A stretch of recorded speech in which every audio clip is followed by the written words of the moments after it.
It says going, we're live. Hello. Welcome everybody to the Marathon Ask Your Guides event. Oh, on behalf of Women's Resources of Monroe County, Pennsylvania, I'm so delighted that you're here. Thank you all for coming. I see some familiar names already over in the comments. I want to introduce you to the magnificent and beautiful Donna Blevins, who is host, my co-host for this event. She will be keeping things going, and we could not do this without her truly. Donna, you want to say a few words? What I'd like to say is that I appreciate everyone coming into this space to connect and to honor themselves, because I think that's one of the things that I have gotten through you, because of you, is, why keep looking out there for everything? Because our brilliance is inside of us. It's just a case of tapping into it and letting it shine. And I'd like to say to everyone today that when you have a question, rather than doing what we had done in the past, which was bring you on air, I'll be reading the questions in the comments. And I'm looking up at my other screen, because on my other screen, I see the comments. So what I'd like you to do is, when you have a question for Deborah, if you would put something at the beginning. Let's see. How about 3 hashtags at the beginning to say that's my question? Does that work for you, Deborah? Something that identify when I'm going back over it. Just something to make it pop is fine. Yeah. Yeah. Let's say 3 hash. Somebody had said put all caps, and I'm going, no, don't shout at us. Don't shout. Just 3 hashtags together at the front of a question, and then just state your question, and I'll voice the question for you to Deborah. So, put your questions in, and I'm going to actually put one in. This is how to format a question. Okay.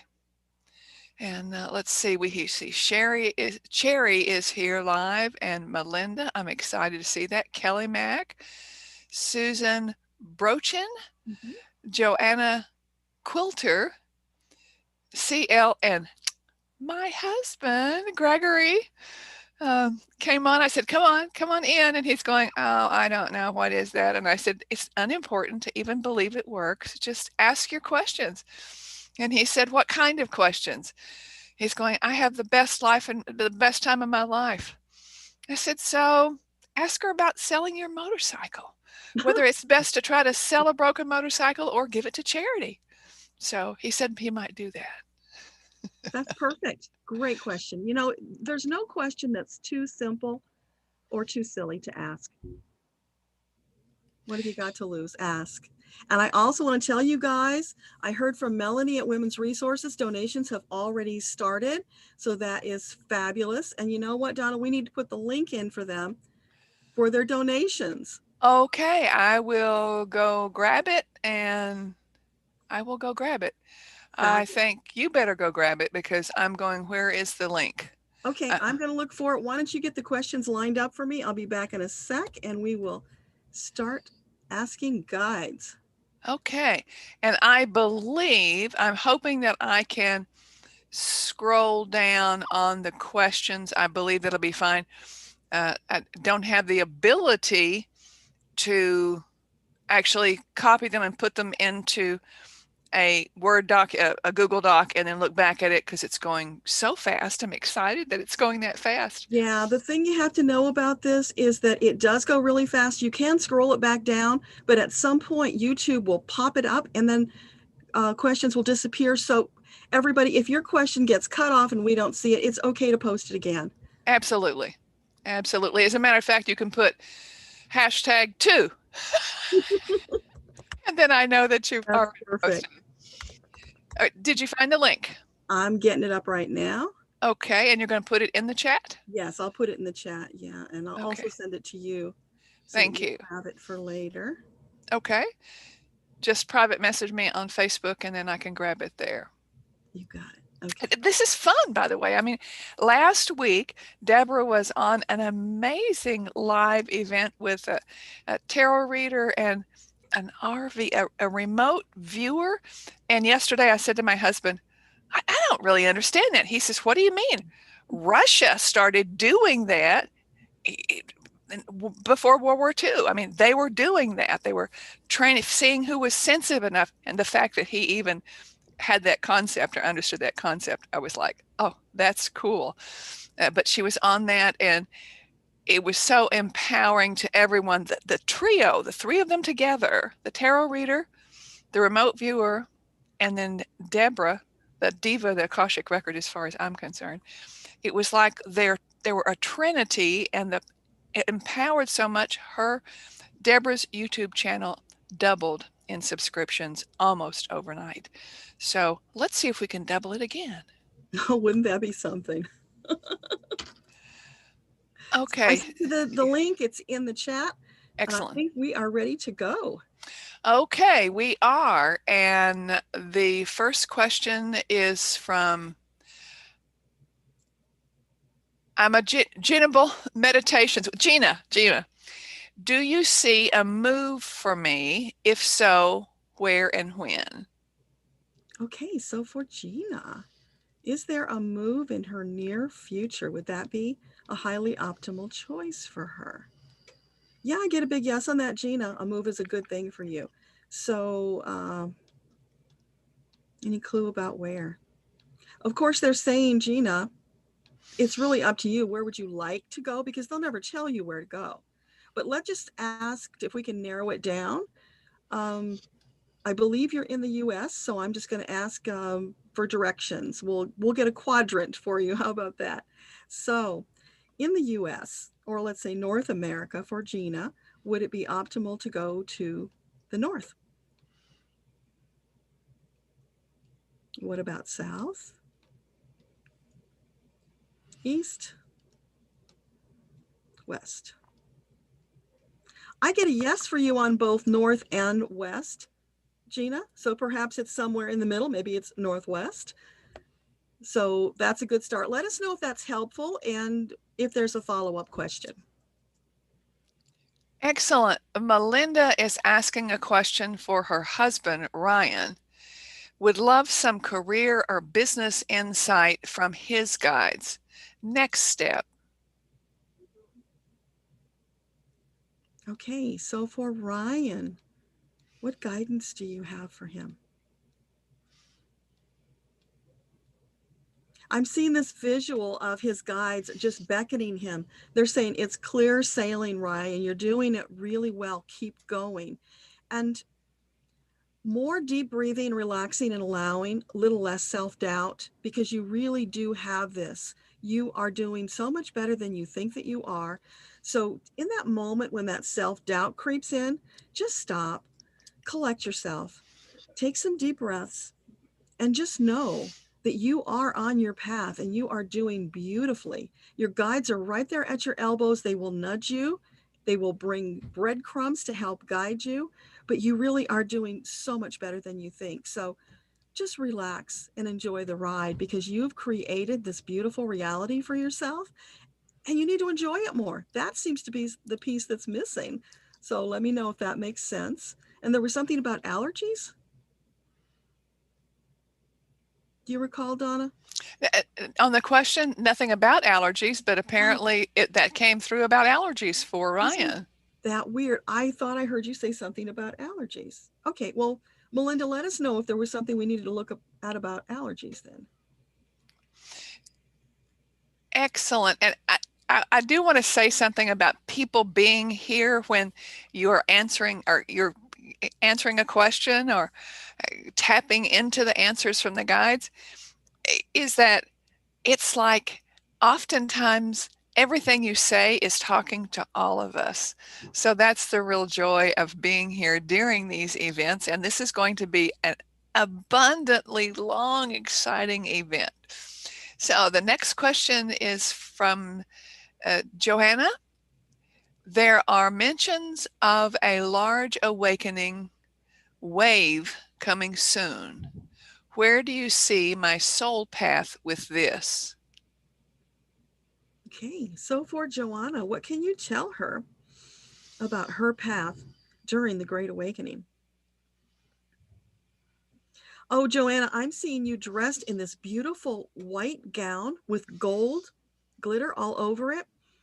It's ethereal looking. So what this means to me is they're encouraging you to step into your role as a light worker. And you may not know exactly day to day what you're to do, but follow your intuition. You have very good intuition. Follow along. And they're saying, Joanna, the reason we can't give you specific details is because you're standing on shifting sands. This great awakening is massive.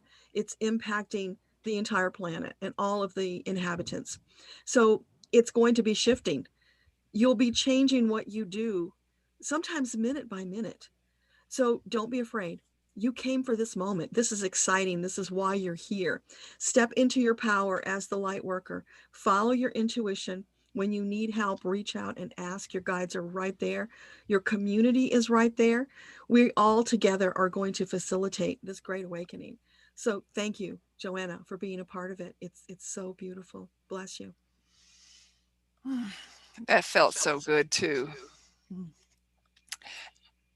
The next is Cherry with a C.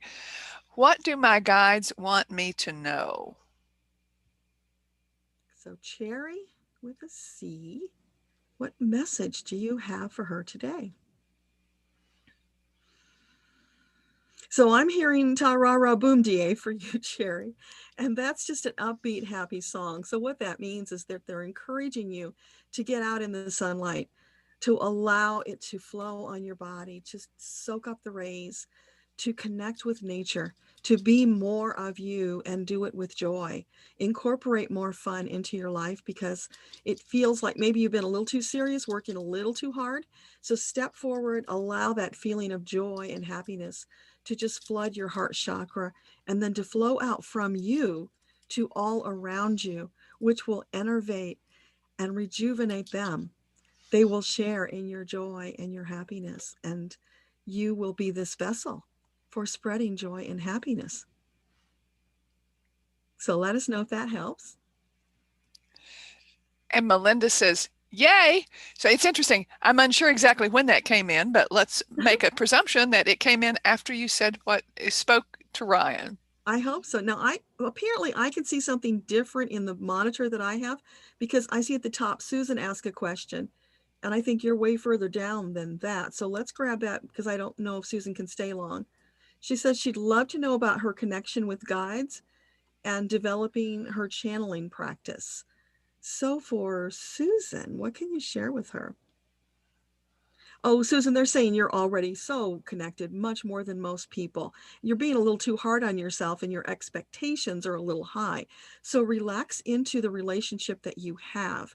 Allow it to expand organically. You don't have to force it. It should always just flow. There's so much more for you. You are on the right path. I'm seeing you walking down this beautiful wooded path, trees all around. There's a big light at the end of the tunnel, and the light is coming in through the canopy, and it's casting all these beautiful golden lights. They almost look like elementals, like fairies or sprites that are all around you on this path as you're walking forward. It's just the most beautiful energy. It's a gorgeous journey, and they're just saying, enjoy it. There's no rush. You're doing fine. And as far as the channeling, essentially the same thing. You're getting it, but you're doubting it. You're questioning whether it's your ego or your guides. And know that when it's uplifting and inspirational, it's your guides. So just go with it. You're at a place where you're getting far more from your guides than you are from your ego. You've got more balance than the average person because you put in so much work. So enjoy the path, Susan. You're doing fabulous. Hope that helps. And really interesting because I'm looking for that one and I'm unsure where that is, but I'm glad you found that one. Clear at the top. So apparently I'm not losing them and you are, which is really interesting. Well, let's see. Let's see where we are because Melinda had said the yay. And then after was, by the way, it's 15 after. And I want to remind everyone, first of all, this is a fundraiser. And would you share who this is fundraiser for, Deborah? Yeah, this is for Women's Resources of Monroe County, Pennsylvania. They're local to me. They are helping women who are victims of domestic abuse and sexual abuse. And as I wrote to you, if you're on my newsletter list, I was a victim of both early in my life, and I came through that with the help of a lot of friends and family. I had great support, but not everybody does. And that's what Monroe County Women's Resources is providing. So it's been on my heart for years to do something to help this cause. And I'm finally now at a place where I can do that, thanks to all of you. Thanks to all the people who joined me because of Sheila, Celtic Tarot's Sheila, and Dr. Whimsy. You made this possible because you came in such great numbers that we really could make an impact today. And I'm deeply grateful to you. I can't express it in words, but just I hope you can feel the love that I'm sending to you for being here and helping us to do this, to make a difference. Thank you so much. And I just put the link again for the donation. If you'll just click through there and do a donation, something that is from your heart, because today we are connecting on a heart level, connecting with each one of you. If you're here with us today, you are in the same environment. This is a giving moment. This is a loving moment. And that's what we're here for. And by the way, I did find Susan's. It was all the way up the top. So I did see her. Oh, awesome. So then I'll let you just continue because you got it. I got it now. Okay. So you talked to Cherry with a C, and Melinda said, yay. And Linda E. Oh, and by the way, remind everyone, I know when you come in, the instructions of please put the three hashtags in front of your question. It helps me see that it is a question. And if you want to say some wonderful thing about, man, that was fantastic, we want to see that too, please. So the next person is Linda E. Do I need to keep taking thyroid medication? Will I be okay if I stop? Okay. Well, I have to say, because that's kind of medical advice, so we will ask your guides. However, it's always best to consult your doctor. So what was the name again? Linda E is an echo.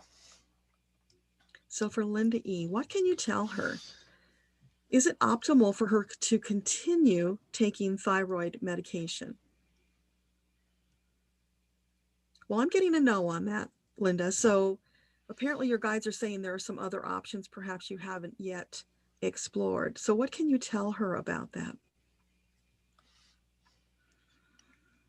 It's about balance, Linda. It's about bringing your body back into homeostasis, finding that place of balance where your body can regulate itself. And often what happens is the doctors and the drugs, while well-meaning, ends up throwing you further out of balance because they fix one thing and they break another.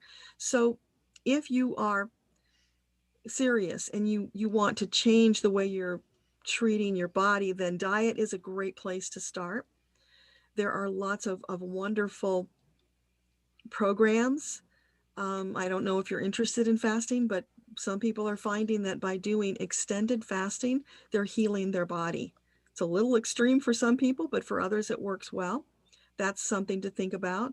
I've been following Dr. Fung, F-U-N-G. You might look him up on YouTube. He is healing people of diabetes and all sorts of maladies through intermittent and extended fasting. So there's a ton of research. He's got books. It's great stuff. Look into that. I think there might be some help for you there. So wishing you all the best with that, Linda. Beth says thank you. And then the next is from Gail K, G-A-I-L. Says, are there any messages from my guides? Okay, so for Gail, what can you share with her? I'm feeling this beautiful breeze flowing past your face, and you're just standing there, just soaking it in and reveling in it. It's about peace, being in the moment. What else?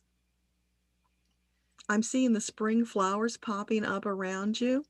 So it's your guides are asking you to slow down a little bit, to absorb what's around you. Again, that being in the moment. Don't feel that pressure that you've got to rush forward so quickly, because so many of us, Gail, are always looking forward to the future. What am I going to do tomorrow? And all that anticipation. We forget about savoring today. So this is a super powerful message to remind you to slow down, because you won't ever have these moments again. They're here now. Enjoy them while you're here. Don't worry about tomorrow. That hasn't come yet. You'll enjoy that when it does come, but you'll enjoy it so much more if you've experienced it in the moment rather than letting it fly by, because doing that is a recipe for arriving at the end of your life with a lot of regrets for all the things that you didn't take the time to do and to appreciate. So, kind of a deep message for you, Gail. I hope that's helpful. Deborah, that is a deep message for all of us. I just want to say one of the things that I benefit from is hearing, and I'm going, oh, it's important for me to hear that too. So thank you for that. Next is Veed, V-E-E-D. What do my guides want me to know about my life path? Okay. So for Veed, what can you share with her about her life path?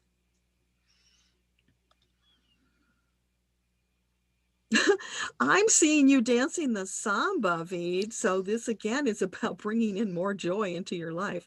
And you'll probably hear this a lot because the guides say this so often.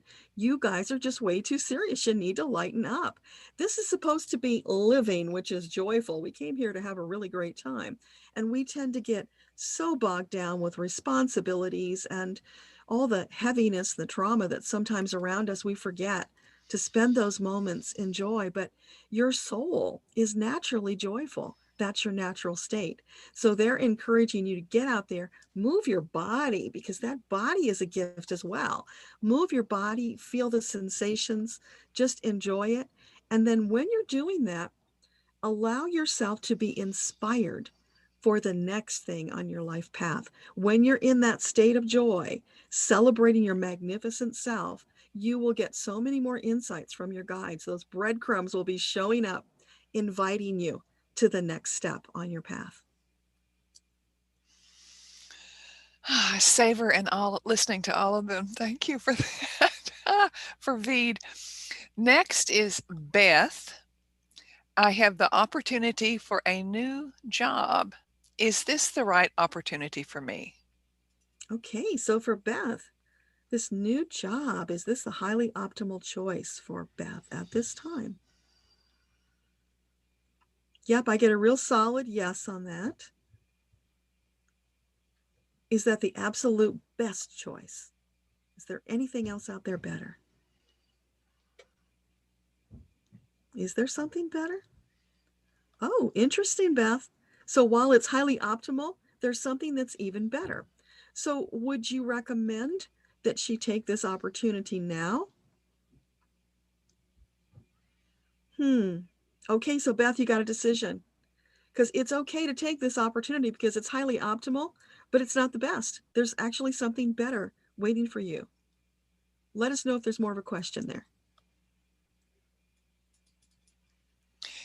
Next is Harry's mom. I have a lot of allergies and autoimmune issues. Will it be safe for me to have a vaccine? Okay, so for Harry's mom, with her autoimmune issues and allergies, will it be safe? Is it an optimal choice for her to take the COVID vaccine? Oh, I get a no on that, Harry's mom. So you're really wise to ask and to be cautious about that. So what else can you tell her? They're saying you're going to be okay. They're with you. They're supporting you.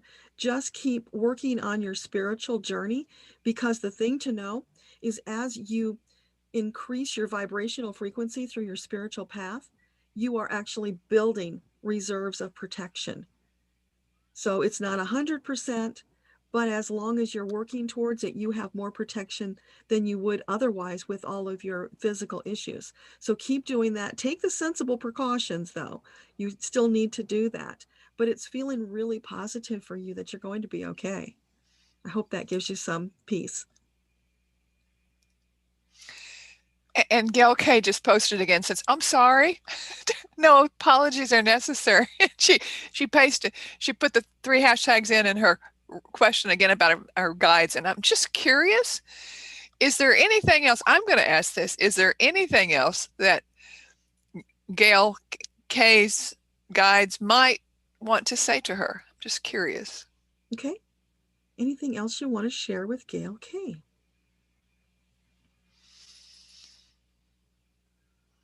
I'm seeing you on a boat. It's like a little rowboat, but you don't have any oars, and you're sitting in this big body of water, and you're white knuckling the sides of the boats because you're in a storm, and you're kind of going back and forth, and you got this icky feeling in the pit of your stomach, and you're just scared. You're gripping with the white knuckle because you're so scared.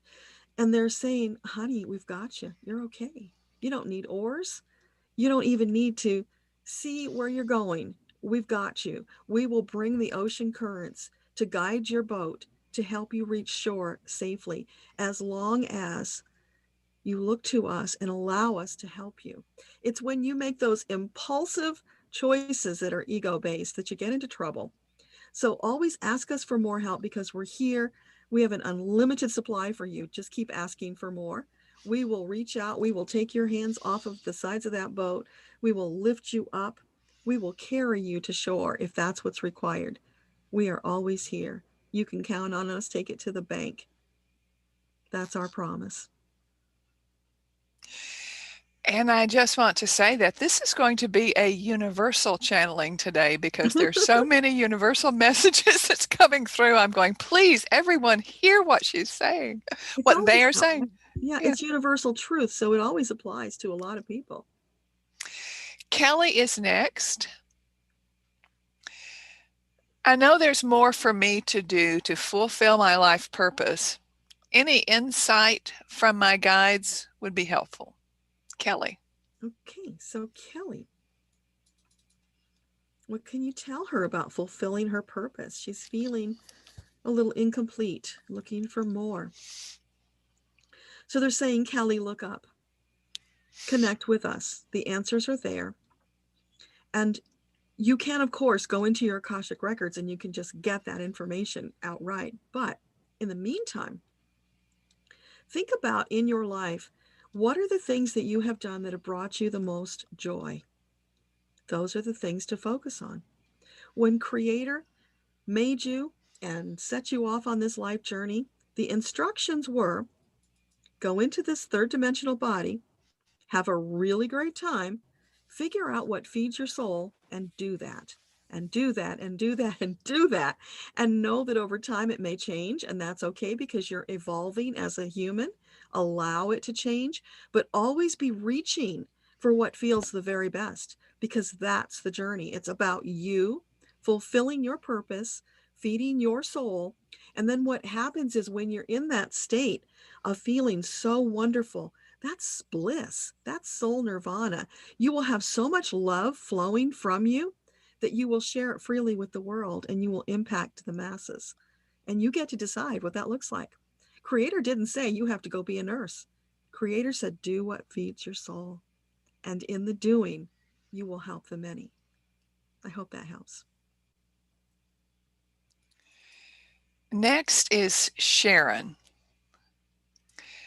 What is my highest good as to how to pursue my singing, sound healing career?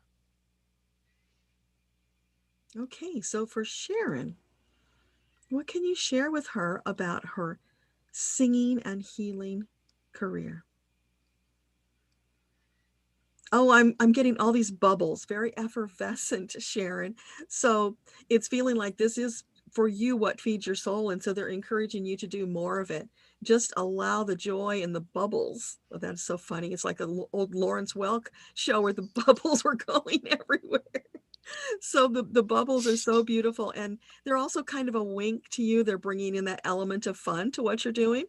So sometimes that healing can get very serious. So always remember to have an underlay of joy and happiness that goes with it, because you want to send your clients off with the healing, but with a spring in their step, that you've helped them to feel happier, to feel calmer, more connected, and you will be doing a massive service. Ah, sound healing. It's so wonderful.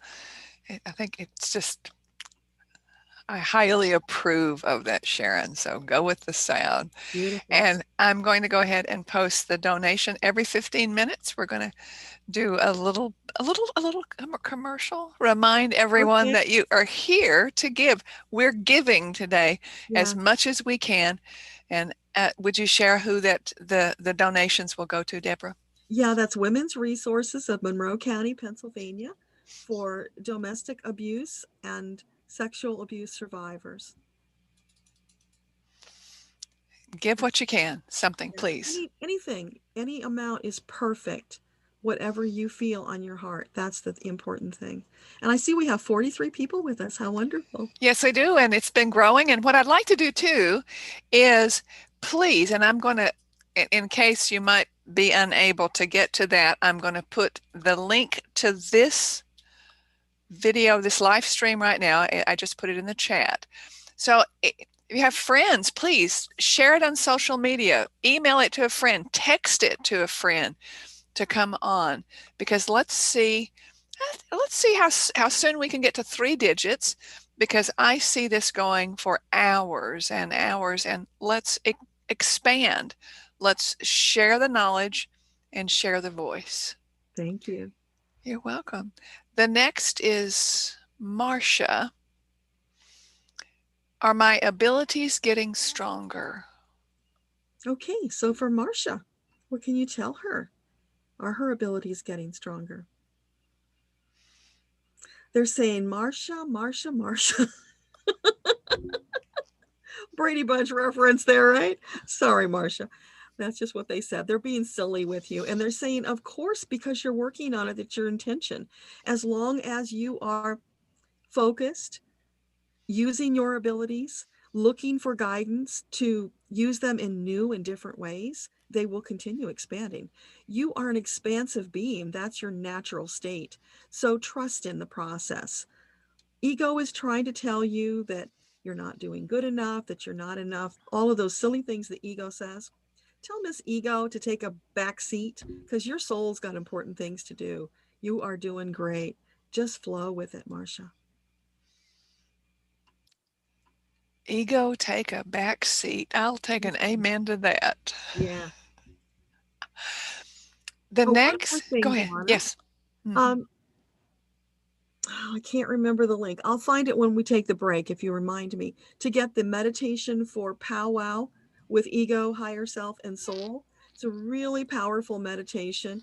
If you use that, it will help you to come into oneness, so that there's less crap from ego. So why don't you go ahead after this is over and put it in the comments under this video? Oh, that's a great idea. Yeah. So you won't have to go through and find it there. And be sure that you go ahead and put the link into the comments as well for the donation link. Yeah. Okay.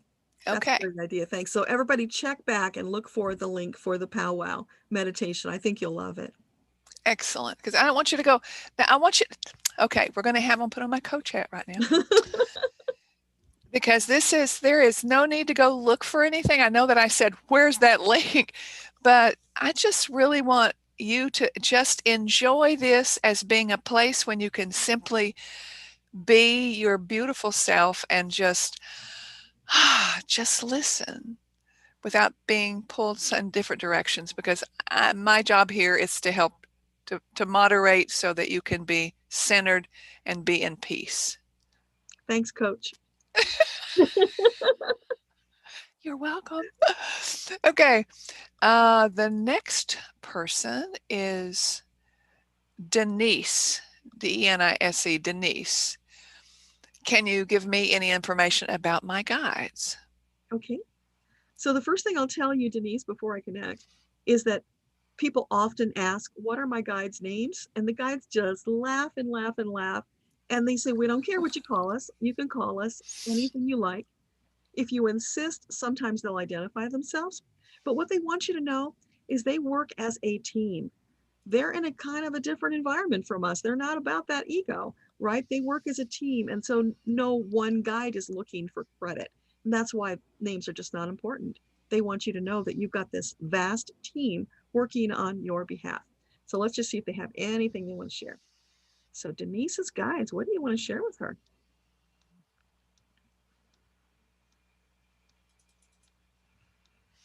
I'm hearing that tarara boomtie again, Denise. So apparently your guides are also saying you got to lighten up, honey. Get out there and play more. I'm seeing you as a little girl skipping on the playground.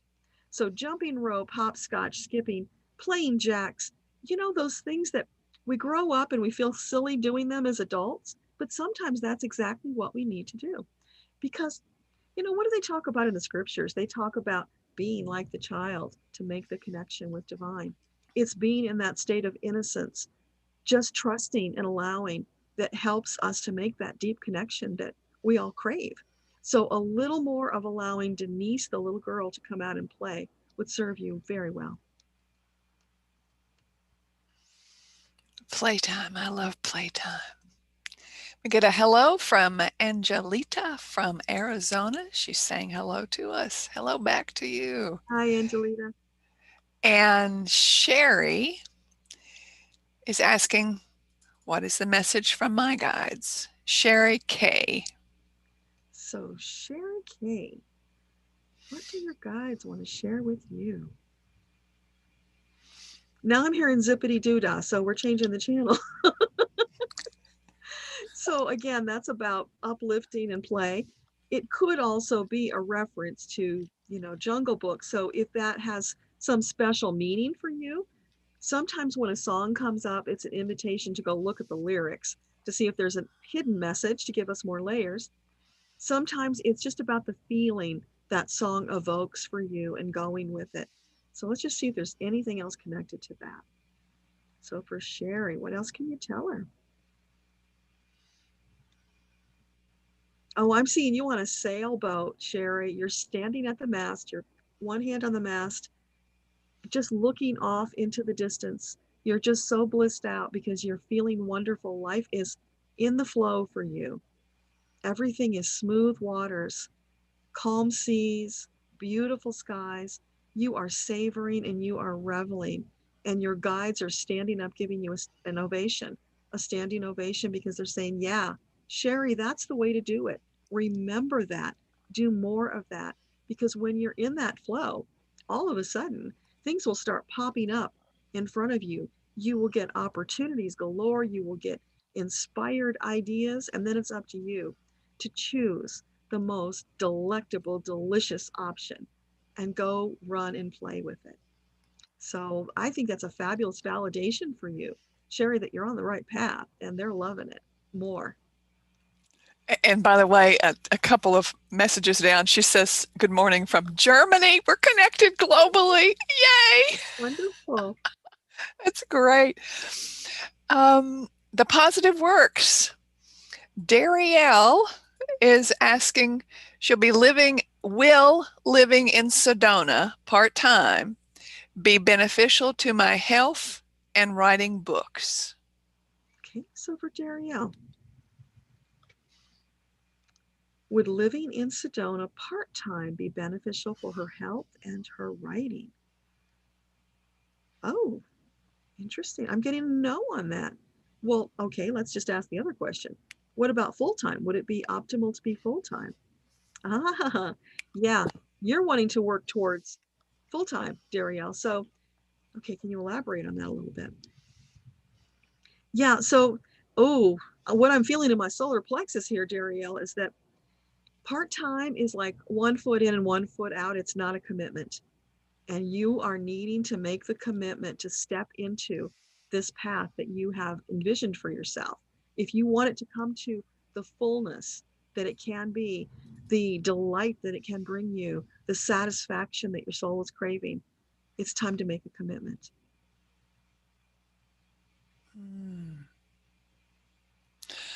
Just going to savor that for a moment. Sometimes I take a pause. I really want to take enough of a pause between each person. I just want everyone to savor that before we go on to someone else. It's the whole concept of doing things part-time when we have 1 foot in, 1 foot out. How many times do we do things part-time without committing to them? That's a great universal message too. Yeah. And let's just let everybody know, if you have time constraints and you need to leave, it's okay. Come back later, jump back on later in the day. we'll probably have ebbs and flows. So, come and go. We'll be here probably until later in the day. And I am going to do the best that I can to take them in order. So if you leave, you can come back and listen to your response, because we're not going to say, look and see if you've gone, but we're going to answer. I'm going to ask them. I'm going to voice them for you in order. So, just the Germany, Sherry from Germany. Thank you so much. And Gina says, perfect. Thank you, in relationship to her message that she got earlier. Oh, so Gina says, thank you. Oh, and can we just ask everybody to give us a thumbs up, because that will help. YouTube will then tell more people that we're streaming and send more to help our cause. Excellent. We got 34 thumbs up already. Yay. Okay, we're 42 minutes into it. We got 32, 36. Oh, got 2 more already. Thank you. 40. Oh, yes, they're listening. A thumb. I want to see a thumb a minute that we're here. Okay. The next question is from my husband. I voiced it before, but I wasn't going to ask it until he did. Okay. What is the best way to sell my motorcycle? Okay, so for it's Gregory. Gregory. Okay. For Gregory, what's the best way to sell the motorcycle? I'm seeing you, Gregory, just picking up the parts and putting them in a box and putting them out on the street with a free sign. So let's just ask about that, because that's kind of silly. So are you saying he should just put it out there for anybody to take it? That's not selling it.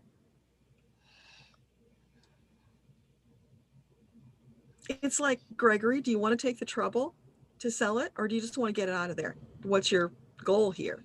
That's what I'm feeling. So they're saying the optimal way is just to remove it from your premises, just put it in a box. So what if he decides to list it on Craigslist or something? Would that be a good choice for him? Yeah, you could do that if you want to. They're just saying, Gregory, that's going to be more hassle. So you've got to decide, do you want the hassle of trying to sell it, or do you just want it gone? So it seems like there's kind of a conflict going there. Does that make sense? Are you asking me if that makes sense? Well, you would know what he would say. It's in pieces. And I have said, he said he wanted a new bicycle, a motorcycle. And I said, fine. When that is gone, to make room for the other one, I'll find you the perfect bike. So it's releasing. And I've been working on my own releasing concept. Someone had said they're doing the 27-9, releasing 27 things every day for 9 days. And I started doing that, and I went, 27 things, a pair of shoes. Okay, that's 2 shoes. That counts as 2. So it's releasing. And Gregory, I did not say anything to Deborah about the motorcycle at all. No, that's what your guide said. It's like, what do you really want here? You want it gone fast? Thank you. Okay, next is, we got 53 on, and great. Hey, we've got more thumbs than we have minutes. We've got 48 thumb up, and we're at 45 minutes. Yay, this is awesome. Okay, the next is from Jen T. Would looking into my Akashic records help open up my abilities and shift to a new way of creating income for myself? Okay, well, Jen, I highly recommend looking into your Akashic records, because having that connection, having all of that information at your fingertips is just the most amazing thing in the world. It's like, open up the gates. Everything you need is here. Just ask. So yeah, but it does take practice. So it's not going to happen immediately, most likely. So let me just go back and look at that again, be sure I get it right. So let's just ask them about shifting to a new way of creating income through your records and see what they have to say. So for Jen, what can you share with her? Oh, they're saying, please, baby, come and connect with us. We have so much we want to share with you. All right, so what about the income part? She wants to know about that. I'm hearing tick, tick, tick. So the clock is ticking. Do you have some kind of a deadline maybe? That's what it's feeling like. So can you elaborate on that? Oh, it's like, Jen, just make a decision and do something already. And when you do it, evaluate. Is it working out for you? If it is, great, keep doing it. If it's not, choose something else. They want you to understand that once you pick a path or you make a choice, it's always okay to change your mind and discard if it's not working for you. You know, too often we've been programmed by society that, hey, you made the choice. Now you got to stick with it and carry it through. Your soul says, baby, we got more important things to do. This isn't working. Let's sweep it away and keep going. So, from the soul perspective, because that's what we're all working towards, listen to the soul. Don't stay in things that are sticky and have lots of friction and are difficult. That's not for you. Move on to the things that flow and bring the joy. That's what you're looking for. The income will follow. Excellent. And Melinda says thank you for her husband. No to allergies. He does need to relax more and realize he is doing well. And she thanks you very much for that reading. So his guides are giving him a big pat on the back. He just needs to accept it. That's good. Okay, remind me always to do every 15 minutes to remind everyone this is a fundraiser for whom, Deborah? Women's Resources of Monroe County for victims of sexual and domestic abuse. And any help is appreciated. And Joanna says, thank you, Deborah, love and light. Oh, thank you, Joanna. Back to you. Amy, do you see any do you see any major changes coming for me? If so, what area of my life? Okay, so for Amy, are there any big changes coming up that you want to enlighten her about? We're getting some kind of water theme going on today. I'm hearing that song, Sailing, Sailing Over the Bounding Main. So it's about flow, Amy, being in the flow, allowing. Listen for your guides. Know that they are constantly talking to you. Those thoughts that just pop in out of nowhere that are not connected to what you were thinking about, that's your guides. It's not your ego. When you get something that inspires you, pay attention. That's your guides. Decide if you want to take action on it. But tune in more, and that's going to help you a lot. So what else can you share with Amy? Once she gets on that sailboat and starts flowing, then what? Then it's about trust, Amy. Know that you need to tune into your solar plexus, make those choices that feel the very best for you. And when you get slightly off course, you know, it's like when you're driving a car, all you need to do is just slight adjustments to stay on course. But if you don't attend to getting off course sooner, then you got to really correct to get back on course. So they're wanting you to tune in more frequently, make those tiny little course corrections rather than having to do the massive ones that are kind of painful when they happen. So it's about that tuning in, listening, because they're talking to you all the time. Hopefully that helps. Excellent. CL.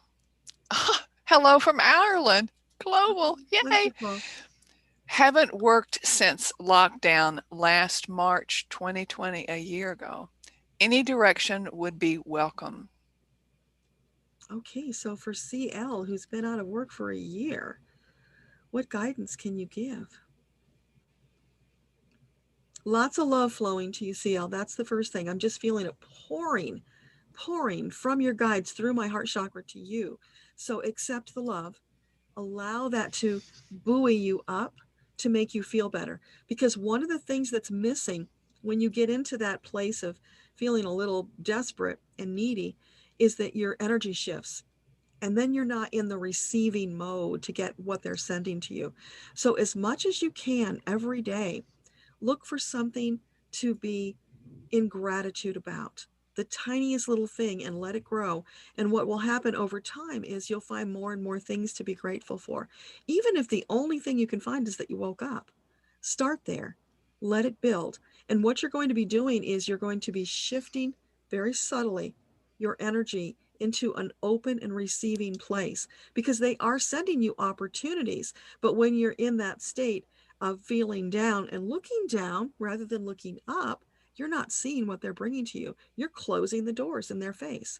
So now it's time to open the doors, open the windows wide, get into that state of gratitude, trusting that the answers are coming. Allow yourself to feel uplifted, joyful as much as possible. Go do things physically that feel fun, even if you feel silly doing them. Go get on the playground, whatever you need to do, go ride a bike, but get your body moving. That'll get the energy moving. And as you start feeling better, keep your eyes up, look around, because those clues, those nuggets from your guides are going to be there. And when you see them, take action fast, and you will see your life start to shift pretty quickly. So I hope that helps. Excellent. And we got a thank you from Cheri. Is it Cherry or Sherry? The C. Well, we got a thank you from her. So how do you say that? Cheri? I've heard it both ways. Okay. So it depends. Depends. Excellent. Gail K, I believe we have answered this before. Do my guides have a message for me? Yes, we did. Okay. The next one is from OILPNTR. Oil painter. Oh, thank you. Oil painter. She just tuned in and said, when I first opened it, this is in all caps, I thought I was looking at my mother's image, looking at me. And then she saw my face, not joking, you look like me and my mom. Thanks. You're such a beautiful person then. Well, she's definitely supposed to be here. Yeah, that's the oil painter. Thank you. That was sweet. And just so you know, Donna, the all caps, that's something that they do on Sheila and Whimsy's channels. They do all caps for questions. So it's a habit that they're doing. They're not shouting. It's okay. Well, and it might be just fine to do that. If that's the protocol, then that could be fine. This is for Melinda herself. Okay. I hired a marketing expert coach in January. I continue to struggle with her in my head on a variety of things. I struggle with, did I make a mistake, or is this a bigger lesson? Thank you. Okay. So for Melinda, what can you tell her about this marketing coach that she's having such difficulties? Is this a good match for her, first of all? This one I'm getting a kind of, it could be good, it could be bad. It's an in-between, and it depends. So let's just probe a little more. So is there value for Melinda still to be had in the relationship with this coach? Yeah, there's still something you can get there, Melinda, even though it's feeling difficult. So can you give us a clue what that might be? What does she need to do to make this work? Oh, I'm seeing you going through files, Melinda. So you're listening, you're taking in the information she's sharing with you, you're collating it, you're calculating how and where it fits for you, but then you are crafting it to work for you. You don't have to do it in the rote way that she's laid it out. You need to take what she gave you as the raw material. That's the thing. It's always raw material because it's somebody else's teaching. So take that, experiment with it, put it in different places in your files, rearrange it until it comes into order for you. You'll feel like a click. So I'm feeling in my solar plexus like a click when the pieces come together. And it's also feeling like there's missing pieces. What she's given you is not everything you need, which that makes sense. So there's some other pieces you need to gather and incorporate with what she's given you to make it work for you. That's the missing piece. And you've got the ability to tune in on high and download those missing pieces and get the assistance to put them all into the right order for you. So what they're saying is relax and flow with it, Melinda. Don't stress over it. Because when you get into that place where you're feeling that angst in the pit of your stomach that this isn't working. You've probably spent all this money on this coach plus the time. You're getting frustrated, and then you're not seeing the answers. So just relax, breathe, relax, allow, go slowly, step at a time, pick out the gems and discard the rest. Universal messages again. Susan says, she's got two messages together. One says, your answers made me cry with joy. Oh. And she says, thank you so much. I love this. Trees all around. You are the best. Thank you so much. Yes, I identify with the fairies. Oh, so glad, Susan. Delighted to hear that. I can't wait to hear what you come up with next. And Beth, thank you, Beth. Beth said, already donated. Oh, thank you, Beth. I'm so glad you could be here. I know you've got a lot of things on your plate right now. Reverend Mike, 1. He puts a number in front of it. My house is up for sale. Any idea when it might sell? Okay. So for Mike, can you give us a time frame for when his house is likely to sell? When does that house want to go to a new owner? Let's start with 6 months. So is it highly likely it will go in the next 6 months? Yes. Okay. So might it go less than 6 months? Is that highly likely? Okay. What about 3 months? Less than 3 months? Is that a possibility? Is it highly likely that it will be 3 months or less? Okay. Well, let's just push the envelope here. What about 2 months? Is it highly likely that it will sell in 2 months? No. Okay. We hit our sweet spot there, Mike. Somewhere between 2 and 3 months. That's the optimal. And just always remember, when we ask about the future, you guys, it's the answer right now, but things can shift because the future is not written yet. So if things change, then that timeline can change, but very often it is accurate.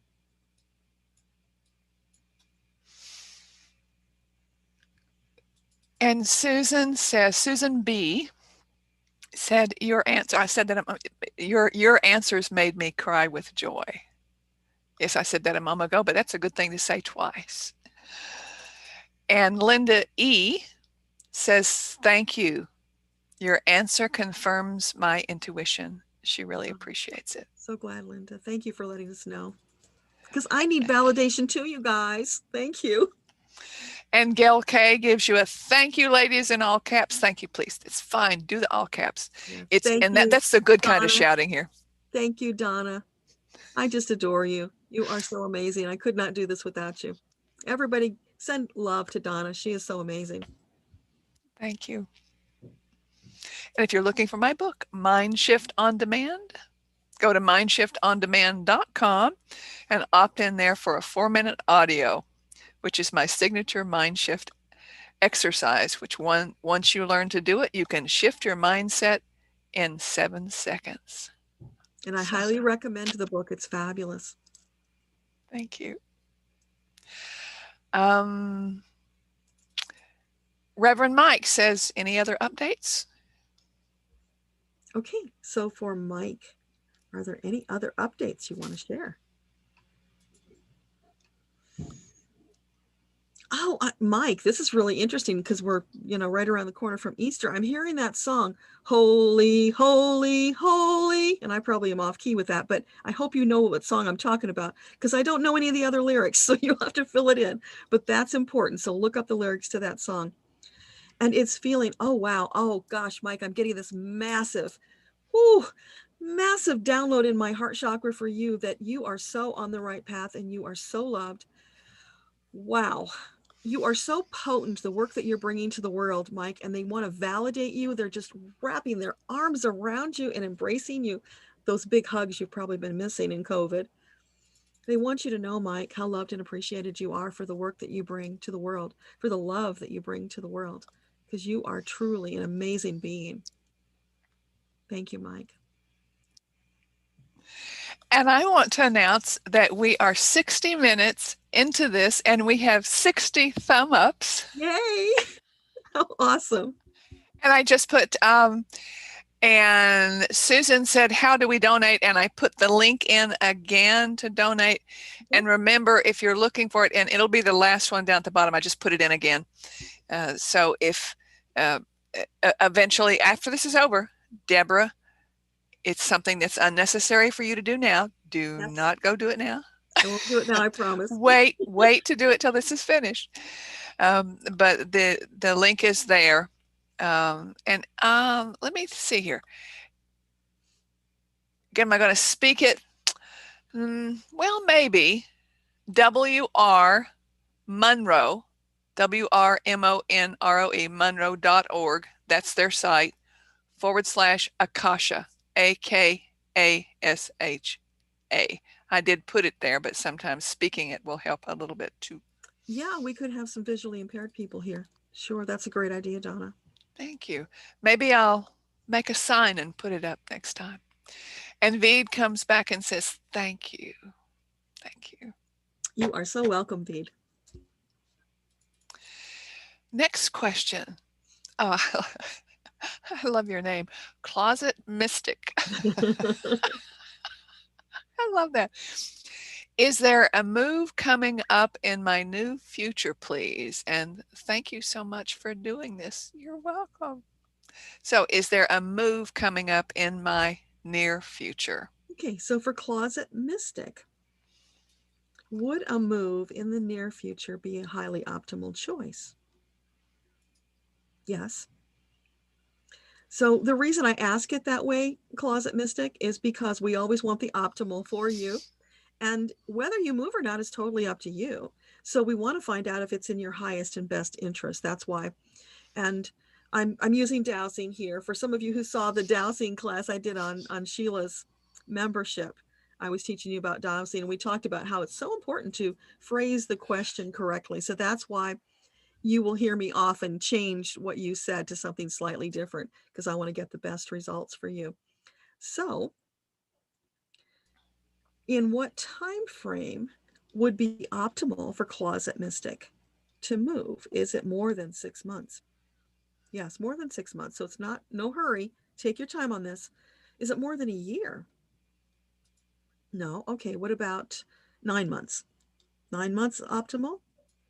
So 9 months is the highly optimal time frame for a move. Okay.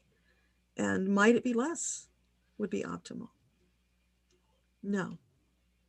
Okay. So somewhere around 9 months, but less than a year for you is a good time to move if you decide.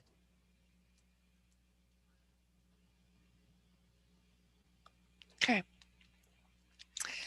Doreen G. I'm thinking about changing careers. Should I pursue real estate or life coaching? And will I be successful and fulfilled with either choice? So I'm thinking about changing careers. Should I pursue real estate or life coaching? And will I be successful and fulfilled with either choice? Okay. So for Doreen, would real estate be an optimal career choice for her? No. Would life coaching be an optimal? No. Gotta know on both of those, Doreen. So it's like, okay. So what, is there some kind of a mixture of the two? Would that be an optimal choice? There's calibration that's needed. That's what I'm feeling. So are you saying like mix the two, real estate and coaching? Would that be optimal? Yeah. Okay. So what might that look like? Oh, that could look like you doing seminars for home buyers and home sellers, teaching them how to do it in the most effective way. So you would be kind of combining the two. And that's just, one thing that popped in. It would be wise, Doreen, for you to spend a little time thinking about what brings you the most joy in each of those areas, and how could you combine that to create a product that would be marketable. Because, I got to tell you, honestly, there's a lot of competition out there for life coaching. They're a dime a dozen, and kind of real estate the same way. So if you find your own unique niche, it'll be far easier for you and hopefully more satisfying, because you'll craft something that just meets your needs and fits with who you are. So always look for that way of creating something that fits you the best, that feels the most joyful, because you don't want to get into a soul-sucking job. There's way too many people doing that already. Hope that helps. Well, that's absolutely the case, because people have a tendency, to follow the bouncing shiny ball. Yeah. And I think people, they need to really need indicates lack. I think it's important for people to realize that niching down to a very defined market is a good thing. People say, well, there's not that many people, because for you to be specialized in what you're doing and find out exactly those pieces, people will come to you, because there's so many people looking for what they want and need. And when you have that, niche it down. And that's a thing that I think is really valuable to learn in marketing. Is it's okay to define that market smaller and smaller and smaller until you find that real sweet spot, the thing that you really shine in. Yes. Great coaching advice. Thank you. Thank you. And by the way, help me with the pronunciation. Johanna with the H. How do you, is it Joanna or? It depends. Sometimes I asked that again. Yeah, sometimes it's Johanna and sometimes it's Joanna. Most often, if there's an H, you do pronounce it, but I have seen some who don't. Okay. So Joanna Q said she donated. Not sure if it went through. And thank you so much. Thank you. Thank you. We don't have any way of checking. I'm sorry, Johanna. So we're just going to trust that it did. But thank you. Yes, thank you. And remind everybody, I'm just thrilled that at 60 minutes we had 62 thumbs up. We're now at 62, so that's wonderful. The next person is Dawn. Any message from my guides? Okay. Thank you. So for Dawn, what message would you like to share with her today? Oh, this is another, they're being cutesy and funny for you, Dawn. I'm hearing this is the dawning of the age of Aquarius. So, a little play on words there. So what that means though, Dawn, it's like you're stepping into some new possibilities. This is your time to stretch those things that you've been dreaming about, that you've maybe been hesitant or a little afraid. It's time to cast the fear aside, step forward as the beautiful light worker you are, embrace the opportunities, move right into them. Don't let anything hold you back. This is your time. And if you haven't already, Dawn, I recommend you go listen to the video I posted last week. That was a message from the Divine Feminine, talking about how we're all stepping forward and we're going to change the world. You are part of that, Dawn. So welcome to the party. Let's get going. We've got a lot of work to do. Just savor that. Pat O, what message do my guides have for me? Okay, so for Pat, what would you like to share? I'm seeing a marching band.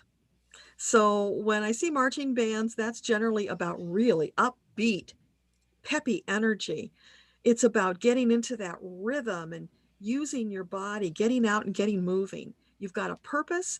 It's time to get on track and get going with it. So if you've been holding back, this is your time to move forward. So let's see what else is connected to that.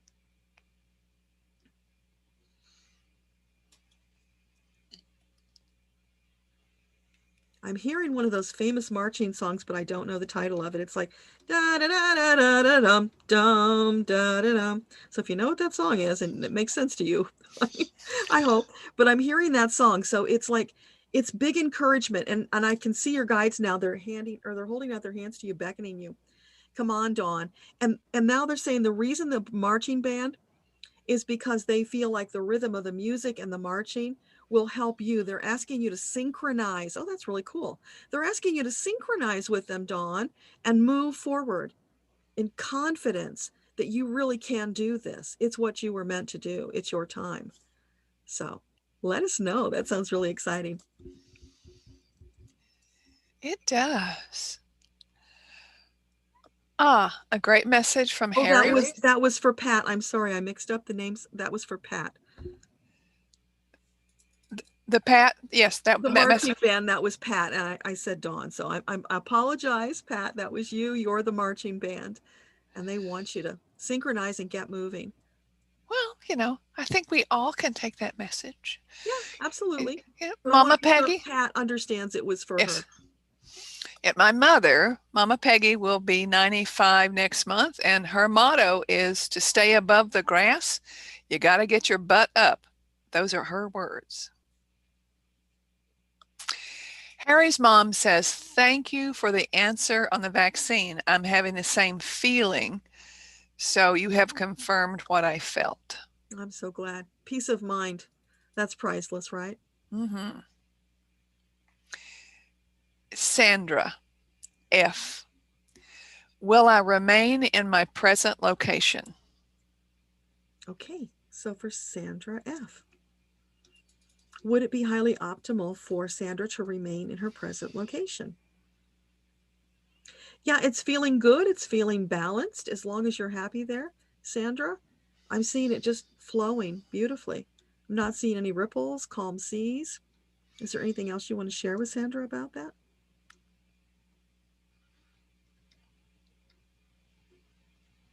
They're saying you're already doing really well. You're on track, and just keep moving. They will let you know. They will send you those breadcrumbs. They'll throw out those insights and inspirations to help you when you need to change course. But for right now, you're dead on, baby. You're making great progress, and they are delighted for you.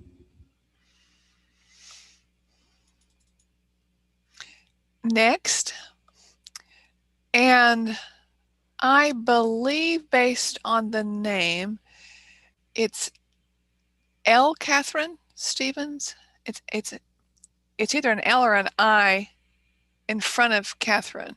Yeah, we'll just go with Catherine then. Okay. Yeah. Is moving to the Poconos for my highest good?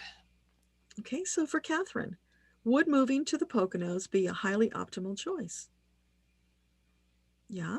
Is there another choice that would be better? So it is the most optimal choice for Catherine to move to the Poconos. Yeah, getting a big confirmation on that. Heavy swings of my pendulum. So it's big affirmative. So I hope that helps. And welcome to the neighborhood.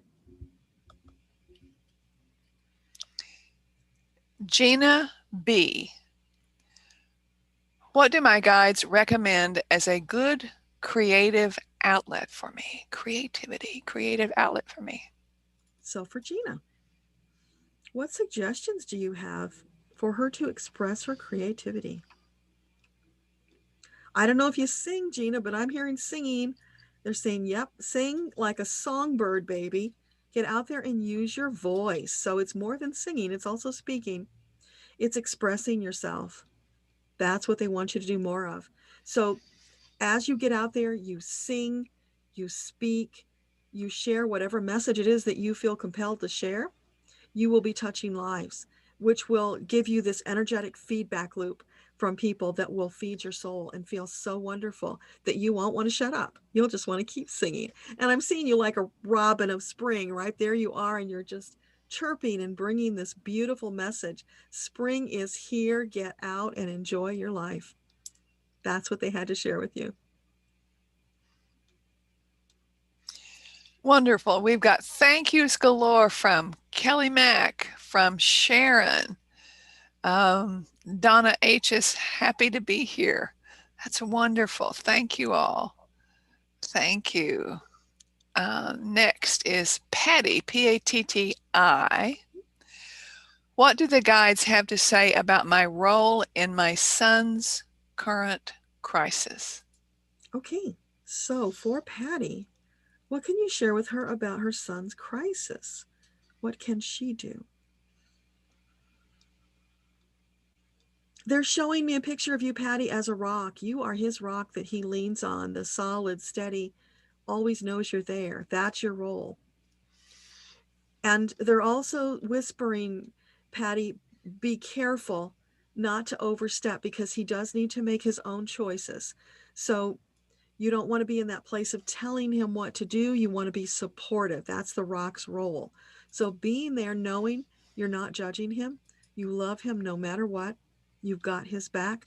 That is so vitally important, because whatever's going on, I feel the swirling darkness. And he's got a lot of decisions to make. He's got all these thoughts going on. There's a lot of confusion. There's a lot of angst. But you can't stop that for him, Patty, as much as you want to. He's got to find his way through that chaos in his brain and step into clarity. Now, of course, you can offer little suggestions along the way, as long as it's done gently, because you have that insight knowing him. But mostly your role is just to be that rock and be there for him. And sending so much love, Patty, because it feels really awful. And just know that what you're doing is making a big difference. So just keep doing it and allow him to work his way through that. That's the important thing. Yes. Children, family, it does create crisis, and it's a good recommendation for her. The next is Kelly, Kelli. She says, oh, hello. It's a beautiful hello for you, Deborah. And Jen T says she tried to donate. It seems the Monroe privacy policy ran over the submit button for donation. Can someone else look into this and see if it's just my phone? I would say be so kind to go to the computer, because sometimes my phone gives me problems too in relationship to being able to submit. Do you know anything about that, their system, Deborah?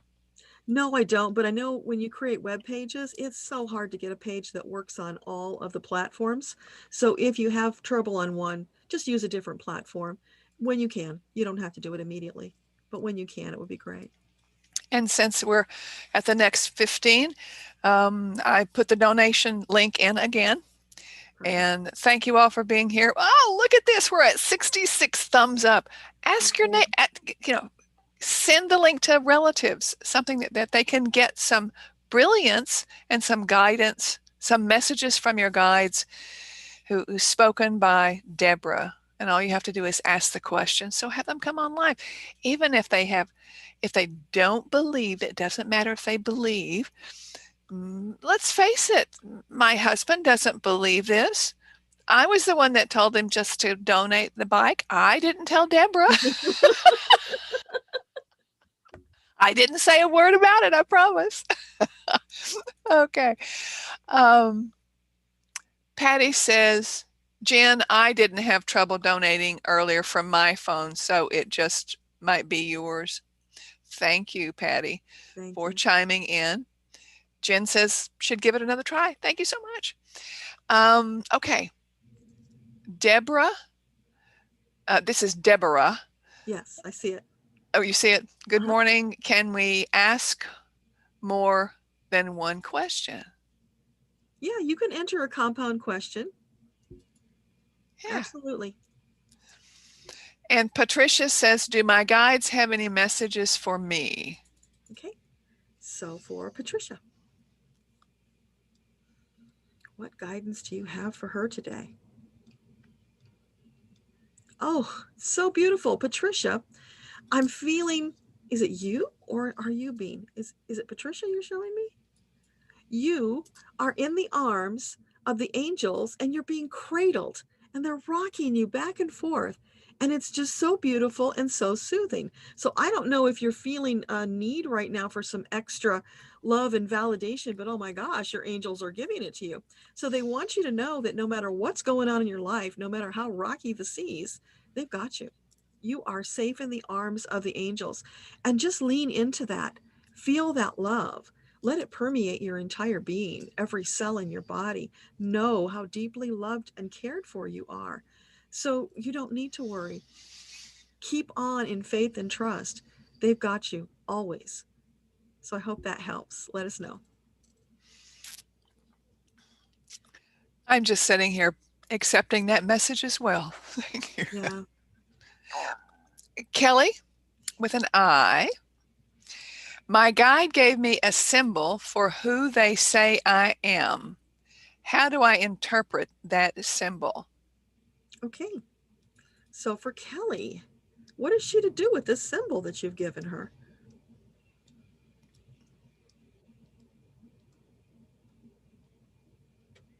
It's feeling like you're just supposed to have it. There's nothing you need to do. It just is what it is by itself. Down the road, it may expand and have more meaning for you. But right now, they're saying it's like a clue to encourage you to keep on going. They're not going to give you the whole thing right now, Kelly, because they want you to keep searching, to keep asking, to keep growing. So it's, oh gosh, it's almost the carrot and the donkey kind of a metaphor. So they're holding the carrot out to encourage you to keep going, if that makes sense. So don't stress about it. You've got what you need already from it. Keep going, and it will reveal more to you along the way. So that's the answer. I do like carrots. Yeah, it's frustrating when they do those kind of enigmatic answers because we want to know now, darn it. But sometimes it's not in our best interest to have the whole picture now. We're not ready for it. We wouldn't get the full benefit if they gave it all to us now. So, and also there are other synchronicities they have to line up to make all of these things happen in divine timing. So even though it's really hard to be patient, sometimes that's our best choice. Only choice, really. It's good to know. It's interesting because the concept of competing in a poker tournament, one of the things that I believe is the easiest way to get to the final table to win is rather than try to chase the game, be in your present moment and relax and allow the game to come to you rather than trying to force it. Because it's like if we try to force the poker game, it's like holding on to you have Jell-O in your hand and you want to grab it. And what are you going to do with Jell-O? It's going to squish away. So that's kind of like being patient. Patience is a gift in poker tournaments, and poker mirrors life. So I think it's a great metaphor. It is. It's important to just be patient, be in the moment. Whatever cards you're holding right now, that's what you have. It's the only thing that exists. It's that space of allowing. That's really all we can do. That was for Kelly, correct? Yes, that was Kelly. Okay. Now we have, is it Margine? Margine? How do my M2, Margine? How do my guides, what do my guides say about my spiritual path and what to do to get on it, get onto it? So for Margine, what can you tell her about her spiritual path?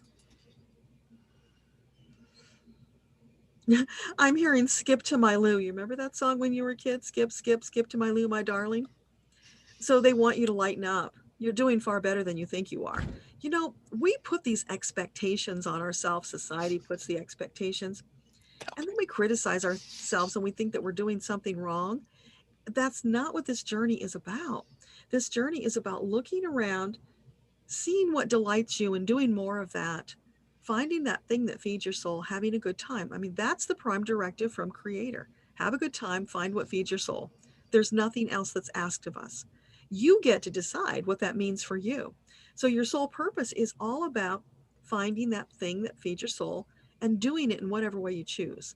So usually it means giving your gift to yourself first, taking care of number one, because if you don't, you'll get depleted and you can't help anybody else. So take care of you. And then out of that love and joy, it expands to the world and touches other people. So your path is perfect for you right now, Margine. Tomorrow it will be better. It's all about being in that flow and allowing the guidance to come in, to do your little course corrections. When it starts feeling bumpy and uncomfortable, that's when you make that little course correction. Look for a new choice that will flow more for you. Because when we get into that state, like Donna was talking about in the poker game, where you're trying to force, what happens? You've shifted your energy out of the receiving, flowing mode into, it's like when you're driving your car at high speed and you shift it into park. You know what that does? Oh my gosh, transmission falls out. It's a disaster. You don't want to do that. You want to be in the flow. You want that energy to be going forward into receiving and allowing. So that's perfect for you. Don't get into the struggle. It doesn't have to be hard. Your guides also say there are no brownie points for doing it the hard way. Always find the easy way and flow. That's what we were designed to do as souls. So I hope that helps. No brownie points for doing it the hard way. Going, okay, fine, I get that. Yeah, that's a human thing. Next is Vanessa. Oh, good morning, Vanessa. Thank you for doing this today. Her first time tuning in. Oh, Wonderful. Welcome, Vanessa. are there any messages from my guides? And it's Vanessa L. Okay, so for Vanessa, what would you like to share with her today? I'm seeing Pepto-Bismol pink. I don't know if you have an upset stomach or what, but I'm kind of feeling that upchuck feeling. So this is about self-care, Vanessa. You've been pushing too hard and not taking care of yourself. So they are imploring you to slow down. Take a few baby steps. Don't be in such a rush. It's okay. Take care of you first, and then you can give from that big heart of yours. But you're just over giving and depleting yourself right now. And that leads to a lot of sorrow and heartbreak. So it's slow down, be present in the moment, one step at a time. You do not have to jump over a chasm. All you have to do is one baby step at a time. When you get to the edge of the chasm, no worries. Your guides will come in, pick you up under your elbows, lift you up, and gently carry you to the other side. They've got you. So step forth in faith and confidence, knowing and feeling how loved you are. Just allow that love to wrap itself around you, because know you've got this inner circle of guides who are always there, standing so close to you they can just touch you. They're always beaming you love and energy to lift you up, to support you in whatever you want to do. So lean on them more. Now I'm hearing the song Lean on Me. So let Lean on Me be your theme song for a little while, Vanessa, until that upchuck feeling goes away, because that's what you're needing right now. A little extra support. Hope that makes sense. As I said earlier, Deborah, it's astonishing to me how so many of these messages, it's like, are they sending me messages through other people's guides? Well, I hope that doesn't mean you're feeling you want to upchuck. No, not that. I'm talking about the fact it has to do with the self-care. It has to do with us overlooking self-care. And no, I feel fine. Not healthy. Well, I thought so. You felt pretty energetic to me. Yeah. So Sue P isn't Papa. It's, why do I have resistance to working on my writing? Is she asking my own question? Is it a past life issue, or am I just being a dope? I love this. Okay. So for Sue, what can you tell her about her writing? What is the block? It's fear, Sue.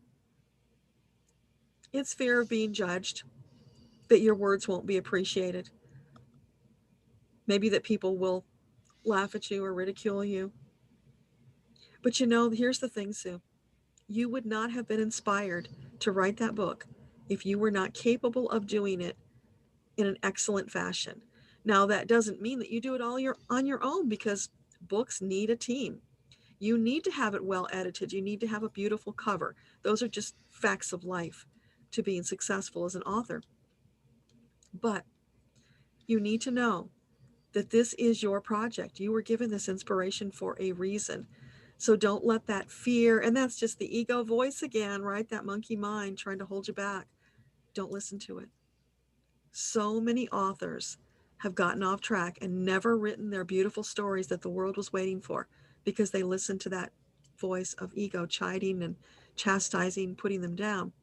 So know that your story will change lives, but you've got to write it. You got to put it out there. You've got to summon the courage to take that step and do it. It's not easy. All authors go through that. Donna and I can both attest to it. But do it. Do it for yourself. Do it for the others. It's important. Absolutely. And the ego gets involved. I mean, when I was in 2013, I was convinced that my book, Mind Shift on Demand, was ready to go. And I'm challenging it. I'm looking at my screen, the screen I'm looking at here. And I stood up and I said, I want something that proves my mind shift exercises work. And I had a center left brain stroke, which completely muted me. And it was like, when I hit the ground, it was, be careful what you ask for. And I knew then at that moment, just write it. Stop doubting it. And it's just get it out there. You can always revise it. You can always do a second edition. Just get the first one out there and then get another one out there. And I'm talking to myself right now because I've got so many queued up. Stop queuing up more. Just get the next one done. Yeah, pick one and do it. I'm in the same boat. Okay, so shall we make a pact right now, Deborah? When are we going to get the next one published? Do we want to make a voice a commitment? I'm hoping will be published by June. May would be better, but it's pretty much ready to go. So yeah, soon. June what? June 1st. Feels good to me. Okay, and what is that? Shall you voice the book? It's 21-day meditation challenge from Archangel Metatron. Okay, I think that's a commitment. And mine in relationship to it, this is April, May. I will make the same time commitment in relationship to the companion journal for Mind Shift on Demand. Awesome. Okay. So maybe high five. High five. So maybe Sue will chime in and tell us what her deadline will be. Make a commitment. Okay. Denise. Oh, look at all those thumbs up. That's awesome. I love that. Denise says, thank you. Beverly says, good morning, everyone. And Deborah M. had asked before, could she ask more than one question? And this question is, what message do my guides have for me? Deborah M. Okay. So for Deborah, what do you want to share with her today?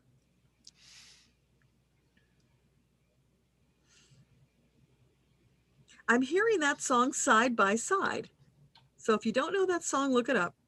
It's like rolling along, singing a song, side by side. And forgive my off tune, but that's the song for you, Deborah. So that's partnership, right? What is that about? Can you tell her a little bit more? Oh, partnership with your team. Your team wants you to let them help you some more. You're not allowing them to help you enough. So they are right there by your side, always, Deborah. And that's going to be your theme song for you and your guides. So start singing that song, get into an upbeat mode, positive energy, and get moving out because they're wanting you to get moving. You've got really, really important things to do. They've been on idle, waiting for you to put it into gear. They're saying, come on, Deborah, now is the time. You ask the question. This is your answer. What are you going to do about it? Okay. Super. And we're at 90 minutes. We're at 92 minutes according to the streaming. So let's tell everyone who the donations are going to and the benefit of donating and the fact that whatever is comfortable for you, but please do share. Let's pay it forward. Yes. Please, if you would just take a moment and go share the link on social media, invite your friends, tell them to come join us because we've only got 58 people here. We've got hours and hours to answer questions. So if people have been seeking spiritual guidance, this is their chance. Yeah, they're little miniature bites, but you can always come back and ask a second question. We are here to help you with enlightenment from your team. And we are doing this to benefit Women's Resources of Monroe County, Pennsylvania. And that is for victims of domestic and sexual abuse. So it's a cause that's important to me. And that's why Dawn and I are here today to help those ladies have a new lease on life, a new chance. Excellent. Excuse me. Beth has a follow-up question. Okay. Am I better off staying in my current job or accepting this new one? Okay, so for Beth, would the optimal choice be to stay in her present job? Would the optimal choice be to take the new job? Yeah, I clearly get a yes on taking the new job, which is kind of confusing, isn't it, Beth? Because they said there was something better. Okay, so yeah, I'm seeing stepping stones now. So this is like an opportunity to lead you, but they don't want you to go into this job thinking it's the long-term solution. It's temporary. It's going to lead you to that next opportunity that's going to, it's feeling like it's going to give you more of a chance to expand on your soul's work rather than the work you had been doing that wasn't quite as soul satisfying. So let me know if that makes sense. Beverly, what message do my guides have for me? Did we do Beverly before? No, but she had said good morning earlier. I recognized the name. What met Beverly S. Okay, so for Beverly, what message do you have?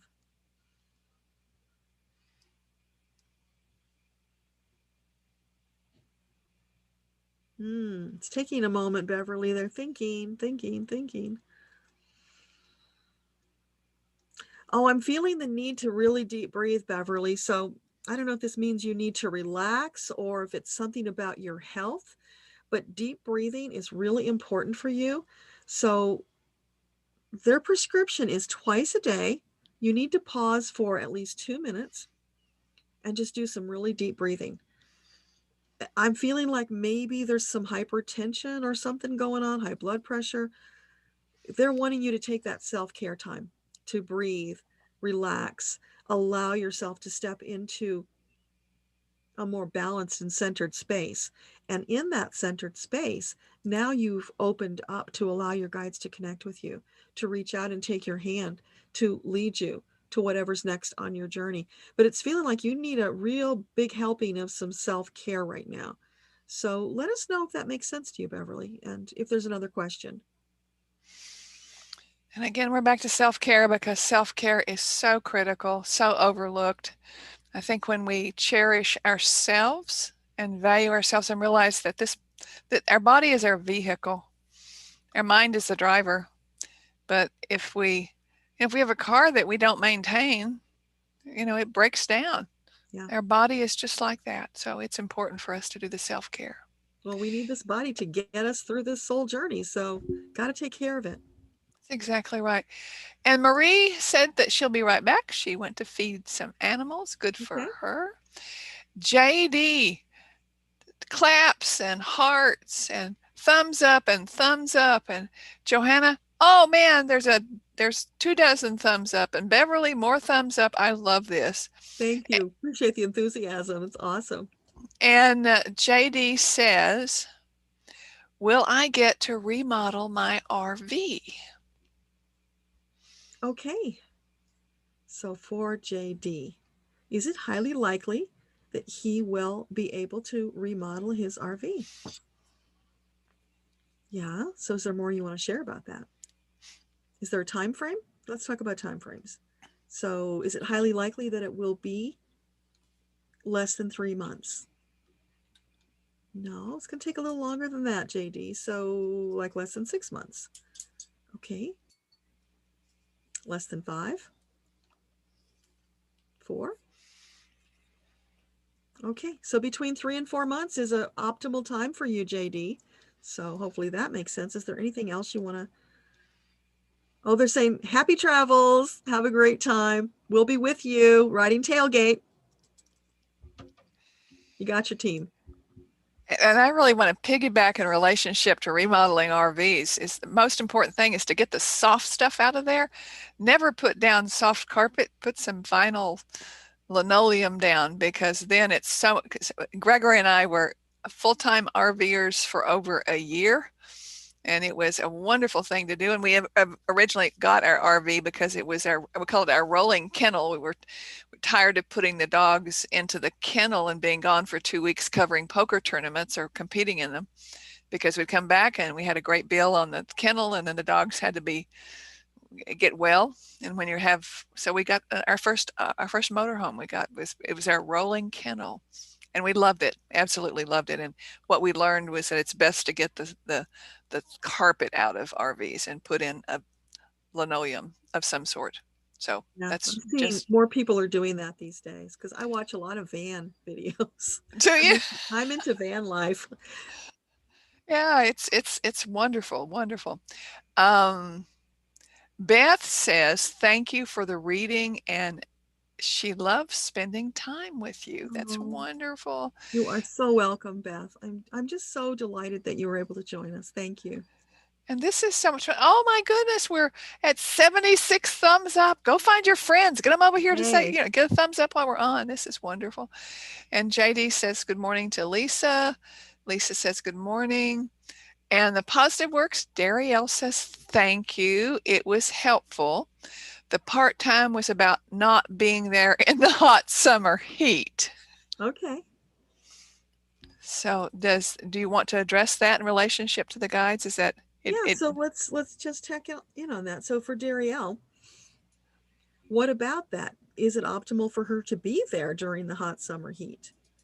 Well, they're saying not if you don't want to, but that's a vacation versus living there full time. You can live there full time and still take the break from the hot weather.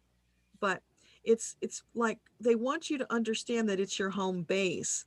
It's not a part-time thing. That's a whole different mindset. It's feeling like that's really connected to the success of the business. That is the home base for the business. it does feel strong, doesn't it? Yeah. Help me. Do you say, is Miche, M-I-C-H-E, how do I say that?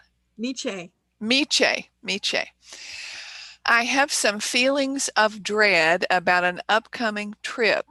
How can I tell if it's wanting to avoid an uncomfortable experience or a message to pay attention, maybe change my plans? Okay. So for Miche, this trip that's coming up, is it a highly optimal choice to take the trip? Yeah, it's good to take the trip. Okay. So how can you help her with these feelings of dread? Oh, they're reaching out their arms, Miche, and just embracing you and saying, oh, Miche, baby. Those are just bad stories you're telling yourselves. They're like the nightmares you have as a child. They're flashbacks. Let them go. You've got the energy tools and you know how to work through that. You're not crazy. It's a natural reaction, but work through it. Tapping would be good. Whatever energy tools you feel would be useful, tap it away. Don't let it overcome you. It's like that scary monster in the corner. Take the baby steps in the direction you need to go. Lean more into your guides. Really lean on them. Climb up into their laps and be cradled in their arms if that's what you need. But do that. And then in faith, take that one step at a time. As you get closer, I'm feeling in your solar plexus, you're probably going to have some of that feeling. Might even feel a little sick. It's okay. You've got to work through that. This is an important step for you to take to go back there. Anything else you want to share? Because that seems a little incomplete to me. So they're saying they will be holding you in their arms every step of the way. There's nothing to be afraid of. It's like pull the band-aid off already. Just do it and get it done. Do it quickly, move past it. You're going to feel so much better. And I'm seeing you on the other side now that you've stepped across that threshold. Big sigh of relief, slowly starting to smile, getting back into feeling balanced again. It was just you had to take that leap of faith that it's going to be okay and get across to the other side. So I hope that makes sense and helps, Miche. Let me know. And it's a quarter hour, so we're at 45, and I have put the donation link into the page in the message again. And share with everyone where the donations are going, Deborah. They're going to Monroe County Women's Resources to help victims of domestic and sexual abuse. And the next person up is Sarah K. A message from my guides, please. Okay, so for Sarah, what would you like to share with her?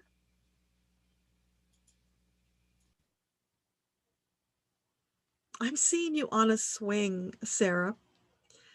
I see you with long legs and long hair, and your body is flowing with the swing, and you're just really into the experience. You're reveling in the motion, you're reveling in the feeling in your body as the elements interact with you. You are just so at peace in this very beautiful, balanced place. And from this very beautiful, balanced place, you are poised to step into the next chapter of your life. So, whatever that big dream, that big plan is, it's time to get moving with more energy in that direction. You've had your break, you've taken the fun on the swing and relaxed, but now you're ready. You have filled up your tanks. You're filled to overflowing with love and abundance from the universe. And now you're ready to go out there and share it with the world. And that beautiful message that you have in whatever way you choose to share it. But the world is waiting for you. I'm seeing a very large audience, some lights, you're on a stage. They're all clapping heartily for you, Sarah. They're anticipating what you're going to share with them. So there's something big. It's like a pregnancy almost, and you're ready to deliver and share it with the world. So whatever that is, step forward in faith and confidence. It's your time. You can do this. This is what you came to the planet for. Let us know. That's exciting. That really is exciting. Roberta asked, what was my, what, hang on just a minute. Did it jump? No, I think so. I think so. Yeah. Roberta, what was my job in the records and how do the guides want me to connect with them? Okay. So for Roberta, did she have a job in the Akashic records?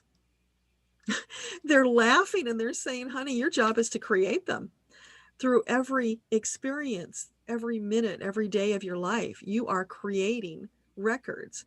Your guides and your teachers, your masters, the whole team there, they are archiving and taking care of your records, as well as you, guiding you through this life journey. So there's nothing you need to do in regard to the records themselves. You need to live this life fully, to stand in your power, your faith, and your trust to fulfill the purpose that you came to the planet to do. And there was a second part to that question? How connecting with them. Okay. So connecting with them. The way you do that, the easiest way I know is through meditation. Now, if you don't take the time for meditation, they will still make themselves known to you. They will pop those thoughts into your head that just come out of nowhere. That's your guides. They'll throw those breadcrumbs out there to get your attention. So maybe you see repeating patterns. Pay attention if that happens. Could be numbers, could be addresses, could be animals, could be, anything like a yellow car that keeps showing up and you're all of a sudden realize, wow, I don't recall seeing so many yellow cars before. So when something gets your notice out of nowhere, that's the time to stop. Google the symbolism of it, find everything you can find about it, look for the greater message. That's the doorway to connecting with your guides. They're tossing those balls to you all the time. When you start catching them, paying attention, interpreting them, and putting them to use in your life, and by the way, record them, write them down, auto record, whatever you want to do, but you want to record them because you'll forget if you don't. It's important to have that record of your interactions because as you do, you will start to see greater soul patterns emerging, and that's important for you. It will also show you how far you come. So if you don't record the progress, you will forget and you won't value the progress that you've made. Those are simple ways. So it might be when you're in the shower, when you're driving, whenever your mind is a little quiet, they'll pop in. But the best way is take that time for meditation. And it can be just 2 to 5 minutes. Do some deep breathing. Just focus on the breathing. Say, I'm here. What would you like to share with me? And then just wait quietly. And that's what we're going to be doing in that 21-day meditation challenge. I mentioned my book earlier. That's the assignment I was given earlier in the year, and it was quite remarkable what came through. So we'll be sharing that in a challenge with the book. And so hopefully you can participate and connect with your guides. But meanwhile, 2 to 5 minutes a day, give them that time to deliberately and purposefully connect with them and see what you get. So I have a question in relationship to that, Deborah, because the thoughts come and you see things, and you might see a particular type of bird that keeps coming or whatever. And I've oftentimes wondered,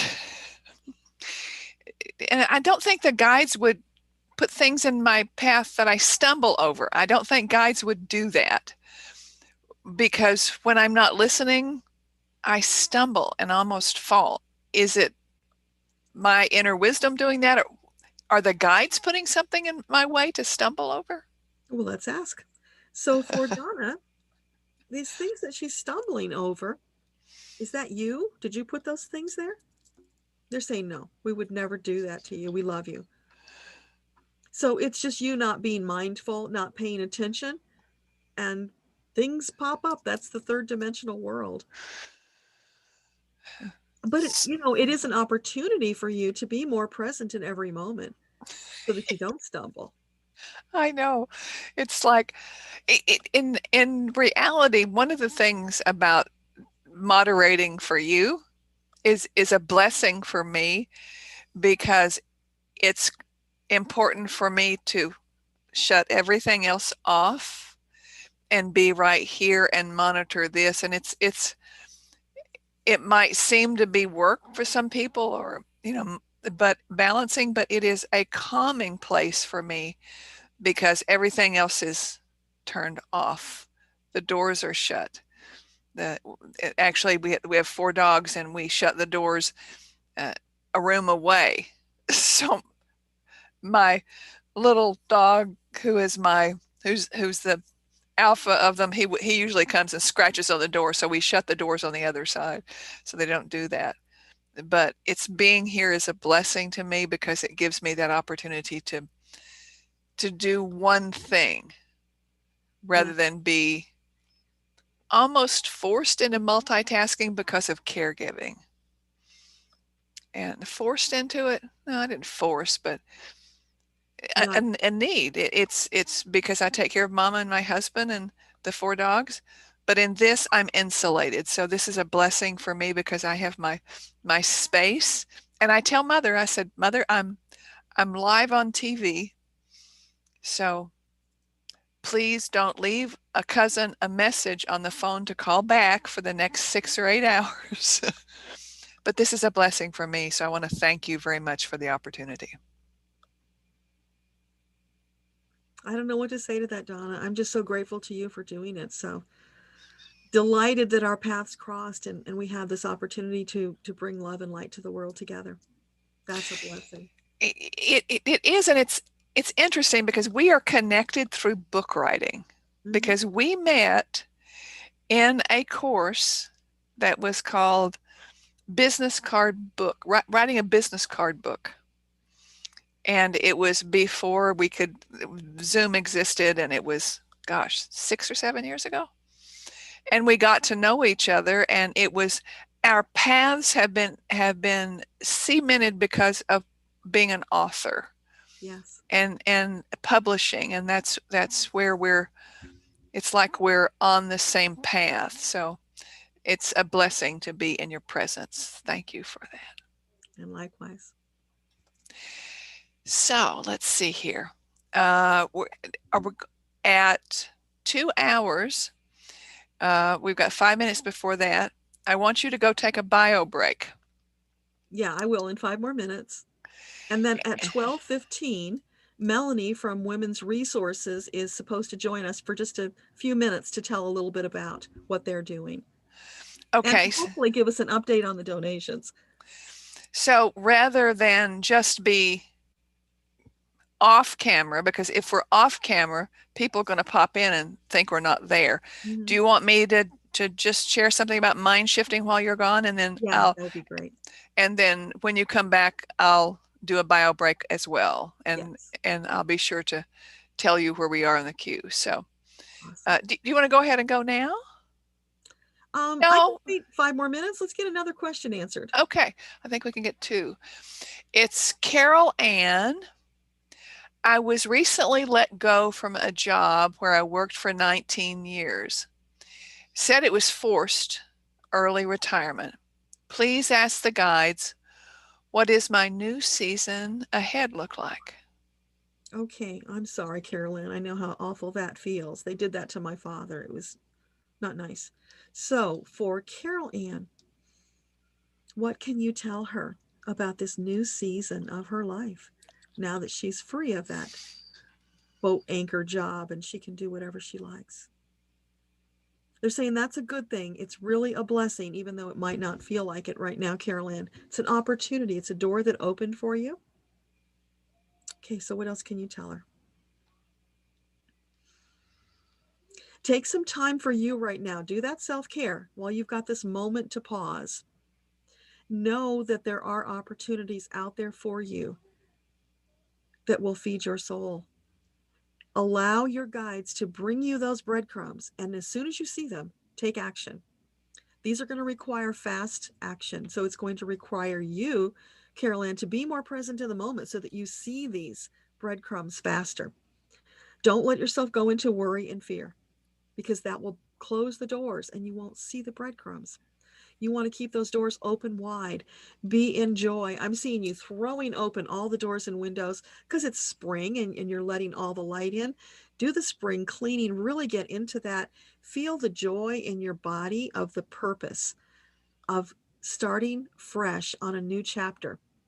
So as you do that, your energy is going to be shifting into a positive state because you're looking forward to what's going to be coming with eager anticipation and excitement. Just know that as you move, that energy will keep shifting. It will keep attracting to you those opportunities. So keep an eye out for them. They may come in ways that are totally unexpected.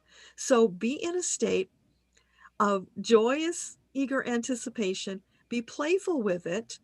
If something seems like it's kind of weird or silly, don't dismiss it. That might be the very joyful opportunity that you really needed. So consider the opportunities. Pick the one that feels the very best. Go do that. And know that as you move forward, it may not be the same thing for a long period of time. It may shift. But always keep in mind that you are looking for what feeds your soul. As long as you're doing what feeds your soul, your energy is attracting to you what you need. The universe is delivering what you need in every minute. You just have to see it and take action upon it. So I hope that helps. Let us know. We got time for one more? We do. Lisa Marie. I have been a stay-at-home mom and looking to start a new career or start a business, but am questioning where to start. Okay, so for Lisa Marie, what can you tell her about starting a business or a new career? Would it be optimal for her to get a job? Is that her best choice?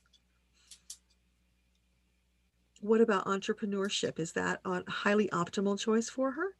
No, so it's feeling like you're more wired to be an employee, to work with a team, Lisa.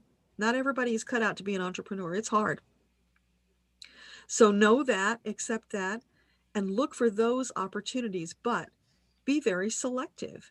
You've had this wonderful life caring for your children. Now it's your turn to get out there and experience the greater world. So, what would be the thing that lights you up?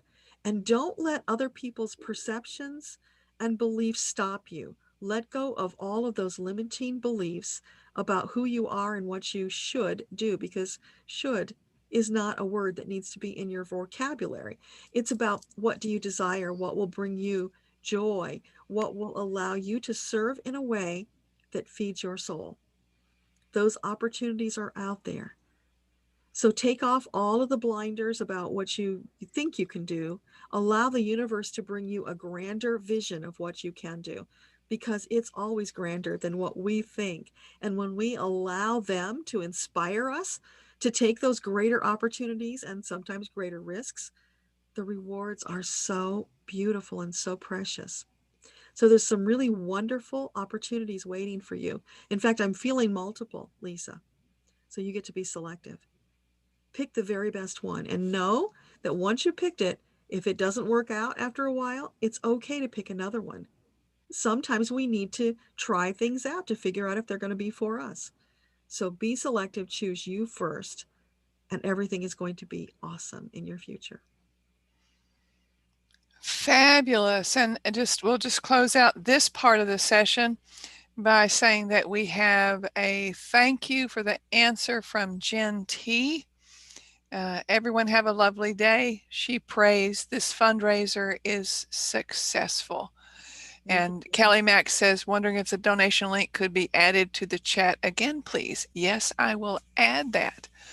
I will go find it and add it again. I added several times, but yes, please go ahead and do that. And I will grab it right now and put it in the chat while I'm speaking of it. So donation link, it goes to a page. Yeah, it goes right to the Women's Resources website page that's set up for this fundraiser. Okay. So, there. So I put it in there. We got a thank you. So we will start back with you with Beverly Sweeting. We'll start back with her. Okay. So how do you want to do this and relate? You bio break. It's 2 hours. And by the way, we've got 51 people watching. We have 83 thumbs up. I want you guys, yes, I want you to please go find your friends, get them over here to get more thumbs up during action while we're alive. And we're going to stay live as long as we physically can. And I'm telling you what, the number of comments, the number of questions are just phenomenal. So we have some great content. What would you like me to talk about while you're gone? Well, I think you might want to take them through your 7-second mind shifting technique while I'm gone. How does that sound? I think that's a great exercise. I know they would love it. Okay, I'll do that. Give them a taste of Donna's magic. So you guys, I'll be back about 1:15, and then I'll be asking Melanie to join us for a few minutes from Women's Resources to give us an update on the donations and to just tell us a little about them. And then we're going to jump right back into answering questions. So if you need to take a bio break, great. I'll see you back here. I'm just going to turn my camera off while I'm gone. So enjoy Donna's exercise. It is worth waiting for, you guys.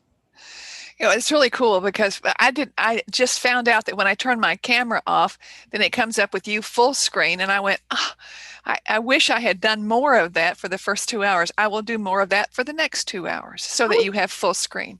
No, it's fine like this. Okay. I'm enjoying it. Okay. Okay. See you in a few.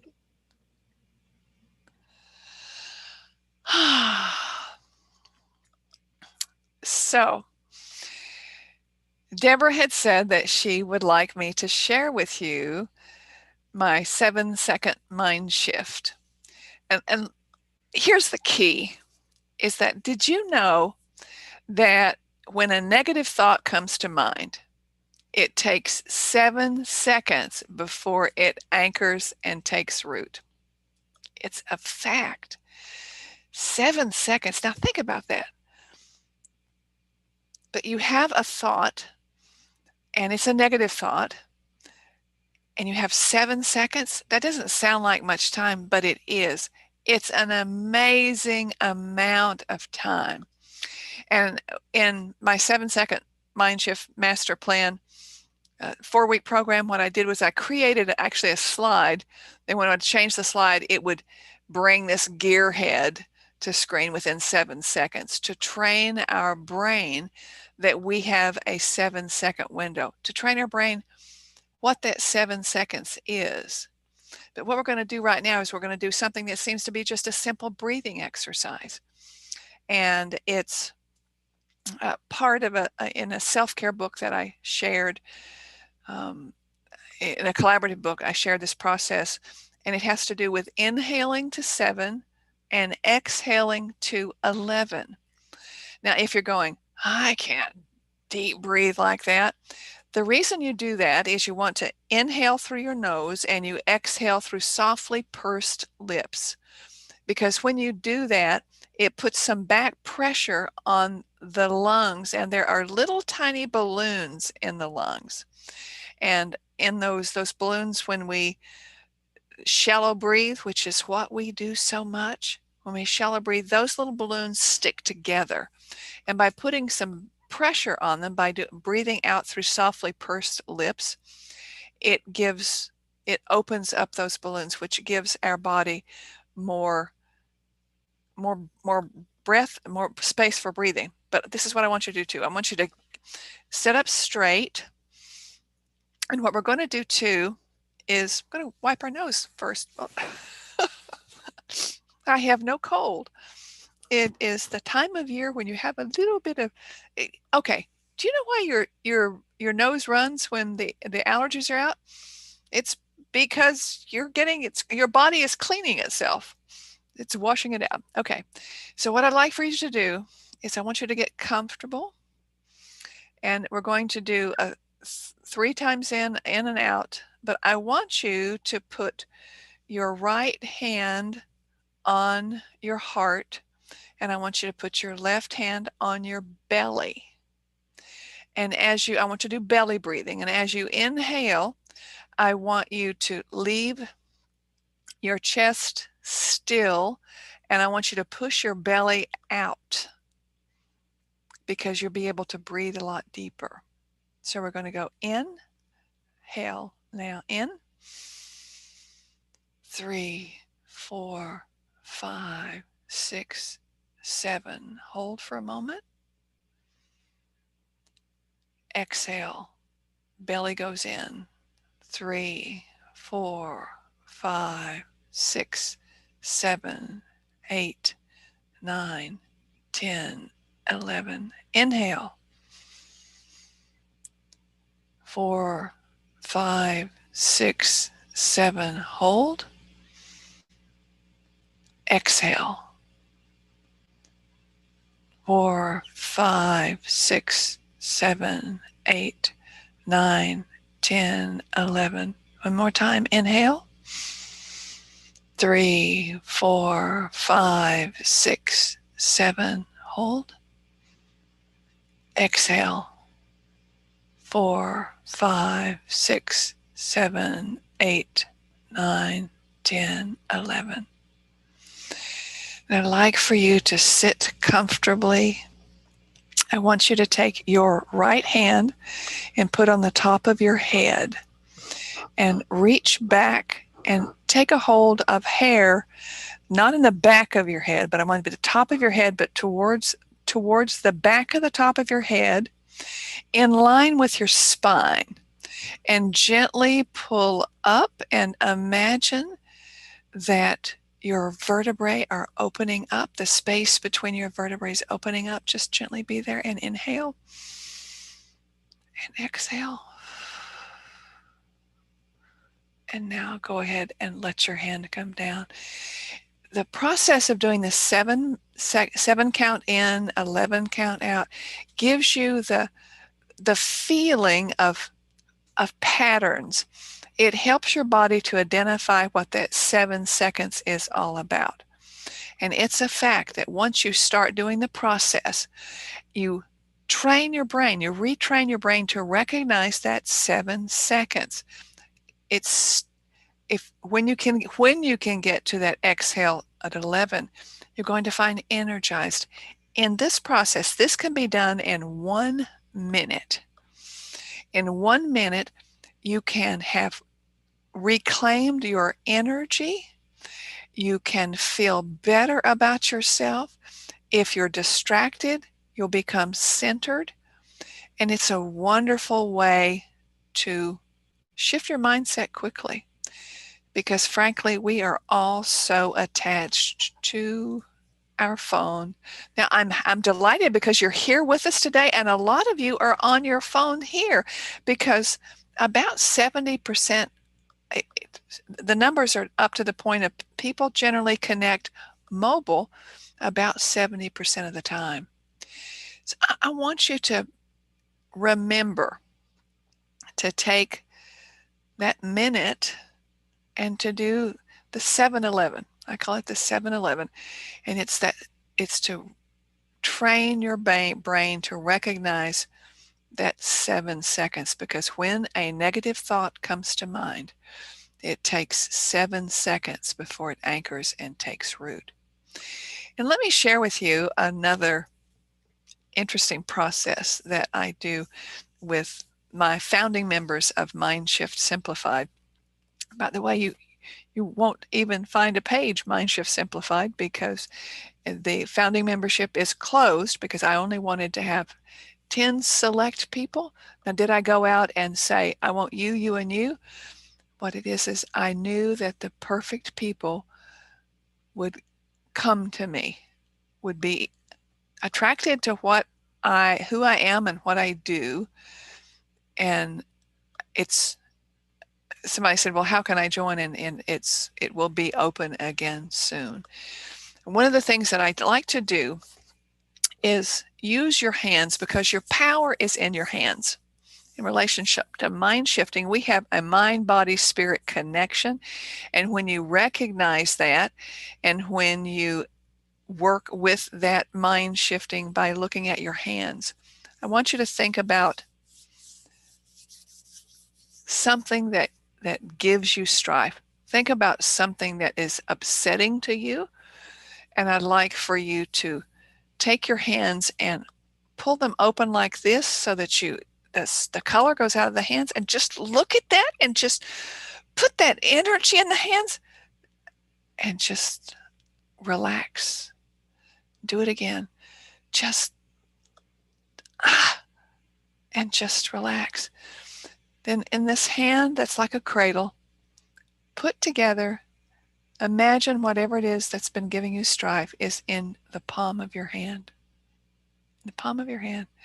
And just go ahead and take that, and then just wrap your hand around it. Just squeeze it.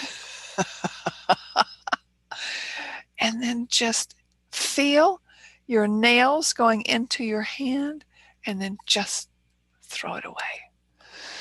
Just throw it away.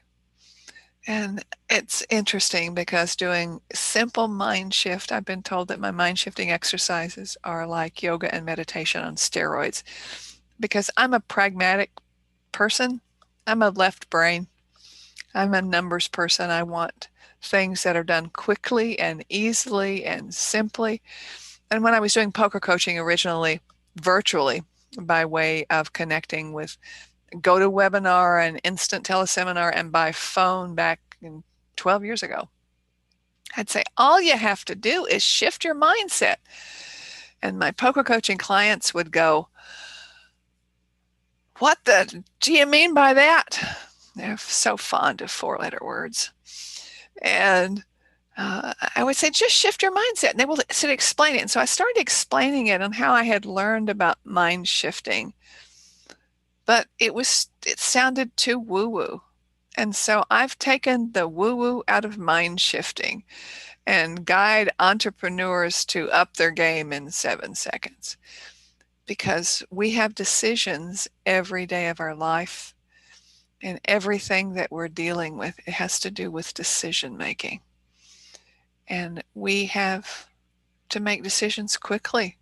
When we're driving, we have to make decisions quickly. It's how do you make a decision quickly and safely? One of the things that I learned from poker is that the only thing we have is the hand we're in. And that's where the mindfulness, poker saved my life, because it took me to that place of mindfulness. So I shared the 7-11 process while you were gone, Deborah. How do you feel? You feel better? Well, I got a big hug from Francesca, my granddaughter, who's visiting this week. So yeah, I'm jazzed. I got a quick update from Melanie an hour ago. We were at $360 and I think 50 cents. So I'm not sure if she's going to jump on, but she's got the invitation, so she may pop in. And if not, we'll just keep going. Excellent. Okay, I have the next queued up. Are you ready? Yeah. Are you going to take a little break? Just show me where to start and I can follow in the comments. Okay. It's at Beverly Sweeting. It's after KJ and CL and before Deb N. Oh, I think I see it. Yeah. It's So which one is next? Deb N. About retiring. Yes. Okay, I see it. Perfect. Okay. I'll go take my break. Thank you so much. I'll be back. Okay. See you soon. All right. So Deb N, let's get your answer. So for Deb N, is it an optimal choice for her to retire next year? Okay, I get a no on that, Deb. So let's just ask about time. So would it be optimal to retire sooner? That's a hopeful thing. Let's ask about that. That's kind of a wishy-washy. It's not really good or bad. So would it be optimal for her to wait and retire later? Okay, so what about, this is 2021. So in 2022, would that be an optimal time for Deb to retire? Yeah, 2022. Okay, so first 6 months of the year, is that the optimal time frame? Last 6 months of the year. Okay, so sometime the second half of the year. All right, so last quarter of 2022, is that the optimal time? So third quarter. All right, so now we've narrowed it down there. So third quarter. So July of 2022, is that the optimal time? Is that the most best optimal choice that will help her to launch into her new life? July of 2022. Yeah. So I'm getting a heavy yes on July of 22, Deb. Let me know if that's helpful and if there's another question. And I see Melanie is just about to join us here. So we'll just pause for a moment and get the update from Melanie and hear a little from her on women's resources. And then we'll jump back into answering your questions. Hey, Melanie, great to see you. Hi, Deborah. How are you? We're glad to be here. Thanks for joining us. I'm glad to be able to join. So it's been an exciting and eventful morning. We've had a lot of donations come through. At this time, I can announce that we've raised so far, that Deborah, you've raised, because you've done all the work here, $643. Oh, that's awesome. Wonderful. Thank you, everybody. Yes.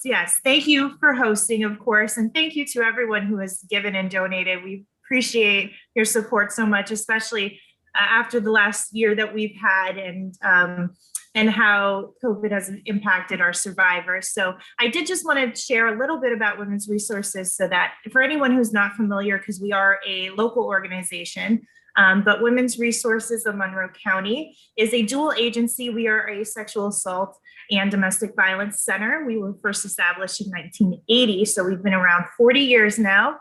And we provide services such as emergency shelter, counseling, legal aid, and advocacy. We do educational programs throughout the local school system. And although we are based in Monroe County, we do as well support the communities that surround us. Anyone who identifies as a victim is able to use our services as long as they are able to access them either by getting to us physically or by contacting us via phone through our hotline. That's fabulous. And it's so needed, especially in these times when there's so much stress. Yes. We have seen an increase in reporting of both forms of violence. And so since the start of COVID, we have been at capacity in our shelter. We've been using offsite shelter in the form of hotels because the need has been in such great demand. Yeah. And where would these people be if they didn't have you? I shudder. That is the question. We're very lucky. We're very fortunate to be able to be here and to have served the community for so long, and that everyone has a safe place to go to if they need it. Yeah, well, we are delighted to do our part to help you in your mission, and I hope you're able to get out there and help many more women to start their new lives, because everybody deserves that. Yes, thank you, Deborah, and thank you so much. So how has the morning been going? How have the readings been going? I've been so curious. I've hopped on and off throughout the morning, just checking in. Oh, awesome. I didn't know you were in there. That's wonderful. Yeah. I've been popping through here and there, catching it for a few minutes at a time. So it seems like everybody's getting a lot of good feedback and positive information from their guides. Yeah. Well, they're always uplifting. You know, they're not about downers. It's always about what can we do to make it better, faster, and more enjoyable. That's wonderful. Yeah. So are you going to hang out with us for a while, or do you have to go? I know you've got some things happening this afternoon. Yeah, I do have other events going on this afternoon, but I'm glad that I was able to pop in. If I can pop in later, if there's a good time, I certainly will. But of course, I will keep you updated as far as the donations and the numbers. And I'm very excited to see where this goes. That would be fabulous. Thank you so much, Melanie. We really appreciate it. Thank you, Deborah. And thank you, Donna, for hosting. Thank you. Goodbye. I'll have a great day. Bye. Okay, so we were talking. Oh, Deb, you had a second question about your sister's health and will she be okay? So let's ask about your sister. So for Deb, what can you tell us about her sister? Will she come through what she's going through and fully recover? Let's ask that first.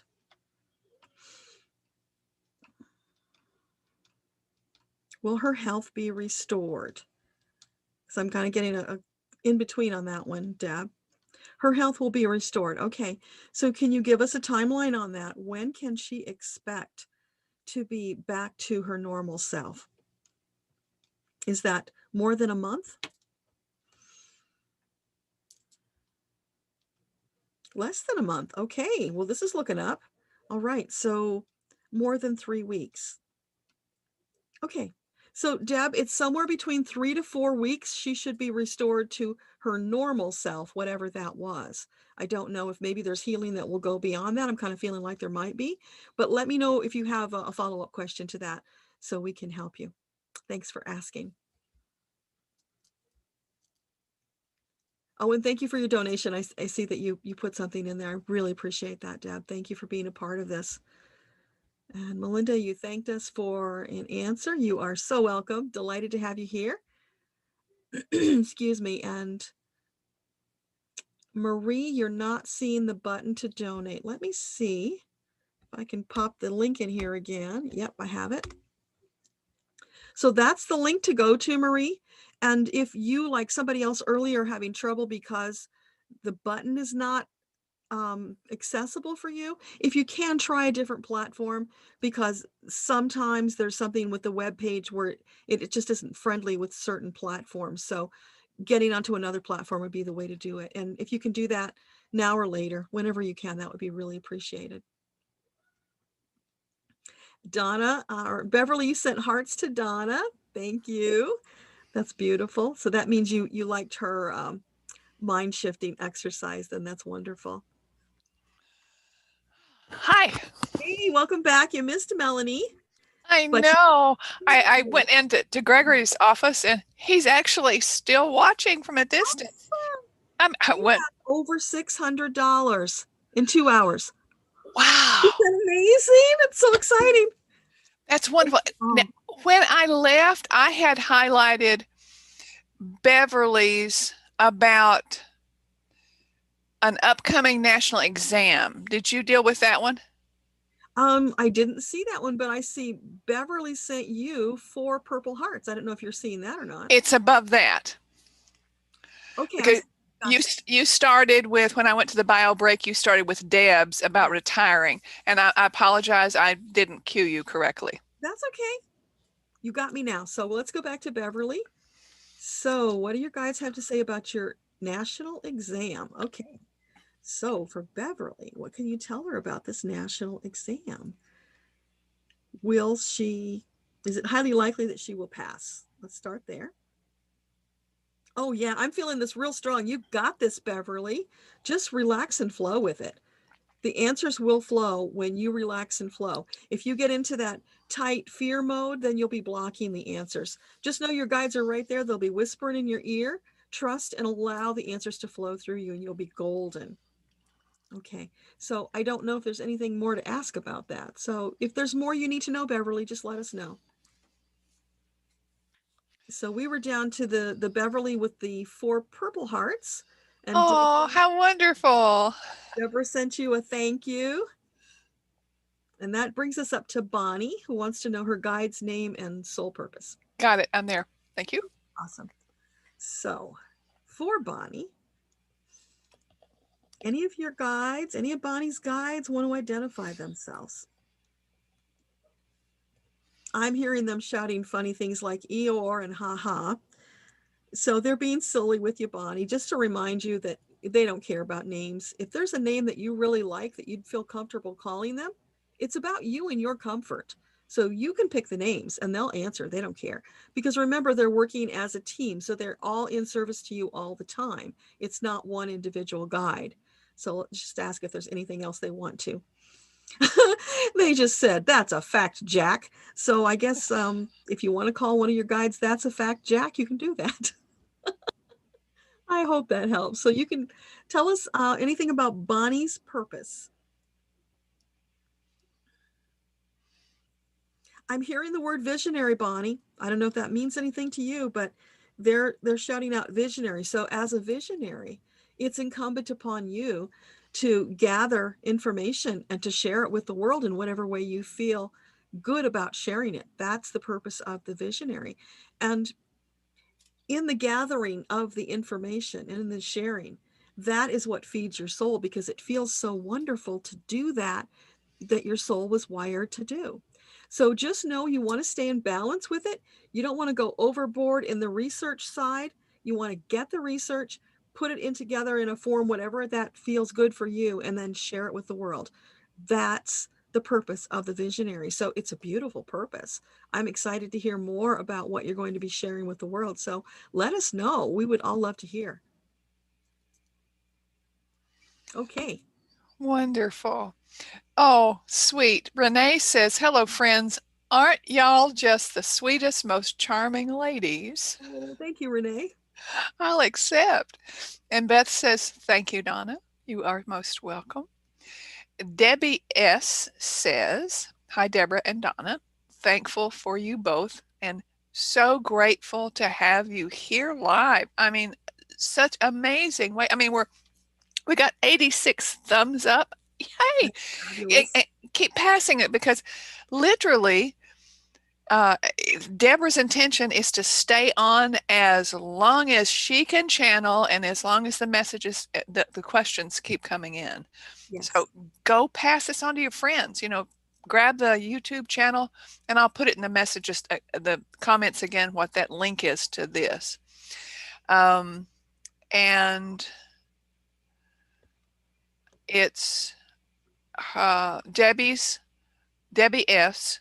Her question is, will I meet my soulmate before moving on to my next journey? I'm 69 and widow since 1990. And can I just say something? I've learned, I'll be 72 this month. 70 is the new sexy. So yes, take that. So from Debbie S., will I meet my soulmate before moving on to my next journey? Okay. So for Debbie, can you tell her in this lifetime, all the precious years that she has to go, you've still got a ways to go, Debbie. So is it highly likely that she will meet her soulmate? They're saying yes, but with a caveat, Debbie. What they want you to know is there's just not just one soulmate. There are multiple opportunities for you out there to have warm, wonderful, satisfying relationships. So probably what's going on for you is you've got this idea in your head that there's the one perfect soulmate, and you got to find that one. When you do that, you close the doors to all those others that you could have amazing relationships with. Because when you consider you've probably lived thousands of lives, that's a lot of relationships that you've had over all those lives. So that's a lot of opportunities to connect with somebody from a past life. But what about meeting new people you've never had a relationship with before? That's also a possibility. So what you really want to focus on is the optimal long-term partnership that you're craving. That's what you want to ask your guides for. Don't close the doors to all those other opportunities that are out there. And you probably will find out that there are more than one waiting to have a relationship with you. You just haven't allowed them in. So open the doors wide, have a great time. This is your opportunity to just enjoy the heck out of your life and shine. Hope that helps. Next is Marie H. Advice from my guides. I'm just kind of stuck, overwhelmed right now. All right. So for Marie, what can you share with her about this stuck, overwhelmed thing that's happening for her? Well, they're showing me a picture of you, Marie. You're standing like this. You're looking out over the horizon. So they're saying that's what you need to do. You need to look ahead. Don't cast your eyes down. Step up, stand up in your power. Know that there are many, many opportunities for you out there as well. There are for all of us. We just have to take advantage of them. So look out there with an excitement and joyful heart. Embrace the opportunities that do come, even if when they come, they seem not quite the right fit. If there's anything about them at all that intrigues you, go check them out. Because, sometimes we get a little judgmental about things and we get this tunnel vision going where it's like, it has to be this way or I don't want it. And what we do is we limit ourselves to so many opportunities and adventures when we get in our heads that it has to be a certain way. And your guides know you far better than you know yourself, because they have the access to all of your lifetimes, everything that's ever happened to you. So allow them to pick from the best opportunities that will allow you to expand, because you didn't come here to walk down this one slim little road your entire life. You came to have this grand adventure. So it's time to start having that adventure. Open up, look for what's out there, and know that when you feel stuck, the best way to feel better is to look at all the opportunities that are waiting, feel them through your solar plexus, pick the one that feels the very best. And if you can't pick just one, if you get maybe 2 or 3 and you're like, I don't want to choose, I like them all. Well, flip a coin. Pick one of them and take action. Because for you, when you get stuck and it feels like you're spinning your wheels in the muck, your energy shuts down. Your manifestations shut down. Life gets really sucky in a hurry. So the way to get out of that quickly is to look for that new action to take. Doesn't matter so much what it is. It matters that you do it. Take some new action, inspired action. Get going as quickly as possible. You'll find that you start feeling better, your energy shifts, the manifestations pick up, and life starts getting back into the flow again. And that's for all of us, because when we're stuck, the energy shuts down. And we are energy beings. We are designed to always be moving in that flow of energy. So be conscious of your energy and what it's doing. That will serve you really well. As I said earlier, it's universal wisdom that's coming through today. The message, so many of the messages speak directly to me, Deborah. Oh, that's so beautiful. I'm glad. So Starfish, hey, happy Easter. Everybody just came in. Thank you for coming. Glad to have you here, Starfish. And the next is, I love the name, Humbled by Humanity. Oh. 2 questions. I'm unsure if they should be, I'll just ask them both. They're in 2 segments. Can you give me a guide to any of my guides? And what messages do you have for me this season? Is that 2 questions? Give me a guide to any of my guides. Let's start with that. So, and it was humbled by humanity. Okay. So what can you tell humbled about their guides? Well, first of all, you have a massive team. In fact, they call themselves Legion because they are so vast. Because you are such a complicated being, it takes a legion to manage you. And that's true for all of us. We're all complicated. So what else can you tell humbled? Oh, your guides have a really great sense of humor. They're just guffawing and holding their bellies and chuckling. So they're wanting you to join them in that levity. Bring more of that into your life, into your world, because it will serve you. As I was just telling the previous questioner, it's all about shifting your energy into that state of joy and happiness, because then life will flow. More good things will happen. Manifestations will happen easier. So for all of us, it's about that. So what else can you share? There was something about a message for the season. So is there something you want to tell humbled about the season. Oh, they're saying, oh, baby, it's always the season. It's always the season to be more of you, what you came here to do. So don't wait. Get your butt out there. Start having more fun. Look for those opportunities. It's for you, it's about expansion. It feels like you've been holding back. You're not being all that you could be. And now, oh my gosh, now is the time to do that because the need is so great. I don't know if you were here earlier when we talked about calling the light workers forward to battle the darkness, but we need you. We need all of you light workers to step up in faith and trust and stand in your power right now. And Metatron has said that we will put on angel armor to fight this battle. It's a psychic battle. So we're all needed to stand up, to have that faith and confidence. So for you, humbled, you're part of that in whatever way you choose to be. So know that it's not shooting on you. It's not pushing you into a round hole if you're a square peg. It's about how you want to participate, but you are called to participate. So know that you came to the planet to be part of this. And you can be as big a part as you choose.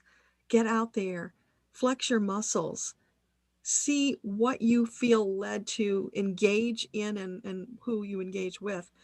Just do more of that. Baby steps. Again, no leaping over chasms because that gets us into trouble. Baby stepping your way into it.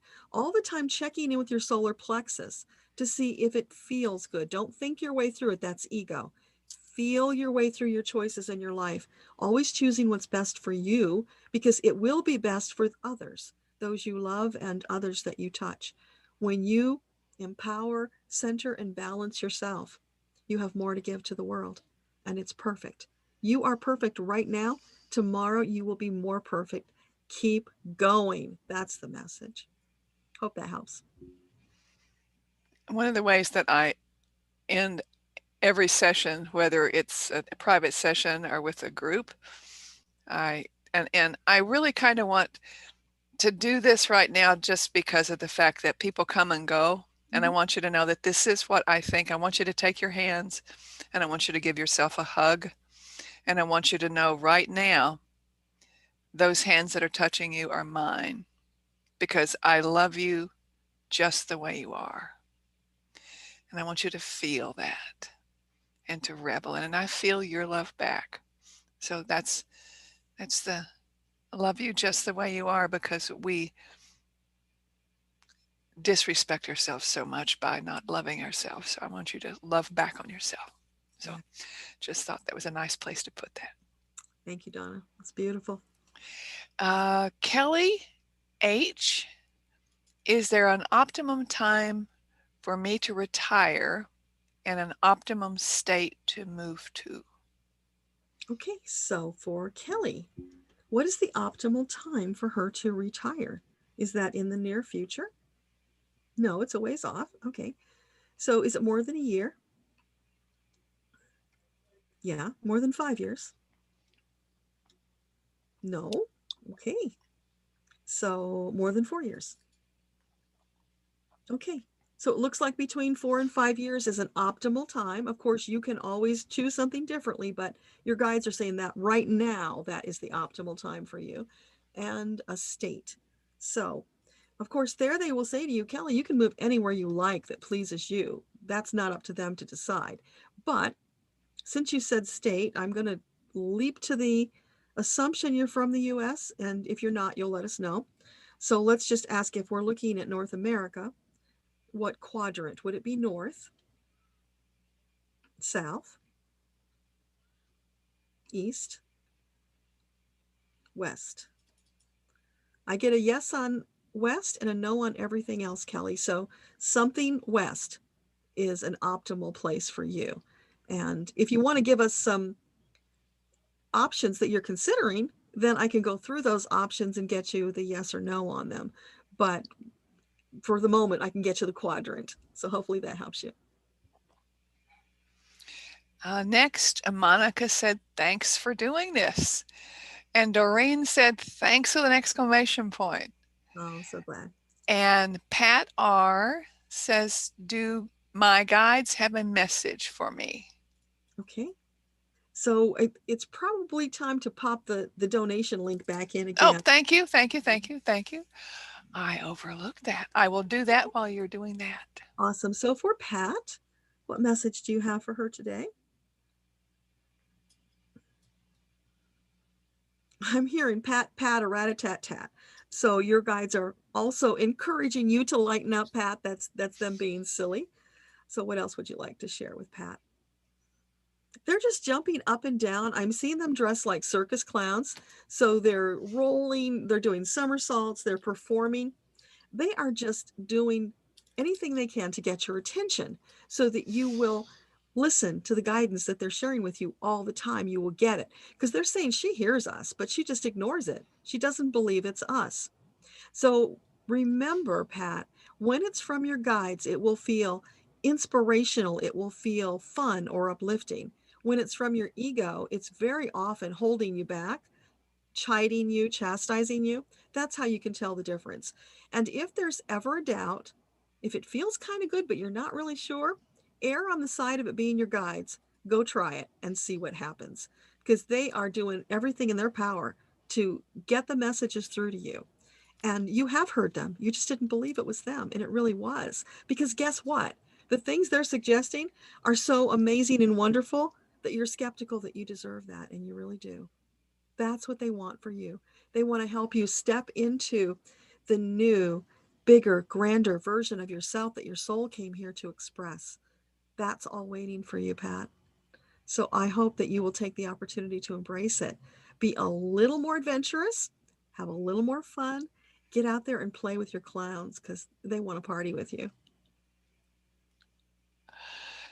And Reverend Mike says, thank you with a thumbs up. Appreciate you, Mike. Angelita, I am 70. And remember, I said just a few moments ago, 70 is the new sexy. I am 70. Any messages from my angels and any Akashic record information for me? And she left a heart. Okay. So for Angelita, what do you have to share? Oh, you're getting the Tarara Boomtier, Angelita, which is always about levity and having more fun, partying.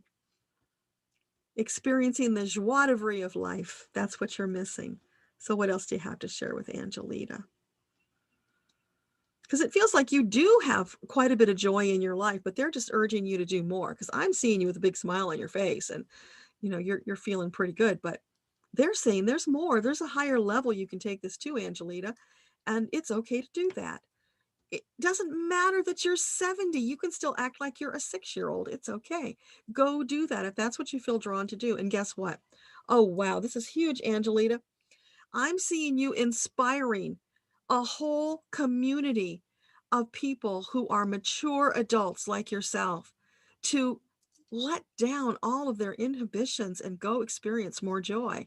You are going to be like the Pied Piper, leading these people out, getting their bodies moving, which is so important, as you get older.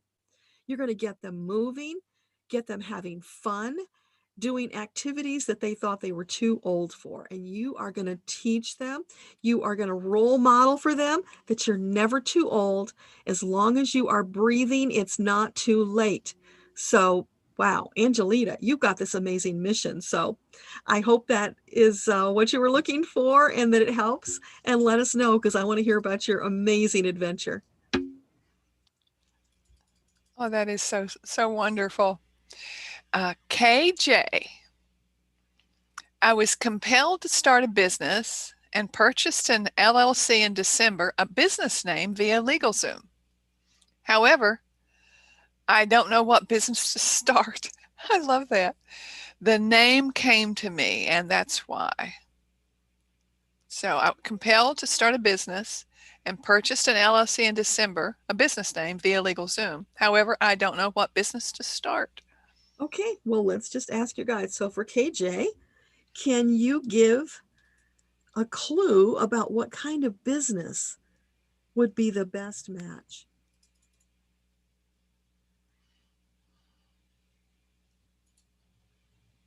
This is kind of weird, KJ. I'm getting something that looks like like a mailboxes business, you know, where you give addresses to people and you receive their mail and they come and get it from you, which is really odd, but that's the picture I got. So what comes to me from that is I mentioned earlier, I've been following all these van life videos because I'm dreaming of going off and traveling in a van. And, you know, a lot of the digital nomads, which we've learned about through that movie, need those addresses. That's actually a really great business and it's a growing business. And some of the problems they're experiencing is that some places want to charge them all these extra fees and they're making it, you know, out of their budget.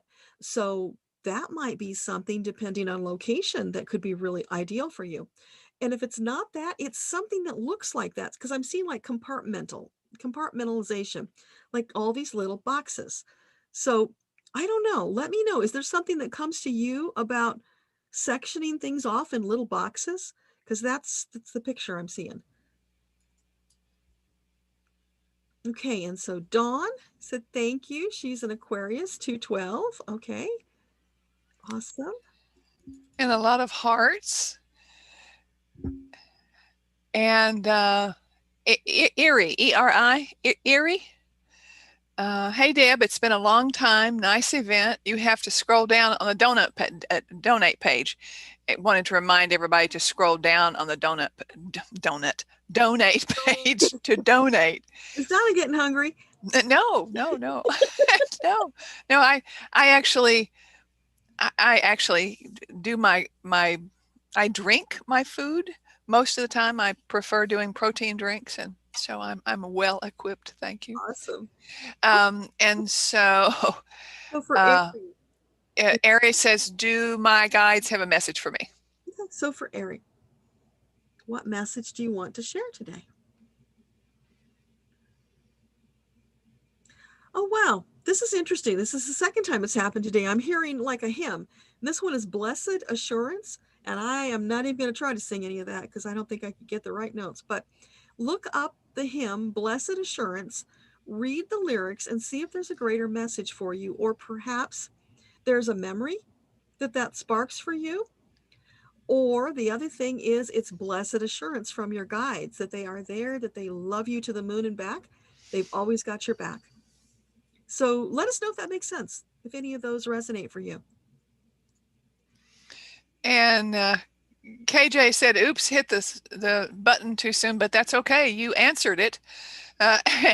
And ask if there was any updates from our friend John Denver. Oh, I love that. Well, let's just ask. So, John Denver, you out there? You got anything you want to share with us? He says, far out. He's happy that we're acknowledging him and he loves being remembered. That just really fills him with such happiness. So anything you want to share, John? Oh, he's saying, live your dream. Don't hold back. Because I thought I had so many more years left. And there was so much left undone. Yeah, I did a lot, but there was so much more I wanted to do.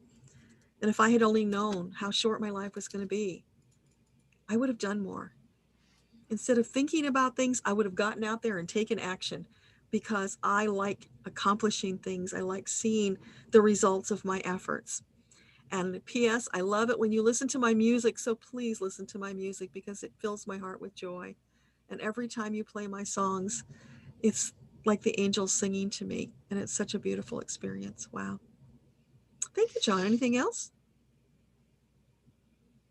He says, nope, gotta run. Okay. Pat O says, thank you from I can say it. Saskatchewan. Did I do it right? Close. Yeah. Say it for me. Saskatchewan. Okay. Saskatchewan. I have to retrain my brain in relationship to speech patterns. And it's wonderful to be able to meet new words or words that I've said before. After I had my stroke in 2013, sometimes there are words missing in action, and it's nice to have people help me to remember them. Monica J, do my guides have any advice for me on what I should be doing now in my life? Okay, so for Monica, what would you like to share? Well, there's no should. They want you to remember that, Monica. Don't should on yourself because that's miserable. That's putting expectations of others on yourself. That's ego pushing you down and holding you back. So, what would you enjoy doing, Monica? If time and money were no object, you could do anything you wanted, what would that be? Lean into that. Find a way to do that, even if it's only in a small amount. But doing that will open your energy up to more possibilities. Because when you step into doing that thing that feels so wonderful, that thing that feeds your soul, it feels like bliss, you are so aligned with your soul that everything flows with more ease, manifestations, abundance, all of it. That's sailing along as a fully embodied soul. So that's the level that you can ascend to. That's what's waiting for you. So lean more into that, Monica. Stop shooting on yourself. Tell your ego to go take a hike. Look for that meditation that I'm going to put in the comments after we're done about the powwow with ego, higher self, and soul, because it's a meditation that will help you come into oneness. It's a powwow. You negotiate between the three of you and you come to an understanding and cooperation. And I can tell you, doing that is transformational. It feels so wonderful. Suddenly, ego gets more cooperative. And I hope that you will use it, experience that, and then stop all the shoulding. Then it's time to lean into what your soul wants to do, and life will flow with more ease and joy for you. And that's what I say, stop shooting on yourself. Yeah. Starfish, what a wonderful comment. Thanks for my birthday reading. Every time I try to listen to it, I fall dead asleep. LOL, that's a good thing. That's beautiful. Yeah. So keep doing that, and one day you won't fall asleep, and then you'll know you've gone through that stage of healing that you've been needing to do. And Annie M says, first of all, she says, thank you for doing this. I wish I wasn't late. And I have to say, everything is in its own right time, and you can always go back and listen to this. We're going to go until we run out of questions. I want to let you know, and however long it takes. So, Annie has been feeling lethargic and not wanting to do anything. What's going on? Okay. So for Annie, what is this lethargy about? Is it physical? No, I'm getting it's not physical, Annie. It's emotional, spiritual. Tell us more about that.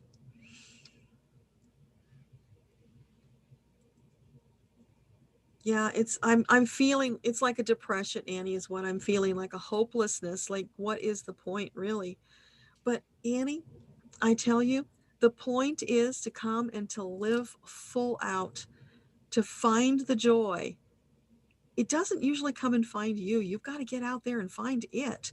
You've got to put yourself in a place where you can come into contact with opportunities for joy. So even though you feel crappy, maybe you can push yourself a little just to go outside for 5 minutes, 10 minutes, a little more. Take a walk if you can. Get out and get moving. Let the energy flow and be gentle with yourself. No criticism, no unkind words to yourself because you're going through something, you're processing something. It has to be processed. You can't just stuff it down and forget it because it'll explode later on. So you want to process it, but you always want to be reaching for something that feels better in every moment. So even though you might be holding a dark cloud at your chest right now, look at it and see if you can find any silver lining at all in that dark cloud, even if it's just that you have eyes to see it, and be grateful for that. Find that speck of gratitude, let it expand. Keep doing that in every day, finding more to be grateful for. That will shift your energy. You'll start feeling better. You'll start moving more, and that lethargy will start lifting. But it's one baby step at a time. It's not something you can rush, but it's definitely something you have power to change. So we're sending you so much love. Know that your angels are embracing you right now, lifting you up. You don't even have to stand on your own 2 feet. They'll hold you up. Let them do that. Lean into your angels. It's wonderful when you finally are able to make contact with them. and lean into them. It's an empowering feeling. And when I first came across the concept of having a guardian angel, I wanted to know the name. Okay. I wanted to know the name of my guardian angel. I said, "What is your name?" And I heard Sam. I said, "Are you a man?" Angels don't have sex, but this is Samantha. I said, "Okay." So she's the head of the team. It's Samantha. That's awesome. The thing about it, though, Donna, is even though you're trying to feel them and you don't think you do, use your imagination, daydream, pretend you feel them, make it real. That's how you get there.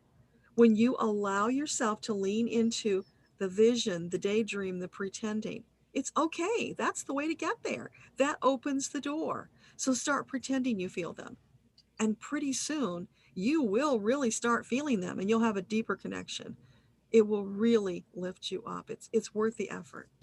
It absolutely is worth the effort. I absolutely swear to that. Adrian, do my guides have anything to share with me? Adrian. Okay, so for Adrian, what do you have to share today? I'm seeing you skating, and they look like kind of rollerblade type skates, Adrian, and you are just doing those long strokes with your legs. You're just, and you're bent over with your hands behind your back. So it's like that Olympic skating they do, I think.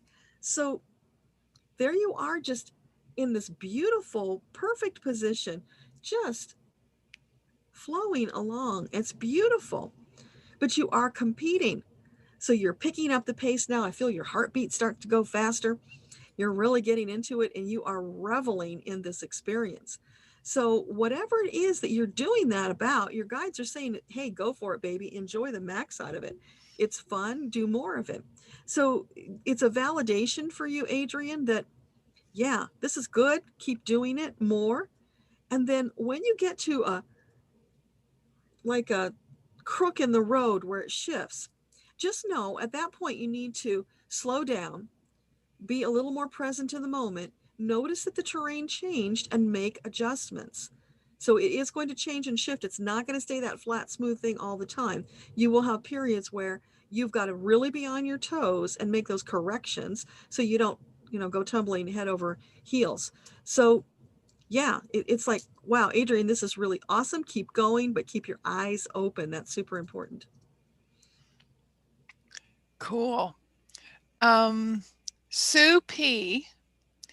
Oh, why do I cry when I think about contacting and communing with my spirit guides? So for Sue, what do you want to share with her about the tears she feels?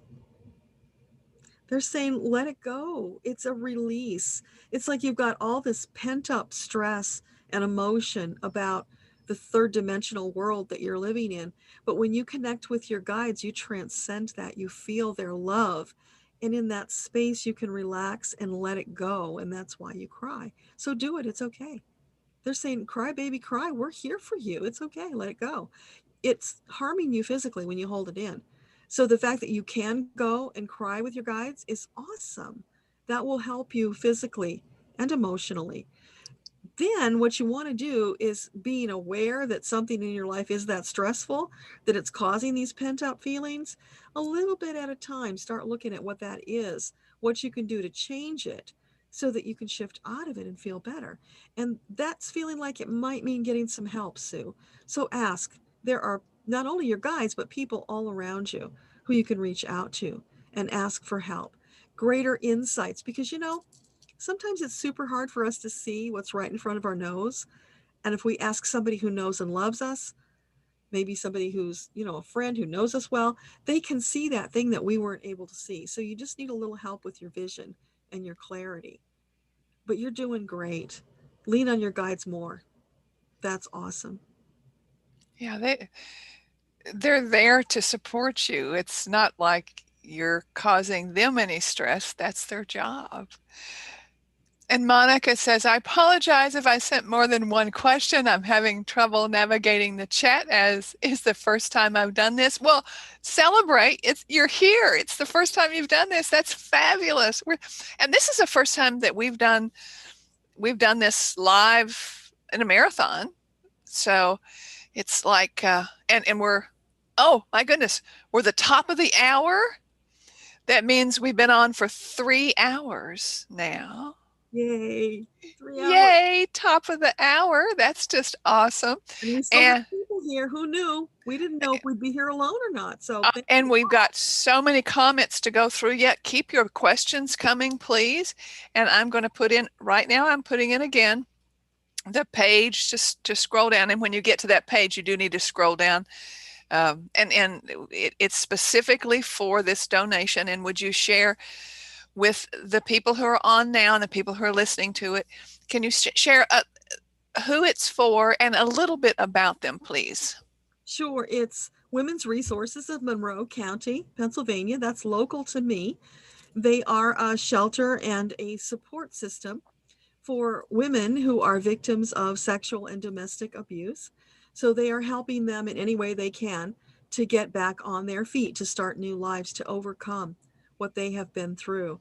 And as I've shared in some of my stories, it's personal to me because I was one of those abused, both sexually and physically, women. And when I escaped that bad marriage with 2 little kids, I was scared to death. I was afraid of my own shadow. I didn't know what to do. Thankfully, I did have some support that got me through it. It was rough. It was really, really an awful period in my life, but I survived and I thrived. And now I'm here and I'm finally in a position where I can give back and help those women. And that's because of you. I couldn't do this if you guys weren't here supporting my desire to help these women. So bless all of you. I'm sending you so much love and gratitude for being here. Thank you. And we're at 90 thumbs up. That means that even though there's 45 people watching, that means that people have come and gone, because you can only like it once. Isn't that too bad? I wish you could like it multiple times. Come on, YouTube. But reach out to friends and family, someone that might have a question, because this is an experience that you may not have dealt with before, but it's been life-changing for me in relationship to being able to connect to the voices that have been in my head, and to realize that they're there to support me rather than me being a little off, being a little crackers. But crazy. Yeah, that's it. Not crazy. But pass it around to somebody else. Share this with friends on social. Bring some more people over. We're going to stay as long as it takes. I guarantee you. Sherry B is next. And this is a very interesting question. I understand exactly where she is. Is my daughter and family going to be moving in? If so, shall we start preparing to build another dwelling on our property to accommodate? Okay. So for Sherry, is it highly likely that her daughter and family will move in? Oh, big yeah on that, Sherry. I don't know how you feel about that, but definitely a big yeah. So would it be optimal to start now building another dwelling for them? They're saying, oh, the sooner the better, because they are coming. They're coming like a freight train. I'm feeling that energy. So yeah, if you're going to need your own space, then the sooner you get something else for them, the better. And maybe you can arrange something temporarily to house them so that you don't have to dump everybody into one dwelling. Yeah. So sending you a lot of love on that. I know there's a big challenge ahead for you, Sherry, but you can do it. It's wonderful to be able to ask a question about building another dwelling. Means that you have the property. And I think that's wonderful to have land for kids to grow up on. That means a lot to me, because I grew up in the country, in a coal mining camp 15 miles from the country house where Mother was born, in southwestern part of Virginia. And going to the country, that was what's called going to the country. And that's what I loved doing, going down and being with grandmother and riding a mule. I had my favorite mule. And isn't that interesting? My favorite mule's name was Sam, and I said my guardian angel's name was Sam. Now, isn't that just now? That wow, the revelations. I went, whoa, how about that? But that having the property that could accommodate another dwelling, I mean, that's, to me, that was a huge gift that you have, which is the land. Bonnie Bonkers. I usually don't say people's last name, but they're just Bonnie Bonkers. I love the name. What are my guide's name? Is my guide's name, and what is my soul's? Didn't we do that already? Because did we do one that was like something about Jack? That's the fact, Jack, or something. It seems like that was. I don't know if that was. I wasn't here when you did that one. I don't know if Bonnie has put it in. Just ask and see if it's the same one. Yeah, Bonnie, let us know in the comments if that is you, if you already got the answer to that question, and we'll come back to you. Okay. Patty with an I says, thank you very much. Yeah, you're so welcome, Patty. Wishing you the very best. And Adrian. Yeah, she's having trouble. Let me see if I'll let Melanie know. Let's see if she's got something else they can use. Yeah, go ahead. Okay. Are you going to do some multitasking? All the time. Yeah. Sure. Okay. Erie, E-R-I. You have to, it says you have to scroll down to the bottom of the page where it says open the form or continue to form. So, Erie, thank you so much. E-R-I, if I'm saying your name correctly, I want you to know, thank you so much for being in there and supporting us by replying to Adrienne. Yes, I appreciate that. Deborah M. I am scheduled to get my COVID-19 vaccine on Monday. Is this the optimum thing for me to do? We'll just put that on hold for a moment until Deborah gets back. Oh, I'm done. You're done? Okay. So for Deborah, Monday for the COVID shot, is that the optimal choice for her at this time? Yeah, I get a big yes. It's okay, Deborah. Yeah, you're feeling led to do it. You should definitely do it. Excellent. Kelly with an I says, of course they want to play. And Patricia S says, thank you, Deborah. I will allow them to support me as much as they want. Beautiful. And from Gregory, my husband, we actually get a thumbs up from him. He said, awesome. Put the motorcycle in the box. Now, I went in there, by the way, and he still has it open. He's coming in and out of the room. But it's interesting because I said, go ahead and stay on. So it was one of the one watching. He comes in every now and then. And I said, and I walked in and he said, you told her about the bike. I said, I did not. I did nothing. The guides told me, Gregory. I did not. Little faith. Oh, S-A-I-D-A. Seda. Hello, everyone. New subscriber. I live in France. Yay! Awesome. And Renee says patience equals faith. Oh, it sure does, doesn't it? And Kelly with an I, thank you for the message of allowing and patience in regards to my symbol and life in general. Wonderful. And thank you for that. Yes. Margene, thank you. To know about my necklace. That's funny. What's that? Oh, show the necklace. Okay. This necklace, you guys, was handmade by a native Hawaiian. It's got crystals on either end. And he made it very long so that it could be worn as a belt or necklace in a variety of ways. I saw this in a metaphysical shop when I was at a meetup, and I could not stop touching it. I was running my hands all over it. It's like this cord, like, I don't know what you call it, like a buckskin cord. And then he wrapped it in this metal. It's got the most interesting texture.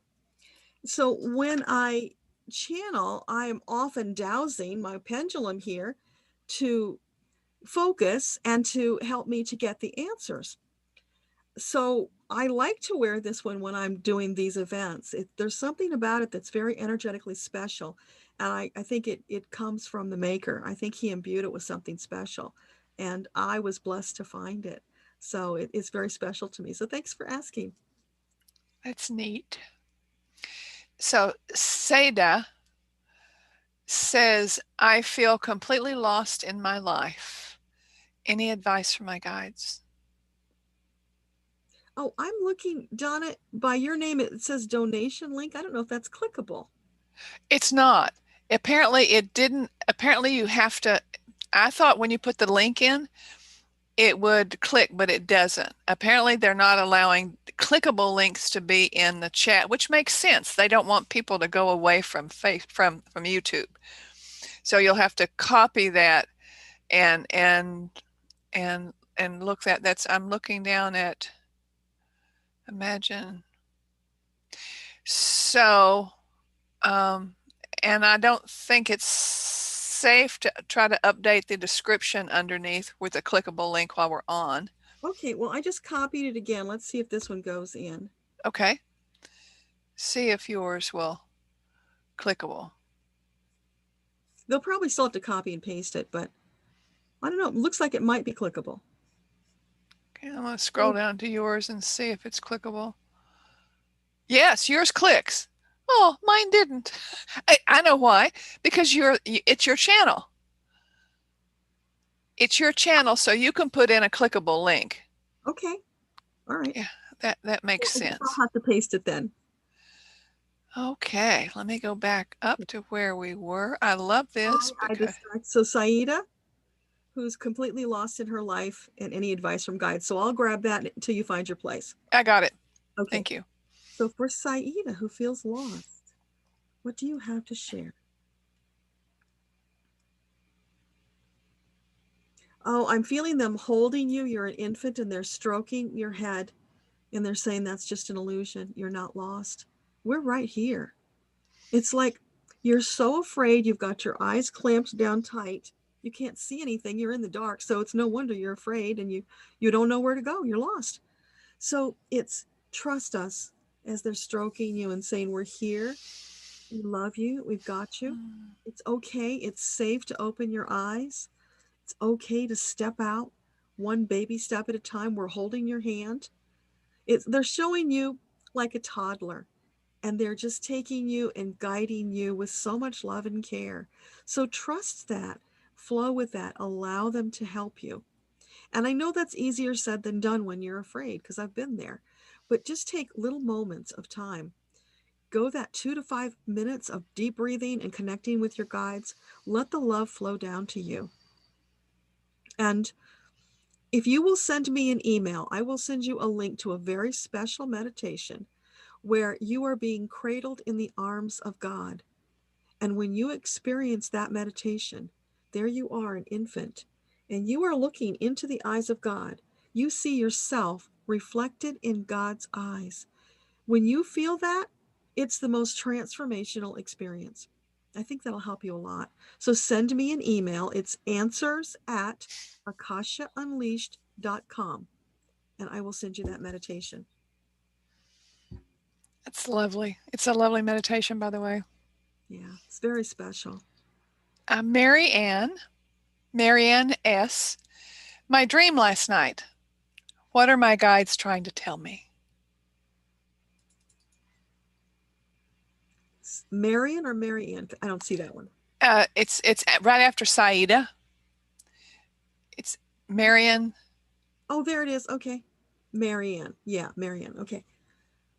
So what can you tell Marianne about the dream? What is she supposed to get from it?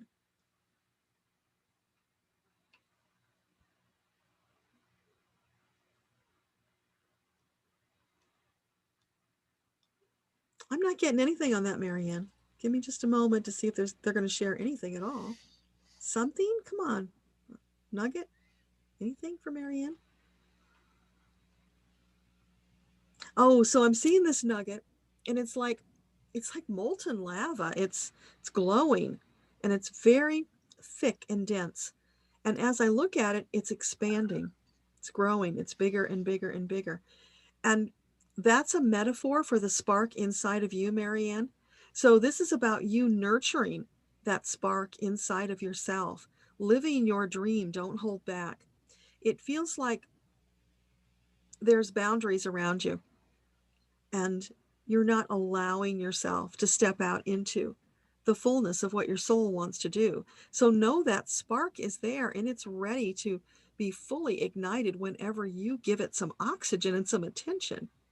So if that's something that you really want to do, and it must be or it wouldn't come up, then give it that attention, give it that time, give it that effort, allowing it to expand. Take it out. It's like it's boxed away right now. Get it out into the light, nourish it, feed it, and it will feed you. Oh, that's interesting. It will feed you. So I don't know if that has to do with career or what that is, Marianne, but that's intriguing. So let us know if that makes sense and if it helps. Get a thank you from Vanessa. No, you're so welcome. And then from Allie B. Should I sit another professional exam in June?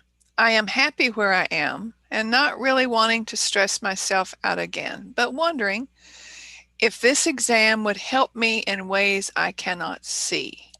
Okay, so for Allie, would it be highly optimal, the best choice, to sit this exam in June? No. It's a distraction, Allie. It's like that FOMO, fear of missing out thing. You don't need it. You're already on a really terrific path. So keep going. More trust in yourself. It feels like there's a little lack of that. So know that you have so much wisdom as a soul. It's all in there to be brought out. Trust in you. Go inside, feel your way through your choices, and see what your soul tells you is the absolute best thing to do. And then go do that as quickly as possible. I think that'll help you a lot. But definitely a no on the exam. Boy, I like hearing no on exams, frankly. Yeah. Christina T says, hello, everybody. Hi, back at you. Hi, Christina. And JD says, any messages? Okay. So for JD, anything you want to share? Oh, I'm hearing La Bamba. Really kicking it off, JD. So I don't know if you like that song or if it means something to you, but go play that song and feel it. Move your body when you hear that song. Don't hold back. Flow with that song. There's something in there beckoning you to step out and to flow more. So I think there's a greater message there, but they're wanting you to have that experience. So do that and let us know what you think. And we've now passed another quarter hour. Yay. So Deborah, if you'll drop the donation link in one more time, every 15 minutes, I think we can drop it in. And if and the question came up with Core said, is there a donation area here? And it will be, anyone that's watching later, there will be a link inside the comments. I mean, inside her post below. But she's posting it again now. Thank you. Uh-huh. And Saida said, thank you for your spiritual guidance, ladies, and hearts. And Beverly said, thanks. The message from my guides absolutely makes sense. Oh, so glad. Thank you for letting us know, Beverly. Because, sometimes I share these answers with you and I'm thinking to myself, that really sounds kooky.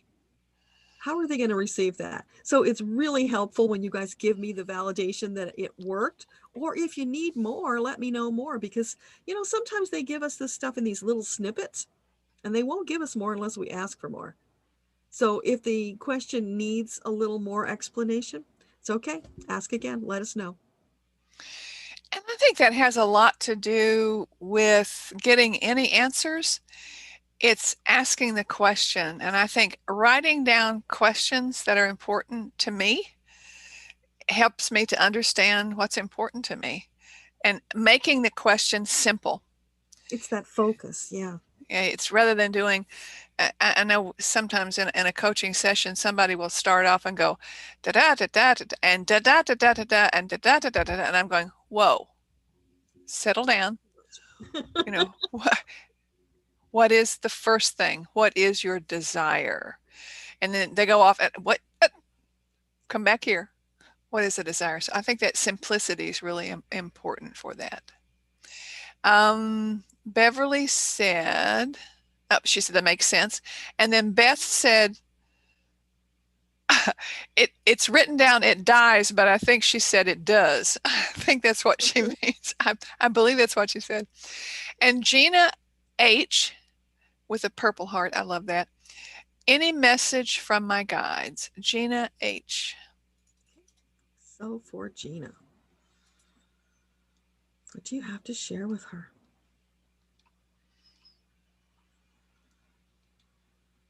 I'm hearing zippity doo dah, Gina. So that's for you to step up in more joy, more playtime, more self-care. There's a little element of joie de vivre that's missing from your life. It's not the level of joy that you need and play that you need to shift your energy into the place where you are really fulfilling your purpose. So when you step into that, the energy shifts, then all of a sudden it's like, whoa, you're on a mission and you're taking off now. But in the meantime, it's like you're just kind of chugging along and not making the progress that you could make. So they're just asking you, step it up a bit, Gina. A little more fun and play in your life would be great, and self-care. And Regina F, do the guides see me being able to hold on to my home and business through this divorce? Okay. So for Regina, is it highly likely that she will be able to hold on to her home and business as her marriage dissolves? Yeah, I get an easy yes on that one, Regina. So it seems like things are lined up for that to happen. It's just a matter of you doing the follow through and keeping the faith. Don't allow yourself to be pulled under.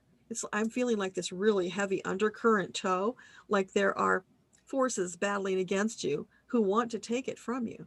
Don't allow that to happen. Float on the top. Let your guides help you. Stay there. Don't go into the dark. Stay in the light, and you will come through with the outcome that you desire, because that's what's written right now. That's your possibility. You just have to meet it. I felt a sigh of relief when you said that. Yeah. Oh, JD says, I am a she. Hello, JD. I am a she, and with hearts. So that's the comment there. And Linda E, number 2, would love message from my guides. Love message from my guides. So for Linda, what message do you have?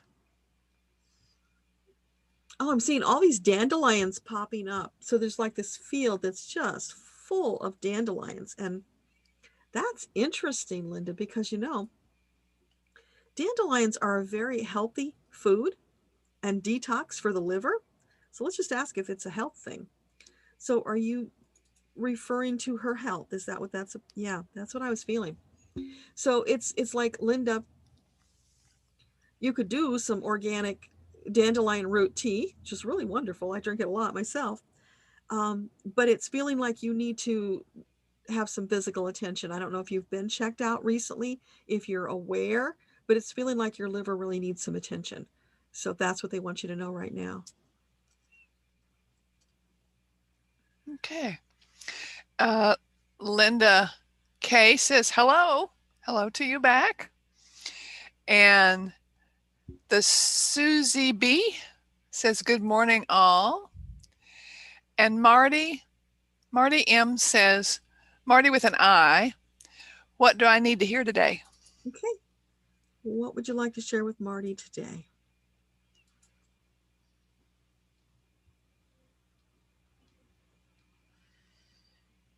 I'm hearing that marching song again, that da da da da da da dum. So, but it's quieter for you. The one I heard earlier was really exuberant. This is a quieter one. It's almost like an undertone in your life. So it's a bit muted. Does this mean Marty is muted? Is that what you're trying to say?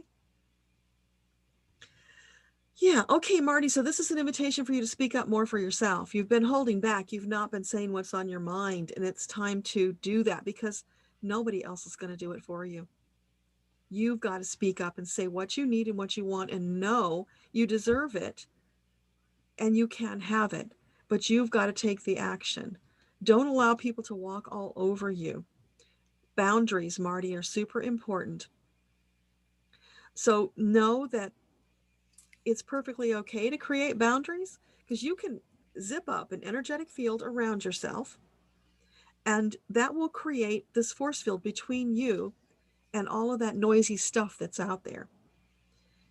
It's not stopping it from getting through. You still feel it, but it's muted so it doesn't disturb you. So you need to work on your boundaries and muting that noisy energy. And if you need more about that, shoot me an email and I'll send you a link for a tool. Wonderful.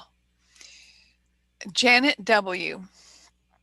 Speaking of her younger brother, Jim, who recently passed, how is he doing on the other side? And thank you, my new friend, for offering this beautiful gift.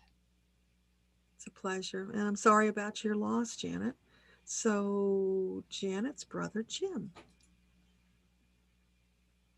I'm seeing him very vital, and I think he's playing tennis. He's dressed in the whites, looks like he's playing tennis. So he's doing great, Janet. And he's just sending you a lot of love and saying, don't worry about me. I'm fine. It's you that I'm worried about. So just know, in those moments when you're feeling that sadness and loss, know that I'm nearby. In fact, I'm seeing him now. He's showing me. He's standing behind you. You're sitting down, and he's leaning down with his arms around your neck and his head on top of your head. It's very beautiful. And so he's just wanting you to feel the love that he's sending, and know that he'll always be with you. Whenever you think about him, he'll come near and he'll be there to support you. But he's fine. No worries about him. He's playing tennis. From All Connected, a great name. Good day, beautiful people. And Regina Flower, am I on the right path for my spirit awakening? Oh, Janet is saying she can't hear. Is that true? People can't hear? And other people say they can hear. What's happened more than likely, Janet, is you've gotten there, and well, she's not going to hear me to say this, is that when you get to YouTube on a phone, oftentimes it arrives there muted, and you have to unmute it in order to hear it. Maybe someone can type that in the comments for her. Yes, and All Connected says we all hear fine. Thank you. That's the worst when you can't hear. I know. I'm going, well, and I'm going to go, no. And actually, somebody had some signs that put up, says, can you hear me now? I think I want to make those. Yeah.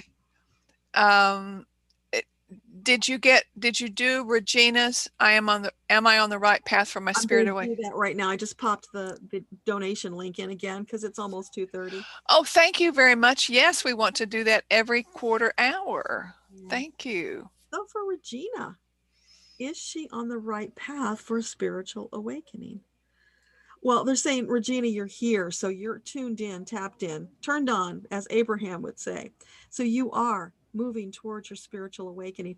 And just know, some people think it's like it's going to be zap and you're gone from the planet. And no, that's not what it's about.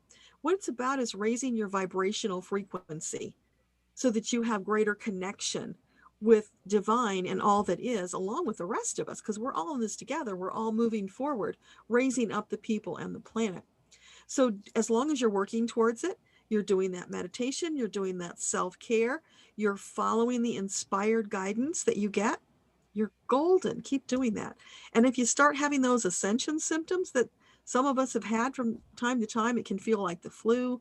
It can feel like, the tinnitus, some dizziness, all sorts of muscle cramps, things like that you don't normally have, and they just come out of nowhere. That's probably ascension symptoms. So it's very common. It's happening to a lot of people. Just know that's part of the journey, but you're on track. Just keep going, keep leaning into it. As long as you keep that connection with your guides going, it's all good. They will help you course correct as you need to.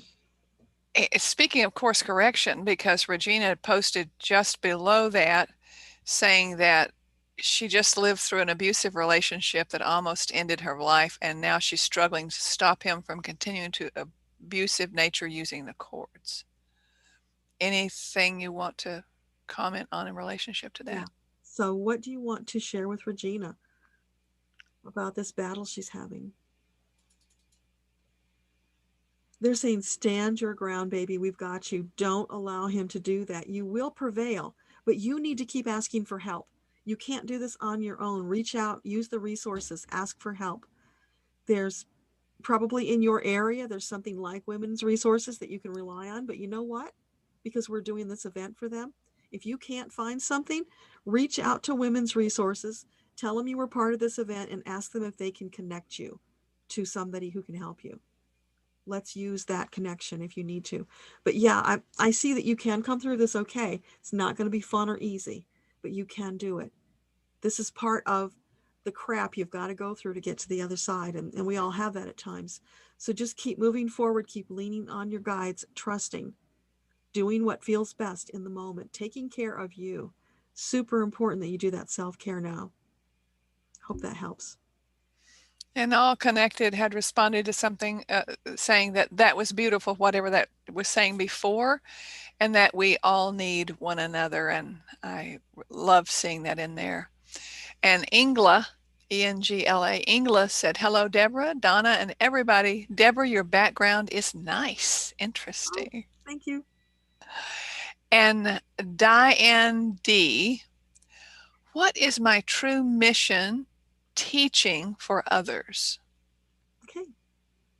So for Diane, can you give her some enlightenment about her mission and her teaching?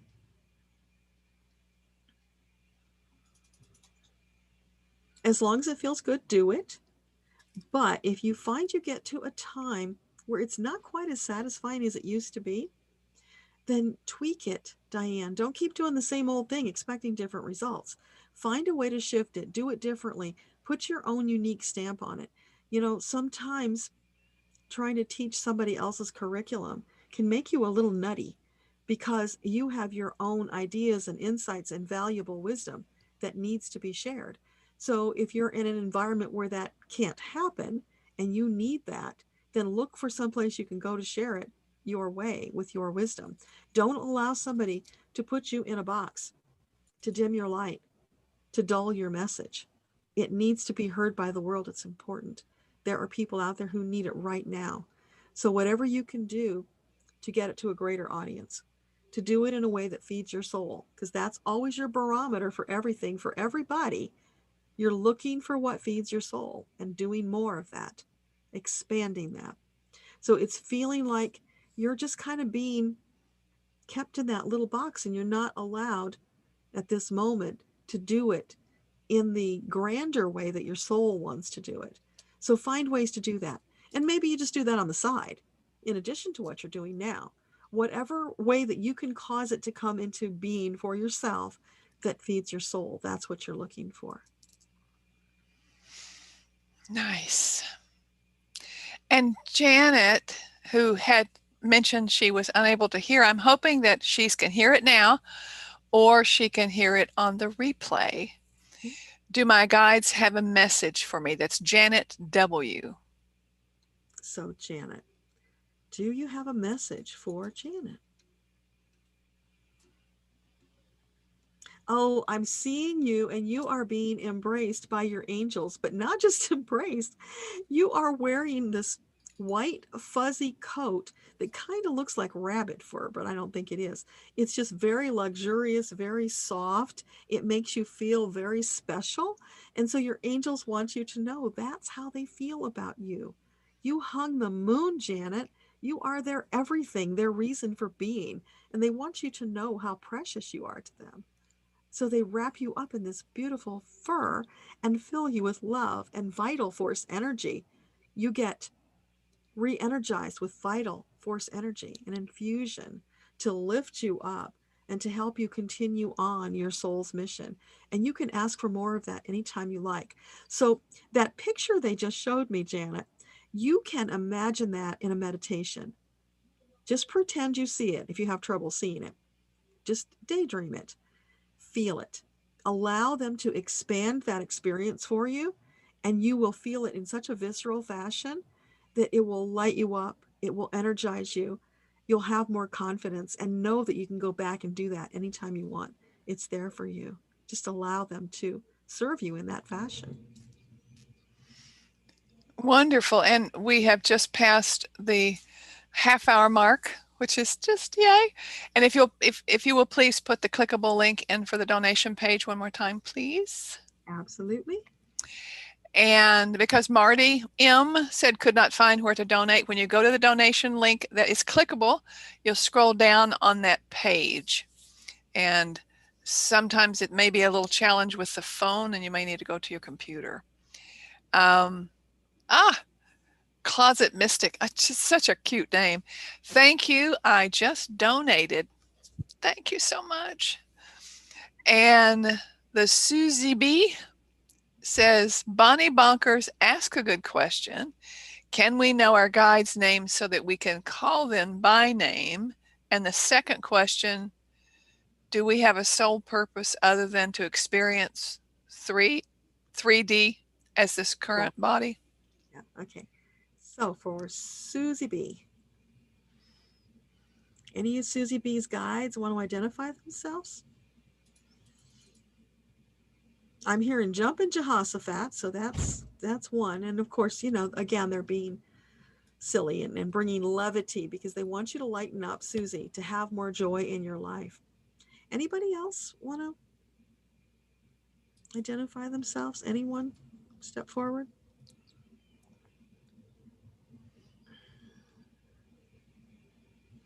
Celia. I hear Celia. Okay.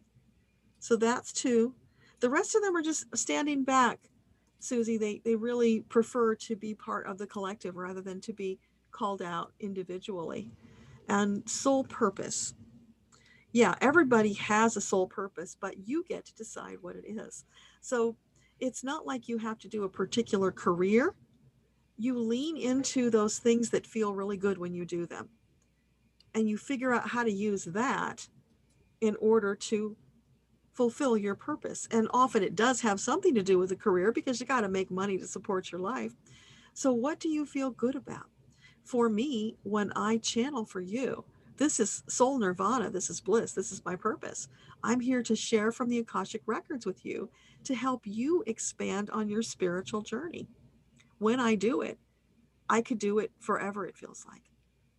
It's just amazing. It feels that wonderful. So Susie, you're looking for that thing that feels really, really good.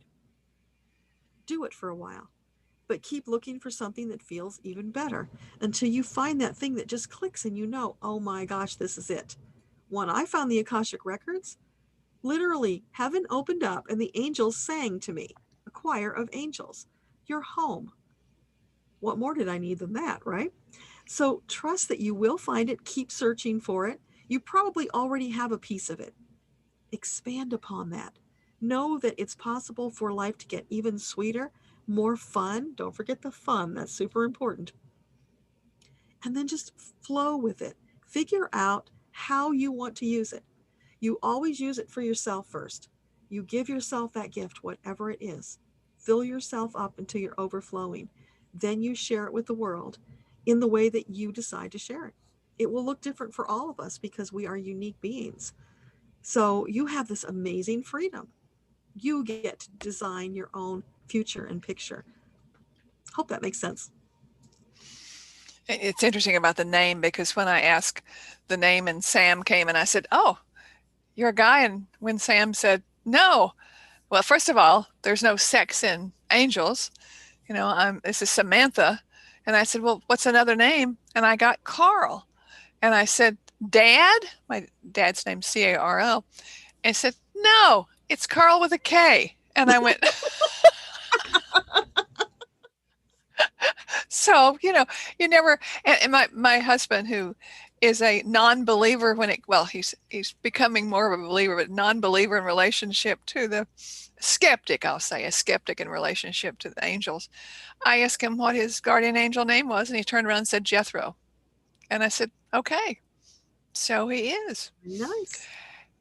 And I want to tell you that I was at a class a few years ago about talking to the angels, and I'm writing down, it's like, writing a journal to the angels. It was a church group, and I just heard this really strong hit that my husband was in pain, and I thought, oh, I wonder if there's any way I can ask Sam and their team to go talk to Jethro and his team.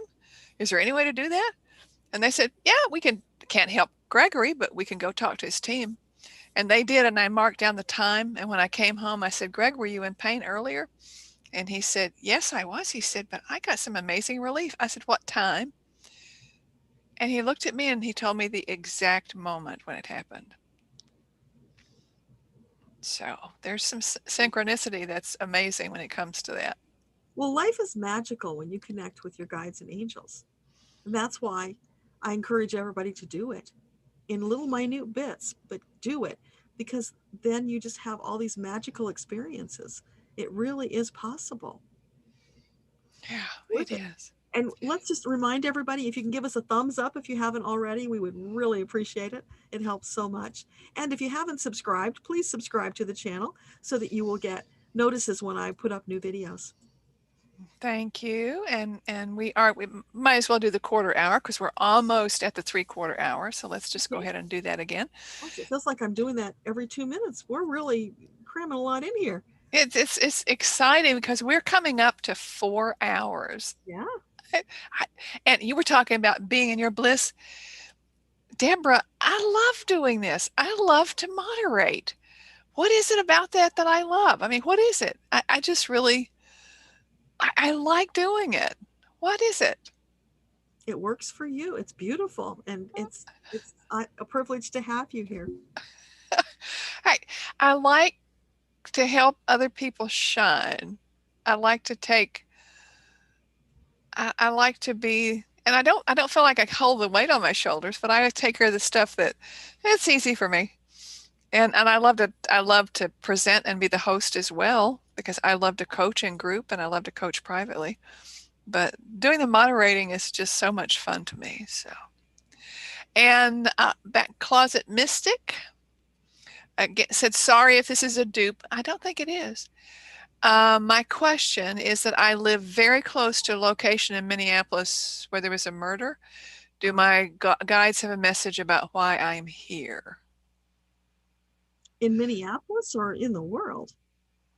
Sorry, these words should be in my question, where George Floyd was murdered. Okay, yeah, I thought that might be where it was going. Yeah. So for Closet Mystic, can you share any wisdom about being at the place where George Floyd was murdered? Is there a greater purpose to that location for Closet Mystic?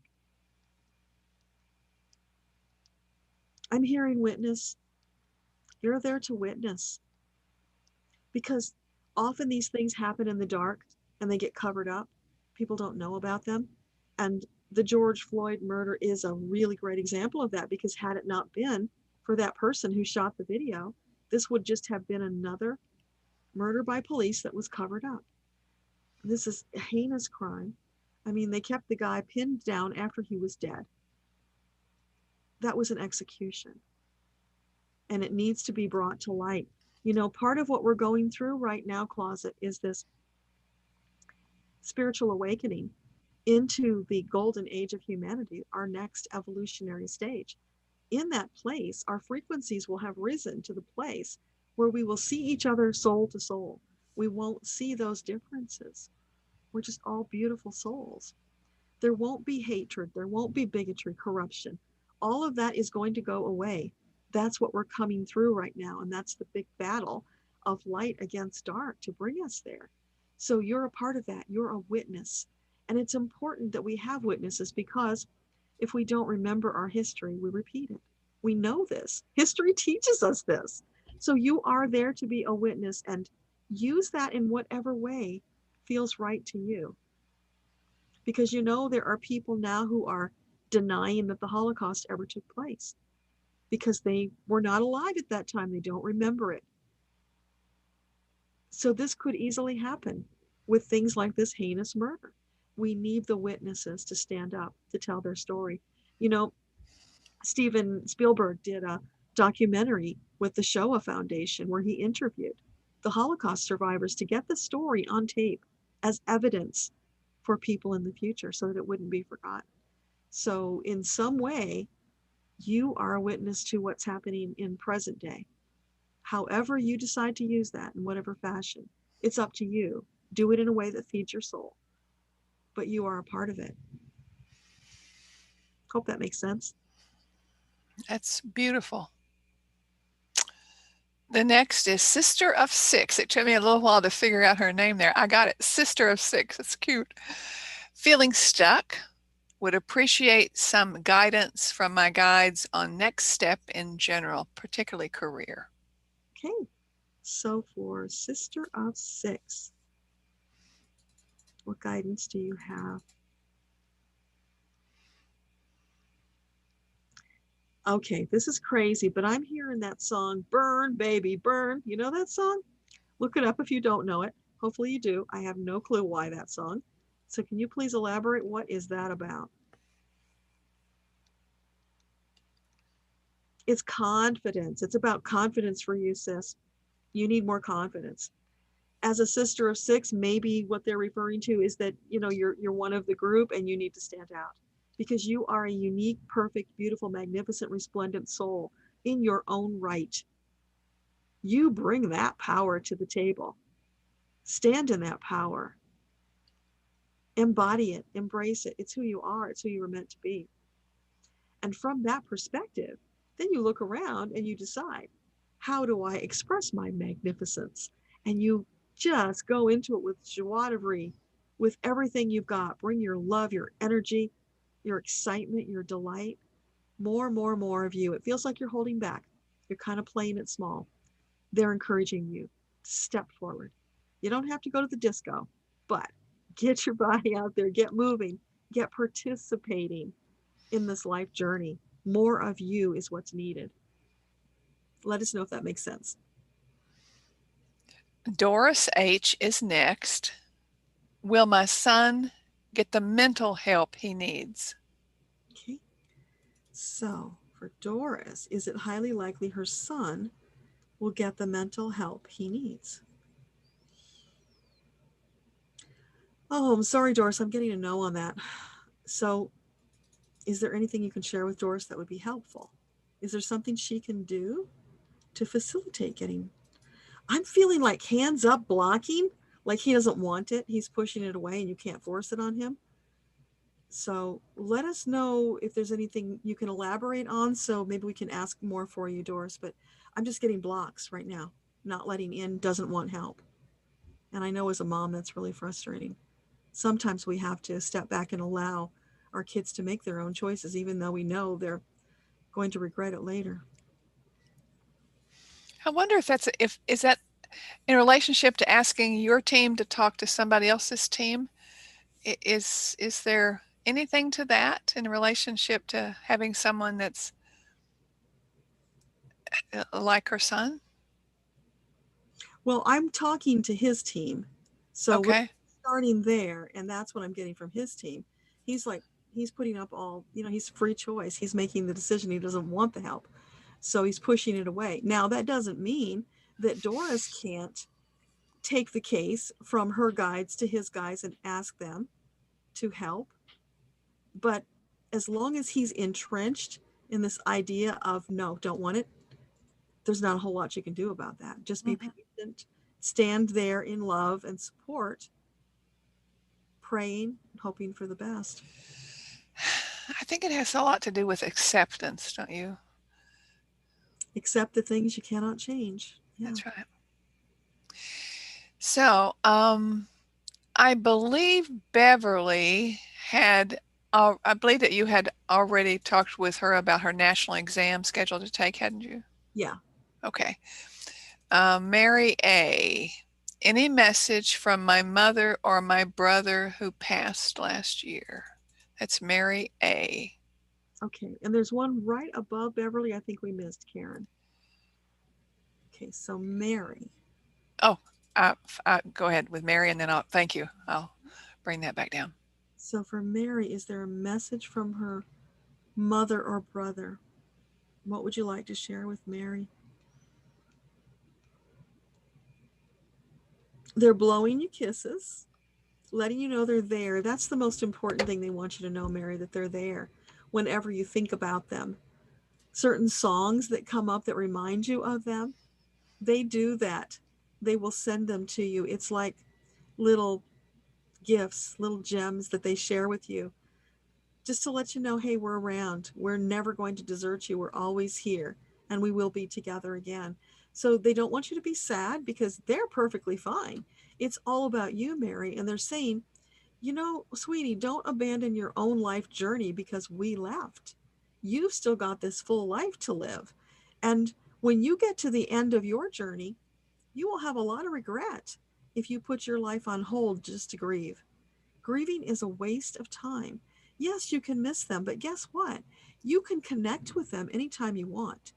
Just like we talked about earlier, go into a meditation, ask them, they'll come forward.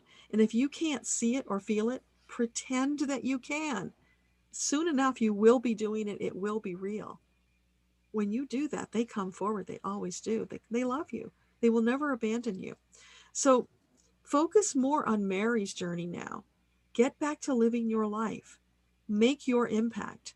Your soul came here to accomplish great things, and it's your time. So step into that, lean into that. And as you do that, you'll miss them less and less because you'll be filling your life with joy and excitement as well as fulfillment. So that's the piece that's missing for you. Give yourself that gift, Mary. And that's a lovely reading. And going back up to CL, Karen. And there's two important questions. The first one is, will I be successful in raising enough deposit to buy a house in September? And you want to go with that one, then I'll ask the second question, or you want them both at the same time? Okay, so for Karen, is it highly likely that she will successfully raise the funds to buy a house in September? Yeah, that's feeling really good. It's feeling like there might be some challenges along the way, but mostly it's very fluid. So yeah, that's very good indicator for you, Karen. And will my next job continue until September? Okay, so the next job, is it highly likely that will continue until September? I'm getting a no on that, Karen. So if you're relying on that job, you might want to look for some other options because that one doesn't feel like you can count on it. It's too iffy. Okay, the next, Sue B, still wondering if Mitch McConnell was Nicola Machiavelli in his past life. Thank you for bringing that question. She had commented on my video about that, and I said, please come and ask the question because I'd like to know too. So, Mitch McConnell, is he the reincarnation of Machiavelli? No, not Machiavelli. Okay, let's just ask this. Is he the reincarnation of someone famous? Was he a famous person in the past? No, he was just a plain Joe. This is where he's taken the moment to step up and shine in the spotlight, but he was just a regular guy. So we have to blame Machiavelli on somebody else. And Beverly just thanked you with 4 hearts. I love that. Oh, and so Beverly.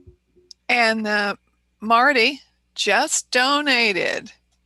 What do I was going to ask another question. Great, you deserve another one.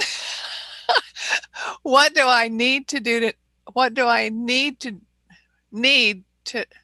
know how, what do I need to know from my guides? Thank you. Awesome. A little dyslexic there. A little brain blip.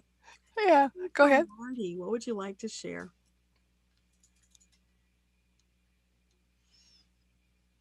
I'm feeling soaring like a bird, Marty.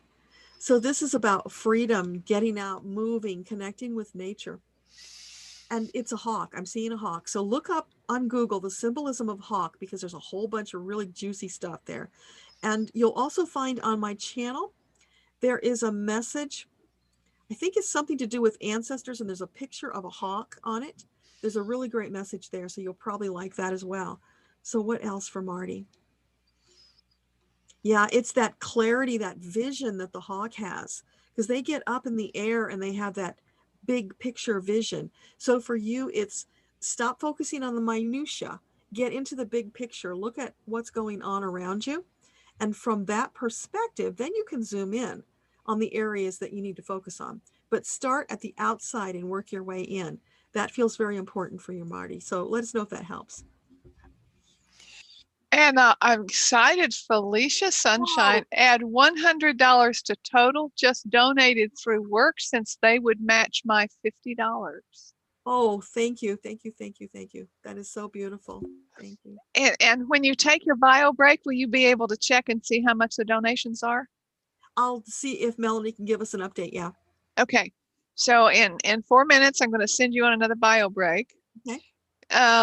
Deborah says, thank you, Donna. And thank you, Deborah. Lots of hearts. I love that. And Saida, thank you, and hearts. Wonderful. Marty, thank you. Excellent. And Juna, is that Juna? Do you say the J? Juna K? I would say Juna. Yeah. Okay. Can you please give me some guidance? I am super tired and keeping gaining weight, even though I watch what I eat. It is not making sense. Okay. So for Juna, what guidance can you give her about feeling so tired and this strange weight gain? Oh, they're saying it's not you, baby. It's that toxic food out there. There's so much bad food out there. You know, and Juna, I can tell you because I've been investigating this myself, because being, you know, a menopausal woman, the pounds just come on whether you eat or not. And what I recently discovered, because in December, Metatron challenged me not only to 21 days of meditation, but he challenged me to 30 days of fasting. So I did 30 days of fasting, except I negotiated because I said, you know, my husband likes to take 1 day a week and go out and have a dinner together, and that's something special. So can I do 6 days of fasting and 1 day of having a meal? So that was okay. So I did that. You would not believe, Juna, nothing else worked. But when I did the fasting, the extended fasting, and I had tea and bone broth, that's all I had. And it was really easy. It was surprisingly easy. I think probably because Metatron asked me to do it, but I lost 15 pounds easily when I haven't been able to lose anything, no matter how few calories I consumed. So there's something really wonky going on with the food. And of course, medications. If you take medications, I don't have that issue, but it's not you. So don't blame yourself. I highly encourage you to go and read some of Dr. Jason Fung, Fung, his book, watch his YouTube videos. He's got a wealth of information, and he is helping people just like you and me to shed those pounds when they haven't been able to before. And by the way, this past week, I experimented with the carnivore diet because I'm a lab rat. I test everything on me. Astonishing. I had nothing but meat for 4 days. And I know I exceeded 2,000 calories a day, and I lost 4 pounds. Now, you explain that to me. How can I be on keto at 1,200 calories a day for a year and not lose a pound when I turn around and do carnivore and eat 2,000 or more and lose? So there's something wonky with our bodies. We need to heal our bodies. So it's a matter of figuring out which of those eating plans is best for your body. It might be the eat like a bear plan, where you have this really big, huge salad once a day. So you fast for 23 hours and you eat for 1 hour. It could be the carnivore, could be the fasting, could be a combination. I'm finding for me, it's the combination, because our bodies get into this pattern and they start resisting us. So if we keep changing things up, then the body has to come along for the ride. So that's not necessarily guides, but it did come from Metatron to begin with, and that's what I've learned on that journey. So I hope that's helpful. But let me know, Juna. I'm cheering you on. And let me just toss another thought in there, since I talk about mind shifting. I believe when people focus on losing, and they focus on that, and the words I'm losing weight, losing weight, losing weight. They lose the weight, and what happens is they gain it back. If they're losing and they focus on the losing, then what happens is the universe says, oh, you like to lose. Here, you can have some more weight so you can lose it again. I believe, and this is my belief in relationship to weight release, it's releasing that which no longer serves. And when you go to the place of releasing, when I started doing that, I never gained the weight back. And the weight moves down when I'm focusing on that, releasing that which no longer serves. When I focus on that and just be in a mindful place when I eat without counting calories or changing my food, the scale keeps moving in that direction. So it's releasing that which no longer serves. Might be a way to change some wording that will help the release. Words are so important. We need to focus on what's coming out of our mouth. Make sure rather than what's going into it. Yeah, make sure it's uplifting and supportive. Yeah. So I'll just scroll down really fast to the bottom to see what's going on down there. Okay. Janet said she was finally able to donate. Yay, Janet. Awesome.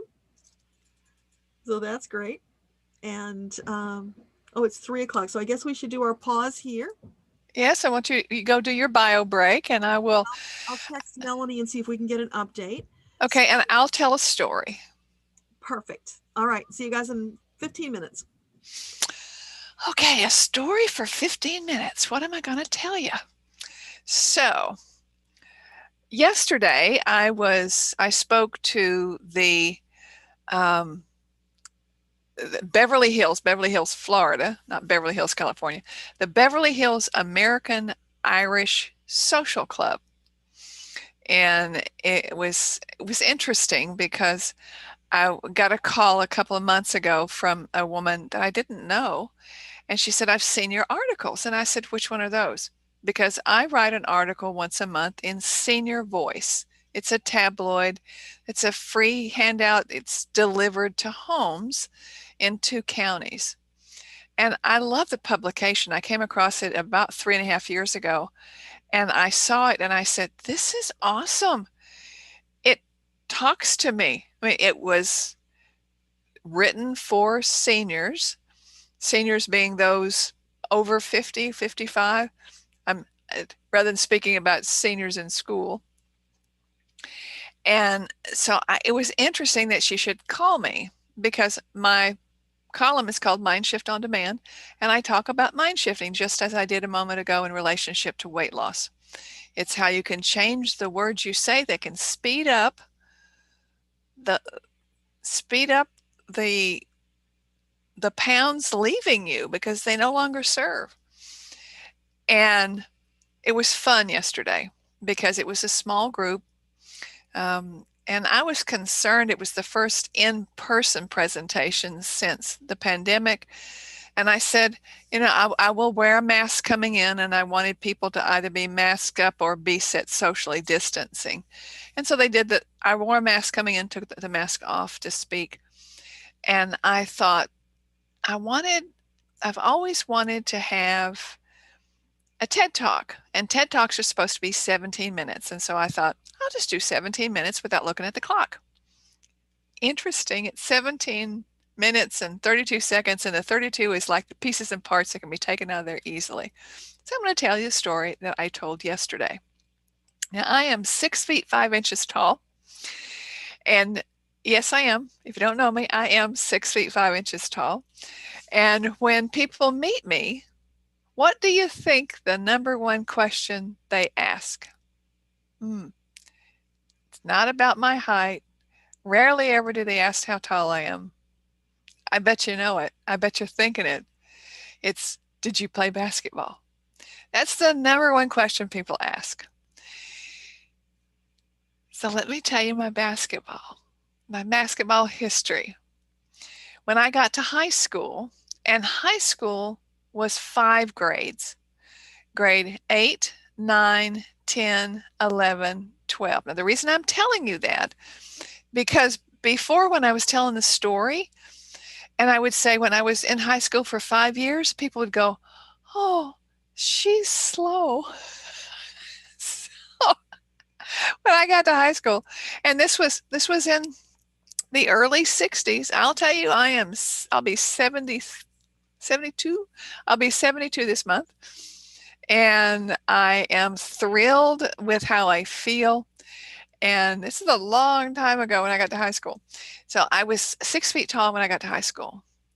And I was not athletic. I was yet to get there because I was so uncoordinated. I had grown 9 inches in 1 year in the 5th grade. The pain was excruciating. And I mean, just imagine if you grow that fast, you reach for a doorknob and, it wasn't where it was a minute ago. You stumble across the floor because you take a step, things move. You go to sit down on the toilet and you flop down because it's like it's not where it was a minute ago. It's further away. So I got to high school and my brother's basketball coach came to me and said, "Donna, do you know how to play basketball?" And I said, "No, sir, I don't." He said, "Would you like to learn?" And I said, "Not particularly, because I couldn't dribble. I couldn't hit a basket. I had never practiced basketball. Now, softball, on the other hand, we'll talk about softball. I was the first baseman on my church basketball team, and we were the champions, by the way, because we kept winning. My mother, who is now, she'll be 95 in May of 2021, and she's a phenomenal athlete. And she was the pitcher, and she was the pitcher or the catcher, depending. And I was first baseman because they couldn't overthrow me. Anyway, so I got to basket. The coach asked me if I wanted to play basketball, and I said not particularly. So he, went away. And 2 weeks later, he came back and he said, "We have your team." And so for the 5 years I was in high school, I played basketball, but I was such a poor basketball player. I had a double-handed overhead shot. Now because nobody could take it away from me, and I would hold the ball up there and I would take my time and I would shoot and I would miss and I would shoot and I would miss and I would shoot and I would miss and I would shoot and miss again. And I would shoot and finally go in. And at the end of every game, I would ask that question, why am I such a poor basketball player? What is wrong with me? Why do I always miss? I'd like for you to fast forward 20 years after I graduated high school to 1987. I got a phone call from California. I live in Florida, where I live now, and lived in Florida then, and got a call from Hollywood, California, and they asked me if I would come on a daytime talk show with Kareem Abdul-Jabbar. Now, Kareem is 7'2", and the host,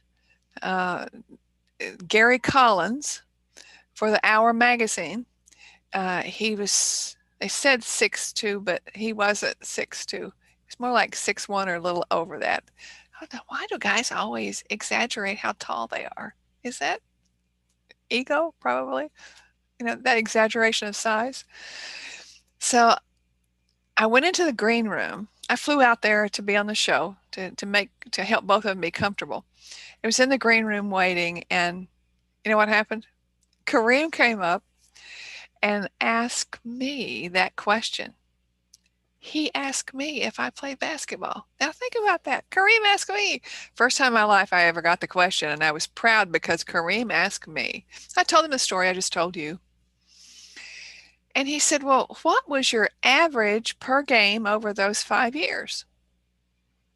I told him, and you know what happened?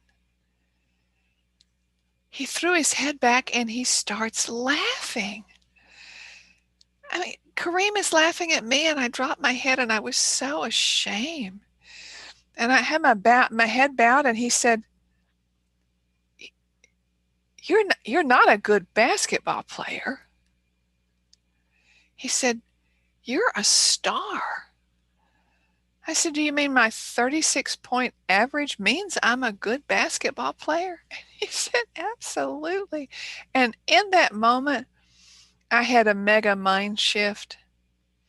I realized that I had been counting the wrong things. I had been counting the number of times I lost rather than the number of times I missed rather than the number of times I scored. I mean, how many times do we focus only on our mistakes without finding the lessons within the mistakes and letting them go?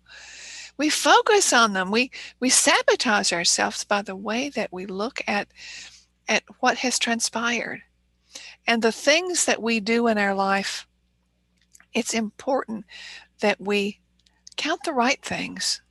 We count the things we celebrate. We start out by celebrating our successes and our wins. You know, when I started coaching poker players remotely in 2009, what I discovered was that people always talked about, they would talk about how their bad plays. They would call me up during a break and they'd start talking about, oh, the hand I just had. And I would go, wait a minute. The most important thing for you to do after something, whatever that event is to first look at and celebrate something. I don't care what a crisis it is. Change the frequency and the energy around it. So look back and say, ask yourself, what did I do correctly? And by saying correctly rather than right, because when you say right, you're taking that judgmental aspect of it. I just want to look at, what did I do correctly? And that changes the frequency. It's a celebration. What can I celebrate? I might want to change it to that. What can I celebrate about what I just did? And sometimes you go, nothing there, but go find it and voice it. And then the second question, and this is something you can use in sales, you can use in relationships, you can use when you're making a call on the phone about a potential customer or client. These questions, what did I do correctly, or what celebration can I do? What might I have done differently? Earlier today, Deborah was talking about, it's not what you should. Just stop shoulding on yourself. So rather than say, what should I have done, or what did I do wrong? The second question is, what might I have done differently? It feels better, doesn't it? And then the third question is, what can I do right now to be more effective? Or what can I do next time if it's a particular sales event or if it's a relationship? But what can I do to be more effective? It's a process that I developed. My husband and I actually developed a process through sales starting 35 years ago. But then the questions were, what did I do right and what did I do wrong? And it occurred to me, probably 12, 13 years ago, to reframe that into the self-acceptance place, the place where you have compassion and self-love rather than self-hate. Because we slip into self-hate so fast. We are our own worst enemies. And it's so wonderful when we can love on ourselves and we can celebrate what we've done and we can find some lessons in our mistakes. And I want to tell you, I am a professional mistake maker. I am. I think I got my PhD, in that rather than I went back to school at the age of 58, by the way, to get a PhD because I wanted PhD. See the book up there? See PhD on the book cover? I wanted PhD to be on the cover of the book. I had no idea that what I would study would be right in the wheelhouse because being a student of the mind has been my mission my entire life. Trying to figure out the mind, what makes us tick? How can we change our reality? And then I realized that we create our reality. We create our reality by the words that we choose and the actions that we take. We're continually creating our own reality by the words we choose. Deborah, welcome back. So I heard from Melanie. We are at $792. Yippee! Oh, that's wonderful. And we just went over to 3 digits on the thumbs up. We're at 101. I'm thrilled to hear that. That is absolutely fantastic. And to take you back to the queue, Gina was the one that you did just before you left, and then Carrie Stewart. Do you have the queue there? I'm looking here. It's above. There's a hearts and hearts, and then the green clovers. Yeah, it's 2 above that. Are you see that? Yep, I'm back with you. Okay, and I will hop off, and we're not making ourselves. We're making sure that we take a bio break every 2 hours, and I do it when I'm working at the computer. I make a point of setting my clock on a timer at 55 minutes because I want to get my butt up every 55 minutes and do a walkabout for 5 minutes. And it's been highly productive in relationship. It has been productive. I've been more productive under that way. So anyway, I will go take my bio break, and I'll see you back in about 10 minutes. Take your time. And be sure to put, we're at the quarter hour, so be sure to put the donation link in, and we're at 7 what? How much again? 792. Oh, just under 800. Yay. Yeah. Oh, what is that? 100 an hour? Something like that? A little more than that because we're just over 4 hours. Yeah. Cool. Okay. I'll be back in about 10 minutes. And you want to put the donate link again in? Yeah, I just did that. We're all set. I'll be back. Okay, see you soon. So, Carrie, we're up to Carrie. All right. Is there a message you want to share with Carrie?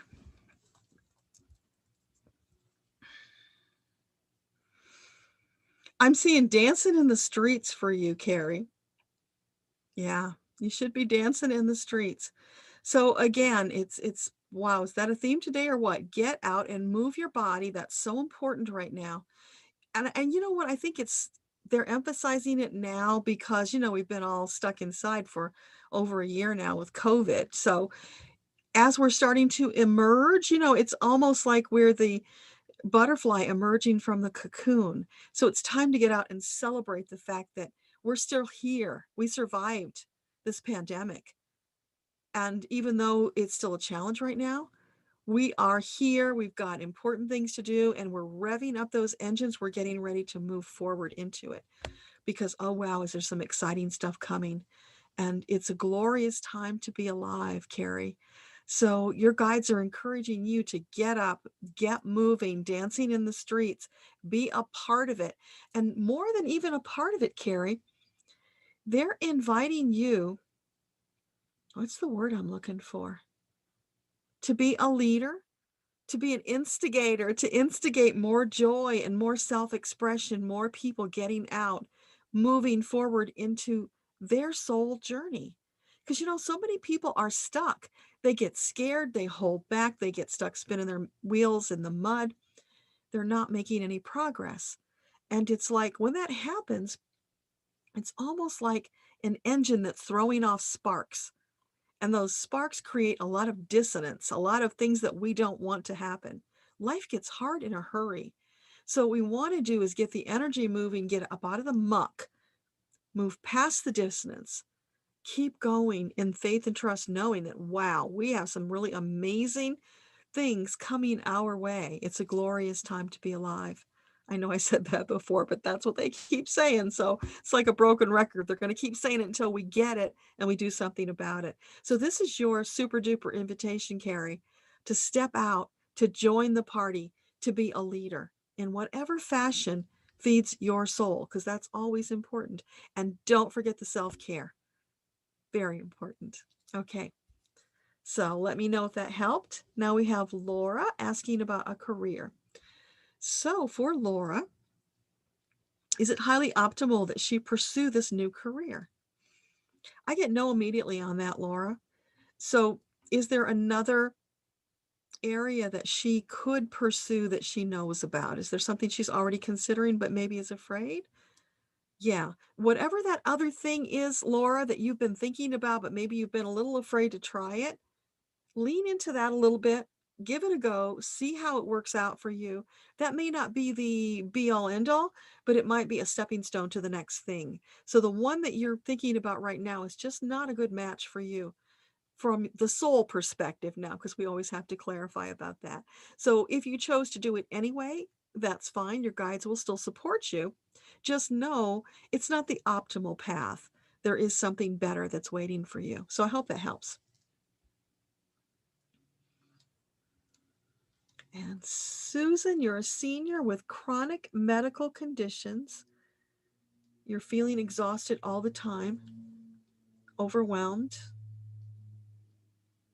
I'm feeling deja vu, like we already answered that question. So Susan, if I'm wrong, if I didn't answer your question, because I really remember answering one just like that, let me know in the comments and I'll get back to it if I haven't answered you yet. And then Kelly, this question about what state to retire to. Not sure where to go. Someplace drier than Seattle, but it's too expensive. Okay. So let's just go direction from there, Kelly. So from Seattle, what direction would be the optimal choice for Kelly at this time in her life? Would it be east? East is looking good. So how far east? Like east of the Mississippi? East? Real far east? No. So, all right. So west of the Mississippi, but east of Seattle, that's a quadrant to explore for you, Kelly. So if there are any states in that range that you've been considering, pop them back in and let me check the states for you, and we'll see if we can get you a more definitive answer. But at least for the moment, the answer is, yeah, get away from Seattle, move east, but not further east than the Mississippi River, if that makes sense. So Marty, what do you need to know from your guides? What can you share with Marty?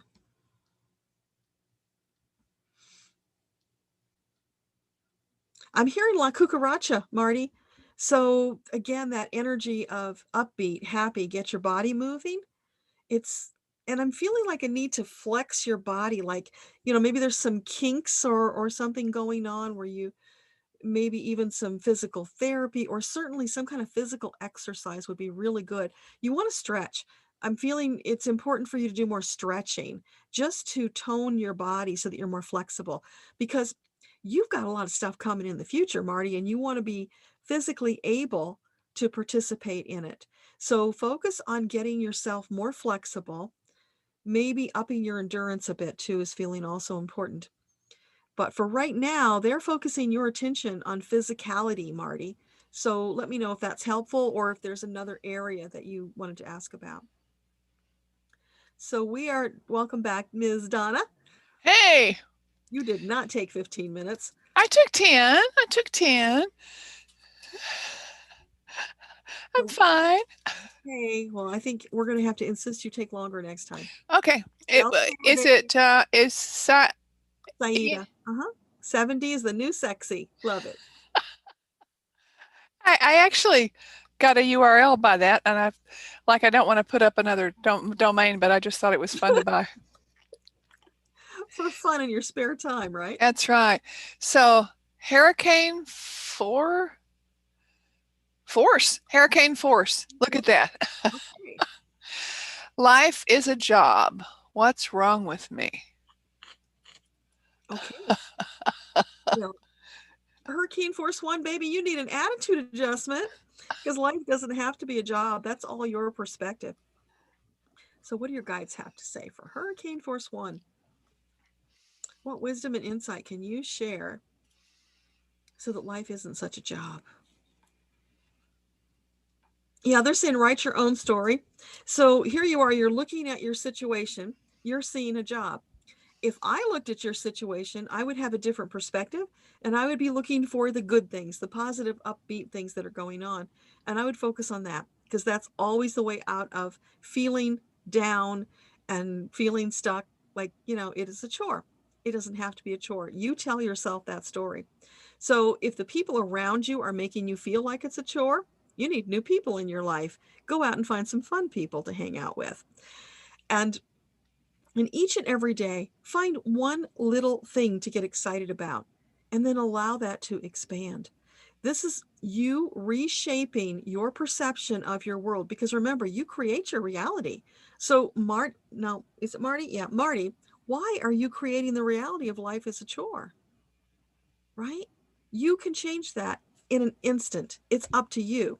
But it's that attitude adjustment, changing your thoughts, writing the new story. So It was actually hurricane. It was actually hurricane with the job. I'm sorry. Thank you. Yeah, hurricane. All right. Yeah, it's hard for me to keep track. So, hurricane, why are you creating that reality? Stop doing that if you don't like it. When you don't like what's happening in your life, the guides will tell you, make a new choice. You created it. It's time to make a new choice and create what you do want. Stop focusing on what you don't want. Focus on what you do want, because what you focus on expands. So the simple answer is you created it that way, but you can also change it. You have great power in that respect. So let us know if that's helpful. Well, I just talked about my basketball story and the fact that we create a reality by the words we choose. So it's just the synchronicity of it all is wonderful. And you had already touched on Marty, correct, above? Yes. Yeah, I did, Marty. So Kelly asking if my guides have any messages for the next few months. Kelly with an I. Okay. So for Kelly, what can you tell her about the next few months? Anything she needs to know?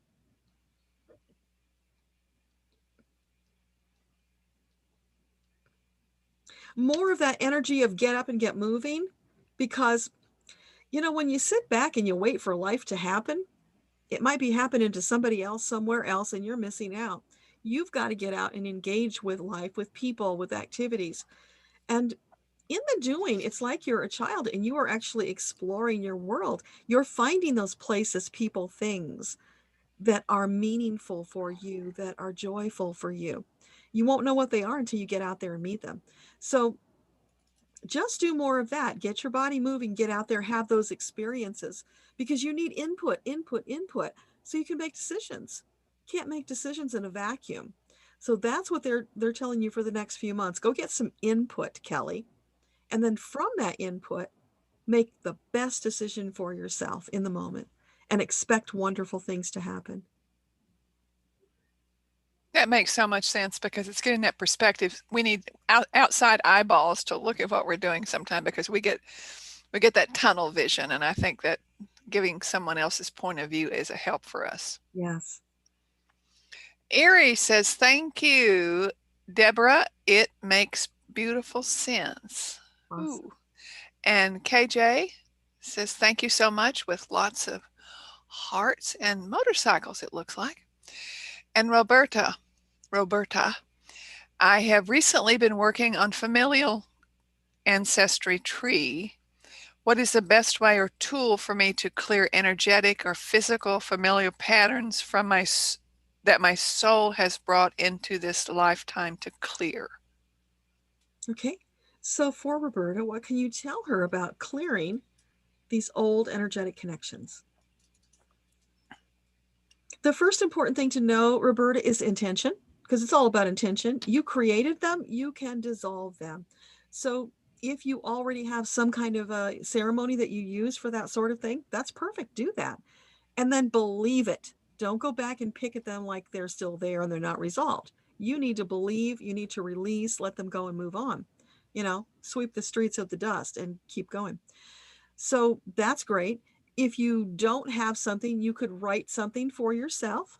You write what feels good to you and make up your own little ceremony. You could do saging. You could have, the feathers, and bring in percussion instruments, whatever feels good to you. Bring in a drum, beat it.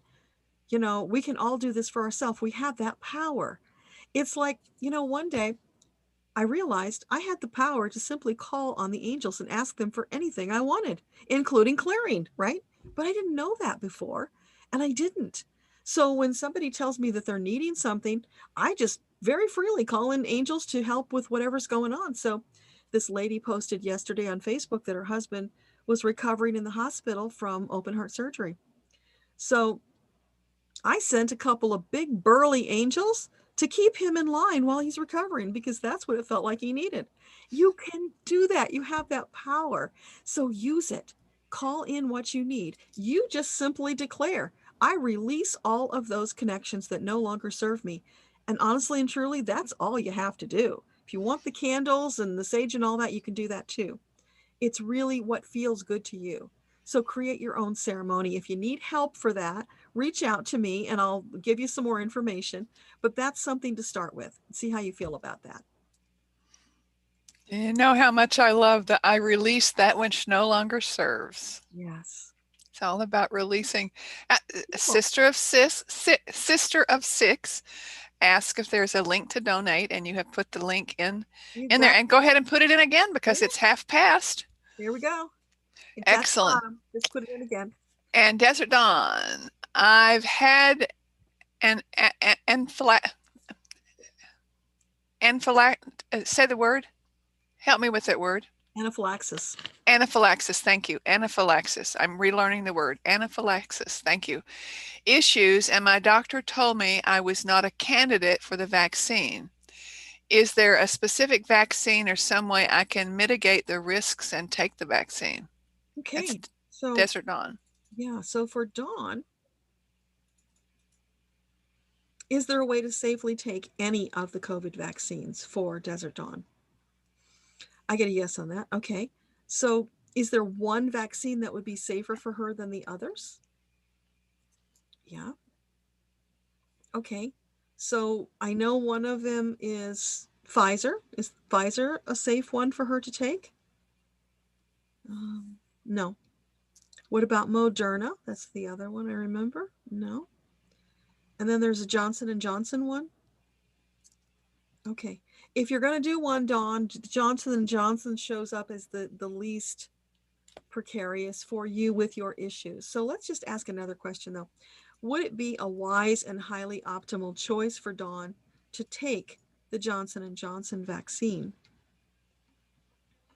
No, it's really not the best choice for you, Dawn. You can do it, and that one would be the best choice. It's the least harmful.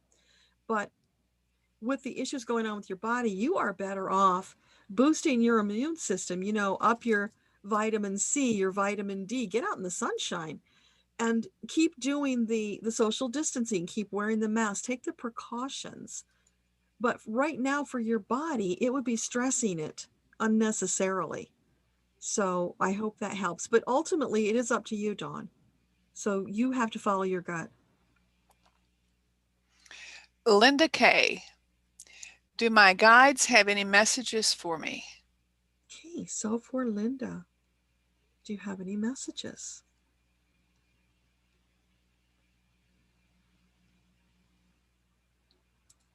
I'm hearing this little kid chanting, "Sticks and stones can break my bones." So you know that. So what is that about? Are you saying that Linda is being bullied? Is that what that's about? Oh, okay. So Linda, let us know about that. It's feeling like you're being bullied. So if that's the case, what do you advise for her? Stop it. They're saying just stop it, Linda, because no matter what anybody says or what you think they say, because sometimes we make ourselves nuts when we write stories about what other people think about us. So flip it. Change the story. You write something beautiful and wonderful that they're saying about you, and you make that your reality. They can't hurt you if you don't let them. You rewrite the story the way you want it to be. Stand strong in your faith and your confidence that you are a sovereign soul. You get to create this reality. You get to make the choices in your life. And you have one kick-ass team standing behind you, ready to help you against any and all bullies. So call on them. Let them serve you. Baby steps, because it's hard to shift from one to the other. It's going to take some time. But just keep remembering you're a sovereign soul. You're perfect, magnificent, brilliant, and resplendent. God himself said that about you.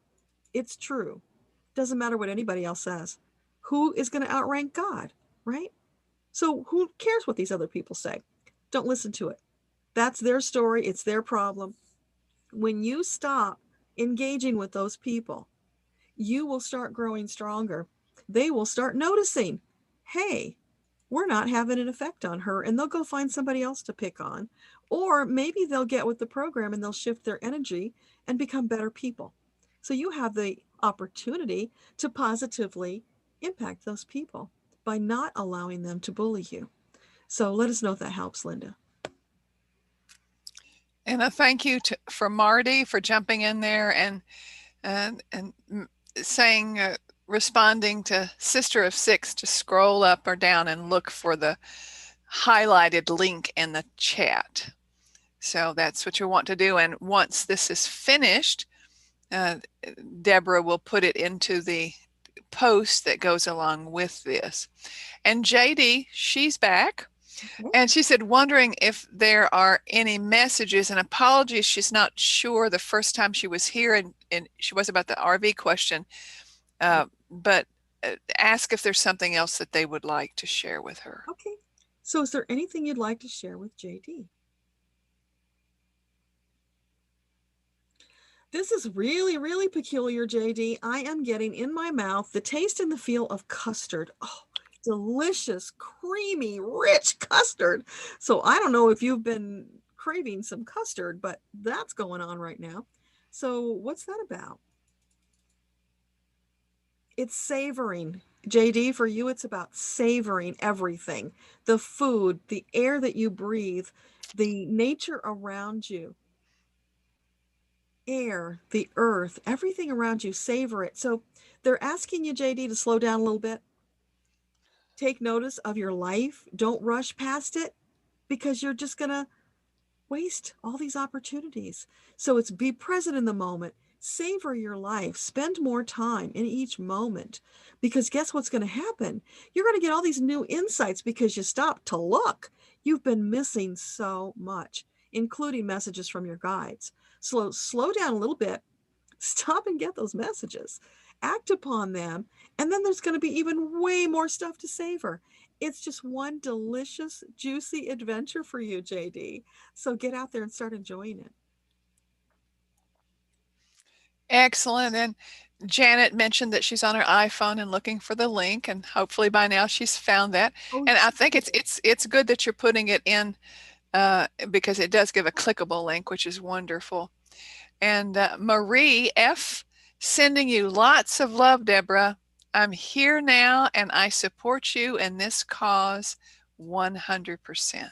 Thank you. Thank you, Marie. That means the world. I'm so grateful that you're here. I feel your love. Thank you.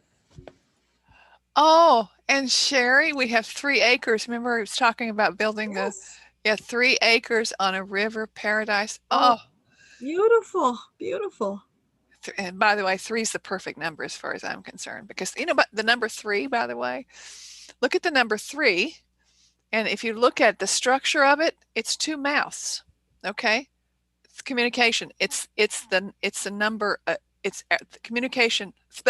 3 is the number of communication, and we have 2 ears and 1 mouth, and we should be using our ears a lot more than our mouth in relationship to communication.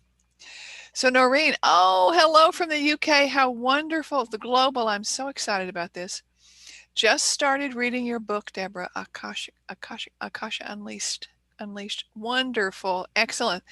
And Deborah, do you put into the post underneath this a link to Amazon for the book? Oh, yeah. I'll put both our books in there. Oh, thank you. Thank you so much. And you can put a link to Mind Shift on Demand where they can opt in for the 4-minute audio. Would be fun too. Thank you. Remind me, because I'm a little. I will. No, you are like you're channeling all these other things. So I will just help you with the list. Yes, thank you. You're welcome. Just from the UK. Isn't this wonderful to be global? Okay, the next is Kate F. Do my guides have any messages for me? Kate F. Okay. So, for Kate, what would you like to share today? I'm seeing daisies, Kate, so I don't know if daisies have a significance for you, but if they don't, look up the symbolism of daisies. they're feeling very light, uplifting, very hopeful, of course, springy. So that's seasonally appropriate if you're in the northern hemisphere. So what else about daisies? Oh, it's encouraging you, Kate, to remember those days when you were the child and you were picking the daisies and smelling them and just in the moment enjoying yourself. All the precious little gifts that life has to give us that when we grow up, we sometimes forget about. We get so caught up in responsibility and deadlines and all of those things that make us a little nutso, when really the important things are the beautiful gifts that we've been given by our Creator to appreciate, that bring light and love into our lives. So it's about more expansiveness in your awareness, expanding it, seeing more of what's there for you, flowing into it, experiencing it more. It's almost feeling like you're in a car and you're driving through your life. So you're not really engaging, you're not really enjoying because you're moving too fast. So park the car, get out and go walk in the park. Enjoy those flowers, inhale the fragrant roses, whatever speaks to you. But it's about slowing down, being in the moment. And isn't that true for all of us, right? So not to pick on you, Kate, but for you, that's the important thing right now. So a little slowing down, some self-care, of course, being in that state of appreciation, and then watch to see what shifts in your world. Because I think you might see some marvelous new things. That's wonderful. Slowing down. Yes, I'm telling you today, it's the mass amount of what you're saying, universal messages, by the way. I think that's why people are still here, and I'm just so wonderful. We still have 43 on. Oh my goodness, we're coming up to hour 5. Wow. And we have still 42 people are on. We're at 105 thumbs. Yeah. And by the way, I went to my husband and I said, we had 101 thumbs. He said he was the one. Oh, so yeah, that's right. Noreen said, I would love to hear a message regarding my work. Noreen B. Okay. So what would you like to share with Noreen about her work? Well, first, I'm getting big nods of approval from your team. They love what you're doing. So validation there for you, Noreen. What else? Oh, they're saying they want you to play bigger because you've been a little cautious in your approach, because you're trying it out and you're feeling your way through and trying to figure out where you fit in the grand scheme of things. And they're saying, oh, no, Noreen, don't fit. Stand out. Don't fit yourself in that little box. You are creating something magnificent to share with the world. So get out of the box. Expand your vision of who you are and what you can do and be more. Expand is what they're saying. It's like, I'm feeling like a stretching this. I don't know if that means something to you, but it's like stretching it out. I'm getting a picture like, a lady in a girdle stretching it out, trying to make it fit. So you don't want that girdle that snaps back and squeezes you and holds you in. You want to stretch it out and expand beyond the boundaries that are artificial. They're not really true boundaries. You can push past them. So more, but lots of validation for what you're doing. And exciting. So let us know if that helps and if you need more. Nice. Stretch. I love that, going past the boundaries that we self-impose. Yeah. Marie F. Hello, Deborah. I am so happy to be here. I just joined and I have a question about my business. And by the way, it doesn't show us what time people have put on here, and I have no idea what time they come in, but that's okay. Welcome. And I would like to know what is my next right action in relationship to business. That's Marie F. Okay, so for Marie, what is the most optimal thing that Marie can do in her business next? Now, this is weird, Marie. I'm hearing that song again, Burn, Baby, Burn. Okay, you got to explain this to me because I don't get it. What is Burn Baby Burn about?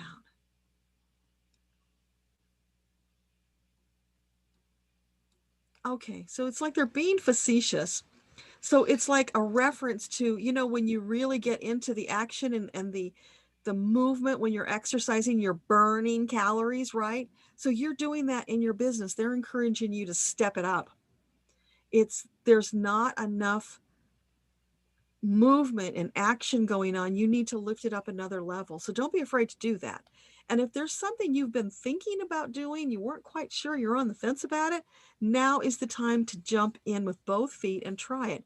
Because it's almost like, again, with that girdle reference, like you're being held in and you need to expand bigger, grander than what your present vision is. Because, we all tend to play a little small because, we hear ego criticizing us and holding us back.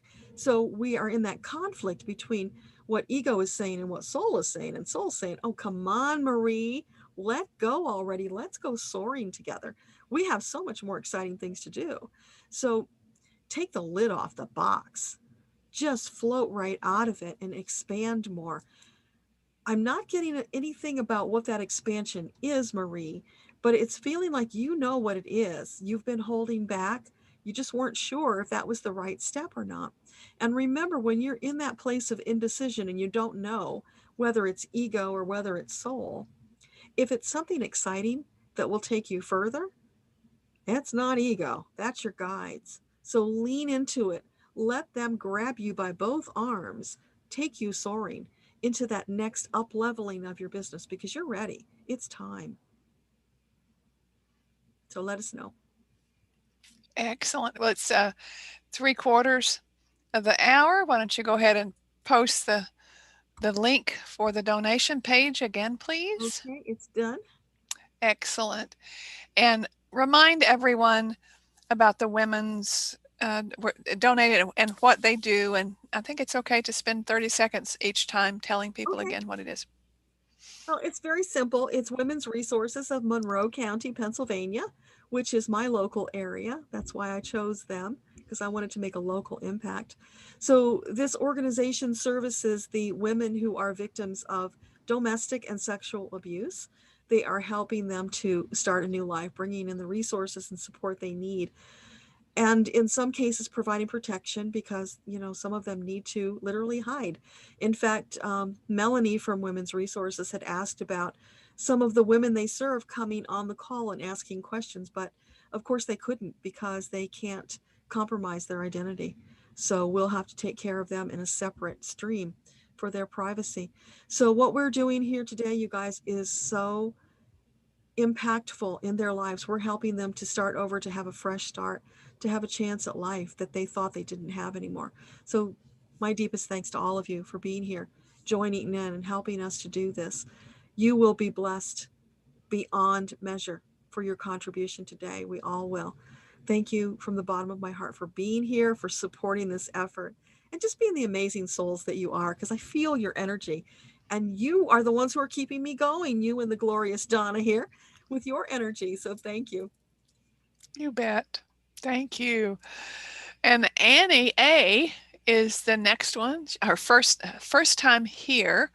I'm in Montana is MT, correct? Okay, I'm in Montana and wondering if my guides have something I need to know. That's Annie A. Okay, so for Annie in Montana, what would you like to share with her? Annie, what do you have to share with Annie? Oh, I'm taking a deep breath and just feeling this energy of peacefulness in my heart chakra, Annie. So whatever it is you're doing is really good. And they're validating that for you. So I don't know if you spend a lot of time in meditation or you do yoga or whatever it is you're doing, keep doing it. Do more of it and share it with people because it feels wonderful. It just expanded my heart chakra when I connected with your energy. So that's really, really wonderful. What else do you have for Annie? Yeah, now I'm hearing that song, Michael Row the Boat Ashore. So I don't know if you are familiar with the lyrics. If you're not, Google the lyrics, read them, and see if there's anything in there that resonates with you that's a message. Maybe it's just a song that you remember from your childhood. But now I'm hearing the verse about sisters help to trim the sail. So it's teamwork, isn't it, Annie? That's what it's about. It's you stepping in, working with your team in a more expansive way, and knowing you're going to cross that river Jordan in safety, in solidarity, in love, in light, to bring whatever good news it is you're sharing with the world to the other side. So you are crossing, you've been crossing the river Jordan that's muddy and wide, and you have that team that's going to help you get there. So let us know if that makes sense. Beautiful. Aaron says, hi, ladies. The necklace is beautiful, by the way. Thank you. I'm working on launching some online courses to start working towards leaving my corporate job. Any messages on how it will all go? Okay. So for Erin, who wants to leave the corporate job and she's taking courses, what is the outlook? Is this a highly optimal choice for her, leaving this corporate job? Oh yeah, there's such a feeling of peace about that decision. Yeah. So these courses, is it highly likely an optimal choice for these courses to help her on the next stage of her journey? There's something with the courses that's not quite aligned. So there needs to be some tweaking there. So take a look at those courses with a different set of eyes, maybe get some guidance on that. Think about where it is you're going and how those courses match. There's something that's just missing in this equation. So what else can you share with us about that? Maybe you can fill the gaps in a little. It's a calibration, they're saying. It needs to be calibrated. It's close, but it's just not quite right. And what you're doing now will work. But if you calibrate it, it's going to work better. So what your guides are saying is they want you to have the very best so that you get the very best and you create the very best for yourself and others. So take that time, do that calibration. Don't just accept what somebody else told you have to do. Go in there, examine it for yourself, feel your way through it. Is it really meeting your needs? And then take the power, tweak it to suit you, right? Create your own curriculum that will help you to create this next phase of your journey. And I just am drawn to mention that having a suite of very tiny online courses, I believe, will lead to financial freedom. And people think that the courses have to be really big. When you said the increment of, or what was the word you used? You said increment, and no, that's not your job to remember the word, right? We talked about that before. When I'm in the middle of coaching, people go, "What did you say?" And I said, "It's not my job to know what I said. You were supposed to remember that." And the increment, I think, is what you're talking about. And what I kept hearing is that we oftentimes get stuck into thinking that these courses have to be really big and perfect before they go on. My belief is that get it out there messy and get it going, and it can always be pulled back and redone. And evolution. That's why I love Zoom so much in relationship to doing online courses, small online courses that are mini bites that are tasty tidbits of what you're going to do. So Aaron, take that with a bit of love as well. Thank you. And Ingla says it is working. Annie M says thank you with a heart. Beverly said, hello, ladies. Hope you are doing great today. I'm doing great today. We are filled with the spirit. Yeah. Yeah, buddy, we are. Saida said, thank you so much.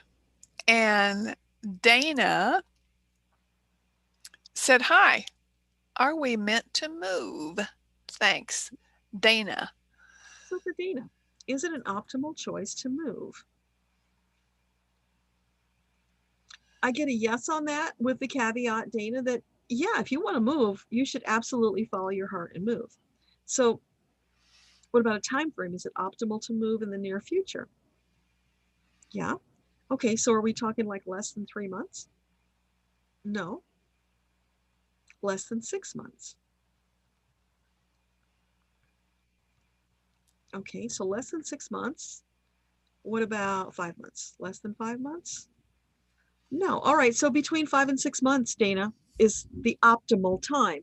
Realizing, of course, that things could shift and change and that timeline might change. But right now in this moment, it's looking like between 5 and 6 months is really your best window. Okay. Erica A is next. She was diagnosed with I guess it was fibromyalgia syndrome in 2012. Do you have any insights in the trajectory of my health and if or how it may improve? And thank you. Okay. So for Erica, what can you tell her about her health? Is it highly likely that she can restore her health in the near future? No. Is it highly likely she can ever restore? Yes. Okay, there we go. So can you give us some kind of a time frame? Is it multiple years? Not necessarily. There's an opening here for you, Erica. So you're saying a year or less is possible for her? Yes, it is possible, but it doesn't feel like what you're presently doing is really going to get you there. So it may be time to expand out into areas, looking for other alternative methods, always focusing on building your immune system because that's the crux of it all, isn't it? So good foods, if you can, organic is good. You know, staying away from all of those grains that are not healthy because they've got toxins. You know, they're full of glyphosate that is really damaging to your body. But if FM means fibromyalgia, that's all about inflammation.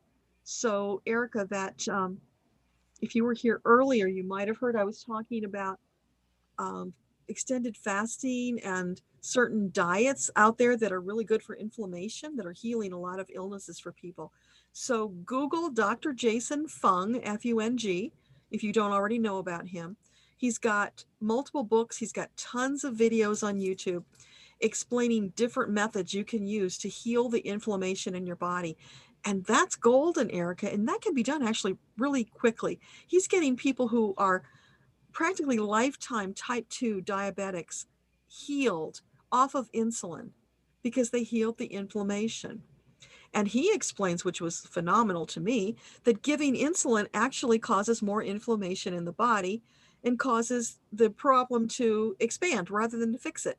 So, as very often happens with medical science, they're not fixing the problem. They're just putting band-aids on it, which usually causes more problems. So this is about empowering you, Erica. Take your health in your hands, do the research, look for the options, find different things to do because what you're doing now isn't working. So optimal health is available to you in less than a year, but you got to find that path that's going to help your body. And it might be some trial and error doing different things until you find the one that's really best for you. So I'm hoping that's helpful. Cheering for you here, Erica. Keep us posted, please. And from Beverly, I believe it's a different Beverly than was on earlier. This is Beverly S. Any messages for me? So for Beverly, do you have any messages?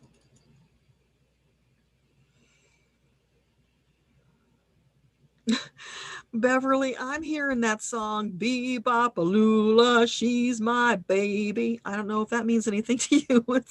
It could be just your guides being silly because sometimes they'll do that, and that's a silly song.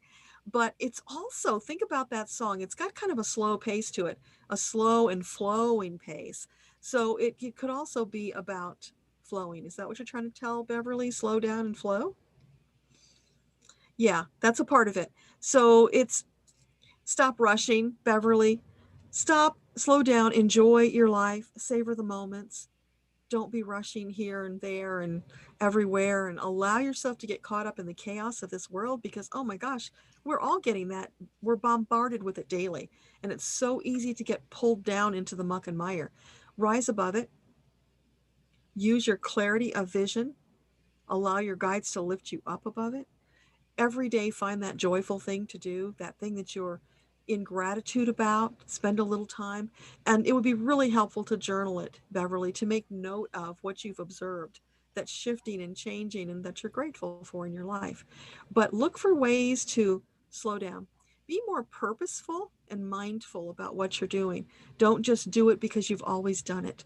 This is your invitation to look at those old patterns in your life and see where they no longer serve you, and then shift them around, change them, discard what no longer works, create the new that serves you. So that's what your guides have, Beverly. That's right. Write a new story. Yes. And there's a book, Writing Down Your Soul by Janet Connor. And it was the first time that I was given her course by someone from my church that I hardly knew in the early 2000s. And it was on instant teleseminar. And she said, here, I can't take this course. Why don't you take it? And it was amazing. And it was my first ability to speak with my soul in writing, and journaling is a wonderful way to do it. Yeah. Janet is an amazing teacher. Yeah, she's just so sweet. She lives pretty close to me, by the way, in Florida. Sherry K, thank you very much. It was the Song of the South you mentioned, and I am originally from Nashville. I'm having an awakening during the pandemic in Germany, and you are both truly lovely. Oh, thank you, Sherry. Thank you. And Melinda, her comment is 66 plus. It must be that was probably hours ago when we were at 66 thumbs up, right? Yeah, probably so. Because we just hit 5 hours streaming. Yeah. We're 106 on the thumbs up. Yay. So one more time, tell the people what the donations are going to. Okay, I just pasted the link. Thank you. It's going to Women's Resources of Monroe County, Pennsylvania, which is a local women's shelter for victims of sexual and domestic abuse. That's the cause that is near and dear to my heart, because I was once one of those women and I needed help. There were people to help me at the time, got me through a very dark period when I had 2 little kids and I was scared out of my wits, not knowing what to do. It's very frightening to be so alone in that moment. So this service is so vital, and especially now in the time of the pandemic, because there are more women coming forth with need than ever before, because people are just all stressed out, don't have money, and that leads to more abuse. So the shelter is helping them, protecting them from their abusers, helping them to create new lives. And you, by being here, by giving from your hearts, you are helping, you are making a massive impact in the lives of these women. And I thank you from the bottom of my heart. So I'm curious, will the donation button still remain open after the live? Yes. Yes. Ooh, great. Excellent. Oh, humbled by humility, humbled by humanity. I just love that. This is about Marissa. He has Marissa. I'm assuming I don't know if it's a he or she, but no, they. They're saying the name is Marissa. That goes with humbled by humanity. Oh, hello, Marissa. Okay. All right. Do you have any message from my friend who passed in December? And what would he like me to do about it all? Okay. So for Marissa, or it might be Marisa, I'm not sure, but whichever it is, we love you anyway. So do you have a message about her friend who passed in December? Oh, I'm feeling this warm blanket of love for you, Marisa, just wrapped around you, enveloping you. And that's your friend letting you know that he's still there. And he appreciates your thinking of him because, in this busy life with all the craziness that's going on, not everybody does. They're soon forgotten. And for those who've crossed to the other side, it's such a gift to them when we think about them. That's their legacy. As long as we think about them, they are still very much alive. But when there's no one left who remembers them, there's kind of a feeling of emptiness. It's just not the same. Of course, more people have joined them on the other side, so it's a different experience, but they miss that connection to the old world. So it's a massive gift that you're giving to your friend. But if you're grieving, you need to let that go. You need to feel love and appreciation that you had this person in your life, that you had those experiences. Wish them well, know they're doing great. But now it's all about you on your journey. What do you want to accomplish in this life? Because one day you will pass out of it. hopefully not for many years. But in the meantime, what do you want to do? Make it count, because you might have had thousands of lifetimes, but you only get this one to be Marissa or Marisa.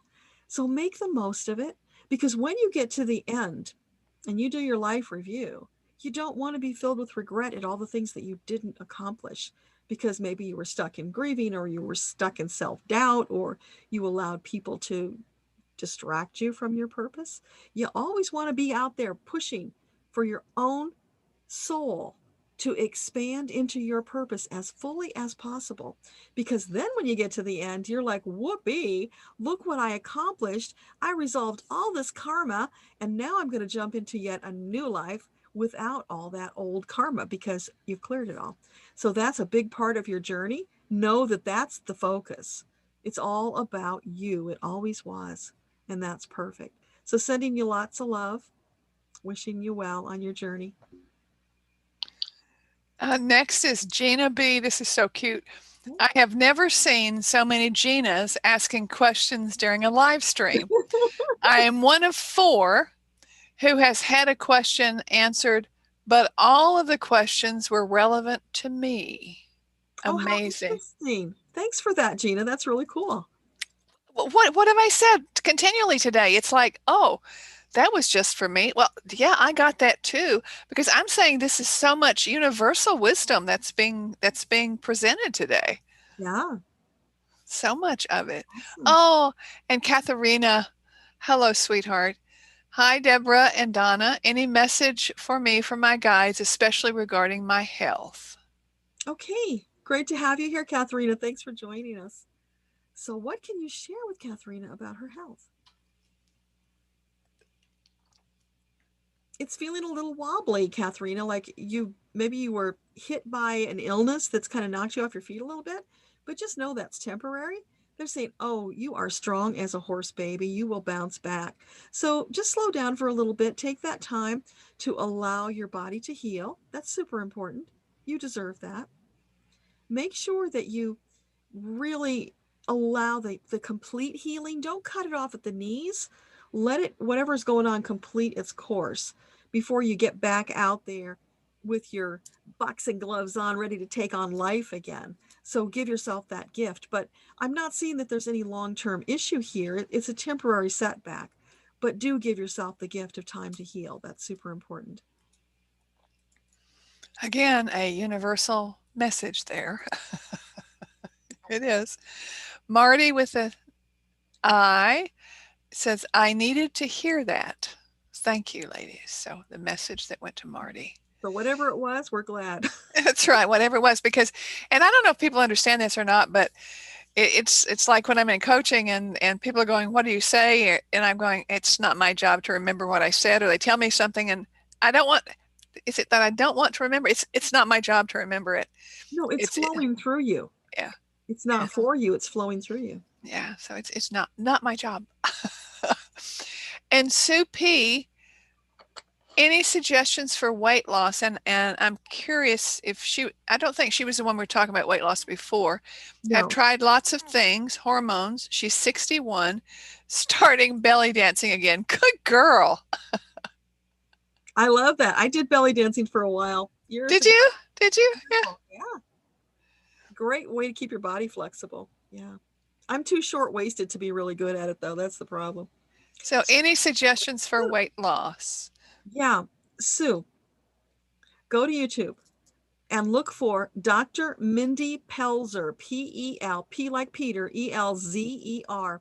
She is doing a lot of videos on hormonal issues and weight. And she's finding ways of overcoming that. She's got a great program. So that's just, in the medical stuff, but let me see what your guides have to say. But highly recommend Dr. Mindy. She's an inspiration. She gets it, for the hormonal women who have struggled and not gotten anywhere. And, your doctors are telling you it's all your fault. You're eating too much when you aren't. Your body's just gaining weight on air sometimes. So Dr. Mindy's got it figured out. So what can you share with Sue about her battle with weight and hormones? Yeah. Oh my gosh. Your guides are like grabbing the rope with both hands and they're saying, Sue, You've got to take this issue by the rope, grab it with your hands, and take care of it yourself, because there's so much misinformation out there, and you've got to be your own best advocate. In fact, for all of us, when it comes to health these days, we need to be our own best advocate, because there are so many conflicting ideas. Do you remember years ago when they told us, stop eating so much meat, make it a condiment, have more pasta and potatoes? Well, they were so effed up and wrong, because what did that do? We all gained more weight, and here we are, fatter than we ever were. So no, that was not the right answer. In fact, some people are finding now they need more meat. But it really comes back to, as Dr. Fung and some of these others are teaching, it's your genetics. How was your genetics designed to function? Some people do better with vegetables, some do better with meats, some do better with a variety. So it's finding that magical combination for you. But the exciting thing, Sue, after years and years of struggling with this, I'm finding answers that are working, and I know you can too. So start with Dr. Mindy on the hormones, because she's really dialed in and has a lot to share. So I hope that helps. I'm sure it will. That's great advice. And interestingly, I have been, in reality, when I look back at the times that I was able to release that which no longer served even faster, apparently I was doing the concept of the periodic fasting, because I basically, I prefer protein drinks anyway, and I can do with one meal a day, but I get in plenty of proteins. And so it just, listen to your body, whatever your body likes. Yeah, my body craves red meat. I know if I don't have it periodically, I don't feel right. So these people who tell you that, oh, you can't eat animals, it's wrong. No, it's not. God gave us the animals to eat. That's what they're there for. But we need to take good care of them so that the meat will be healthy and nutritious for us. So don't let other people tell you and dictate to you. You've got to do what's right for your body. That's so important. And JD posted again, and she said, wow, I just listened to La Bamba filled up with tears. The deeper message is, have a little humor along the way. You're not a sailor, but the captain of your ship. We are here for you, and laugh. I love that. Thank you. Oh, that was fun. And Luis, Luis, is that Luis or Louis? Luis. Hi, Donna and Deborah. Any message from my guides in regards to my spiritual awakening? Yes. Luis is my special friend from Puerto Rico. Hello. So for Luis, what can you tell him about his spiritual awakening? Oh, I'm seeing the sun shining on the horizon, Luis. It's coming up big and bold and beautiful, bright. It's a new era for you. And step into it boldly, confidently. Don't hold back. Don't be meek and mild. This is your time that you've been waiting for. So allow your guides to help you figure out the best course, but don't stop. Keep moving forward. As you move into that spiritual awakening, you're going to need to lean more on your guides. Let them help you. Don't be shy about asking. Ask and ask and ask and ask again until you get what you need. But also recognize that sometimes when they give you what you need, you don't recognize it because it doesn't look like what you expected. So when something comes, take the time to really feel it through your solar plexus and see, is this something that would serve me? Because they're not going to throw you mud balls. They're going to throw you the useful, enlightening energy balls that you can use on your journey. So one step at a time. This is not a race. One slow, calculated step at a time as you move forward, ascending. You're on that ascension path. You're doing fine. They just want to encourage you to keep going and know that it's not just you, Luis. I'm feeling you pulling this load behind you of your ancestors and people who are relying on you to pave the way to new vistas and new opportunities than you've had before. Now, of course, it's up to you. You don't have to choose to take on those obligations, but it's there for you. And there's so much hope and excitement about what you're bringing to their lives. So if you choose to take up that challenge, it's there for you, Louise. And just know you wouldn't be inspired to do it. It wouldn't have come up for you if you weren't able to do it. You are so much more powerful and stronger than you think. And you've got endurance that will last for days. Lean into it. More of that. You're doing beautifully. Thanks for being here, Louise. That's lovely. Well, we're quarter past. If you'll put the link in again, please. Yes, I will. Okay, it's done. Okay, and next up is, interesting name, Sista Mawa. I love that. Can you please ask my guides why I start things and not follow through? What is blocking me from succeeding through different aspects of my life in spiritual and physical? Okay, so for Sista, what's going on? What's blocking her? Why isn't she finishing? Okay, Sista, hang on to your hat because there's a real simple answer to this one. You're a Palladian, honey. Palladians are known for this. They are known for starting things, rushing through, not wanting to mess around with the in-between. They want somebody else to do that. And then they love the big payoff at the end when something comes to fruition. But they are the look before they leap people. They're enthusiastic. They're big visionaries. They get out there and they throw their heart into it, but then they can't continue. They're not good at the middle part. So it's okay because that's how you were wired. There's nothing wrong with that. What you need to do is find a team to help you with the middle part. Delegate, delegate, delegate. And that's how you will accomplish more.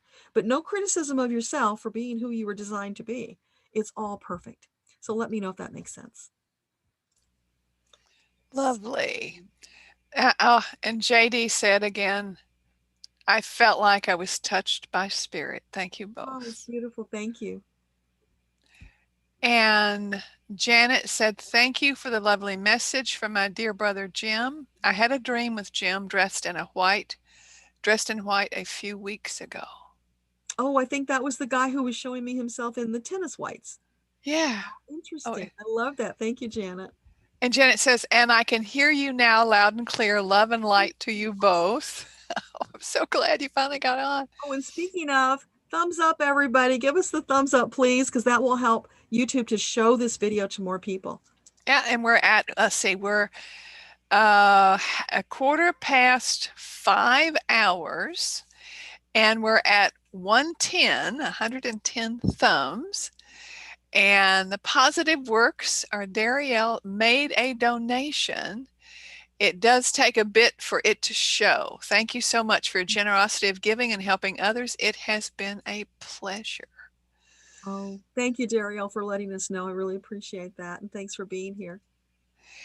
And Starfish says, can I hear from my brother, Cliff Phillips?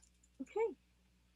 So for Starfish, is Brother Cliff around? Does he have a message? Okay, this is weird. He's singing Vincent, Starry, Starry Night by Don McLean. I'm hearing that song, which is, it's such a beautiful song. It was a channeled song. You know that. It was just so beautiful. So I don't know if that had any special meaning for you and your brother, but that's the song I'm hearing. And so the feeling that's coming with that is just deep love, deep as the night sky, vast as the stars. That's what it's feeling. Wow. Oh, that is potent. I can really feel that. You guys must have been really close because I feel such a deep connection. It's like almost an umbilical cord connecting you at the heart chakra.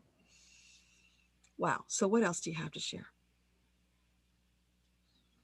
I'm just feeling this massive flow of love for you, letting you know that he's okay. He's doing fine. And he is just pleased as punch about what you are doing in your life. There's such a feeling of love and acceptance and excitement for you as you move forward on your journey. So let me know if that's helpful. And a wonderful message from Janet. She said, what a wow message from my guides. I love sending out love to all. That is my favorite meditation. That's beautiful. Thank you, Janet. It is. And Melinda says, awesome. Hello, all. Awesome. Hi, Melinda.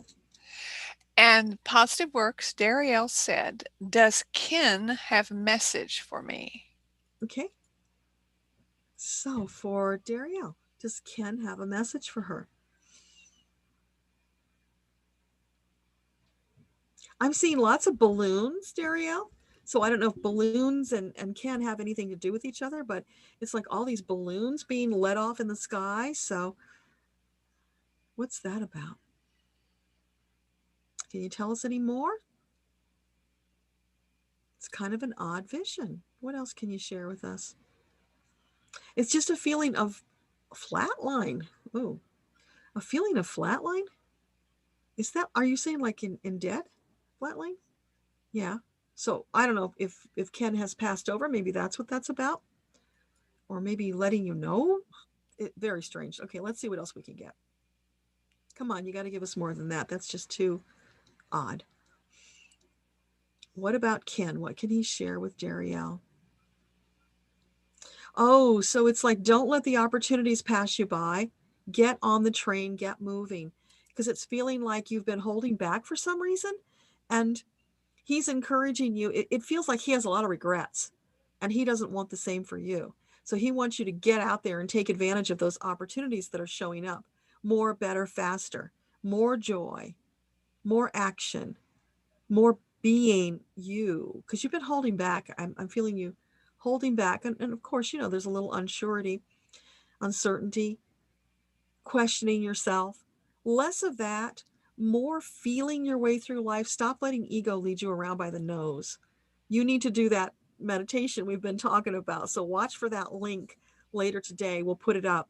It's the powwow with ego, higher self, and soul to help you get past that place of ego taking the reins and keeping you from fulfilling your journey as a soul. So let us know if that makes sense, Darielle. And JD posted another comment. One day after deep thought, I decided I needed magic in my life. She adopted a puppy, named her Magic. I now have magic in my life every day. That's beautiful. It is. And we have 4 pups, and they are my heart dog is he'll be 15 this month, and he is a 5.5 pound Yorkshire Terrier, and he had the ability to reset my heart when it was out of rhythm. So animals can pair with you, energetically pair with you. Yeah, he's an angel in fur. That's it. He is, absolutely. And actually, my husband's service dog is Wilson. He's not much of an angel. He's more of a devil in fur, but nonetheless, he is an angel. He is an angel. Okay, John S. What is my spiritual awakening path? So for John, what is his spiritual awakening path? I'm hearing vroom, vroom, like, revving an engine. So it's like you've been preparing to take off, and they're saying, take your foot off the brake already and get moving, because now is the time. Now is the perfect time. Now is always the perfect time. No holding back as a soul, because that's only, again, about ego and self-judgment, questioning ourselves or letting other people to hold us back. So it's always about leaning into what your soul wants to do, because your soul has the greater perspective. Your soul came here with this grand vision of what you were going to accomplish in this life. And putting your foot on the brake, no, just not in the plan. So take your foot off the brake, get moving forward, and then enjoy the heck out of the journey. Pause, enjoy the scenery that's going by. Don't go too fast. You want to stop periodically and get out and stretch your legs and enjoy what's all around you. But more action for you right now would be really good, because you're on this up leveling of your frequency. So you want to keep that going, keep moving up in the frequency, so that you will be prepared for this grand awakening that's coming for the entire earth. You want to have your frequency as high as you can get it, because we're moving out of 5th dimensional energy into 6th dimensional energy.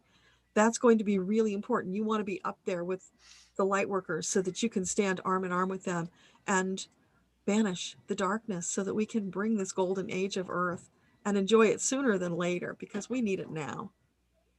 So hopefully that makes sense. Absolutely does make sense. I'm voicing it for her, for him, for John. Melinda is next. Question. Is my life purpose children? She has 5 sons, 18 grandkids. She's raising 3 from her middle son's death. 7th of 8 plus 1 from dad. I'm unsure what the last part means, but it's the question, is her life purpose children? Okay. So you said it was Melinda, right? Melinda, yes. So for Melinda, is her life purpose children? Well, it's not a yes or a no, Melinda. It's, of course, your purpose includes children because that's where your heart is. But first of all, you need to take care of Melinda. You need to step more into doing those things that serve you, expand upon your journey, and then you decide how children are incorporated. So, is it part of her purpose to have a lot of children? Was that part of what she wanted when she came here? Oh, yeah.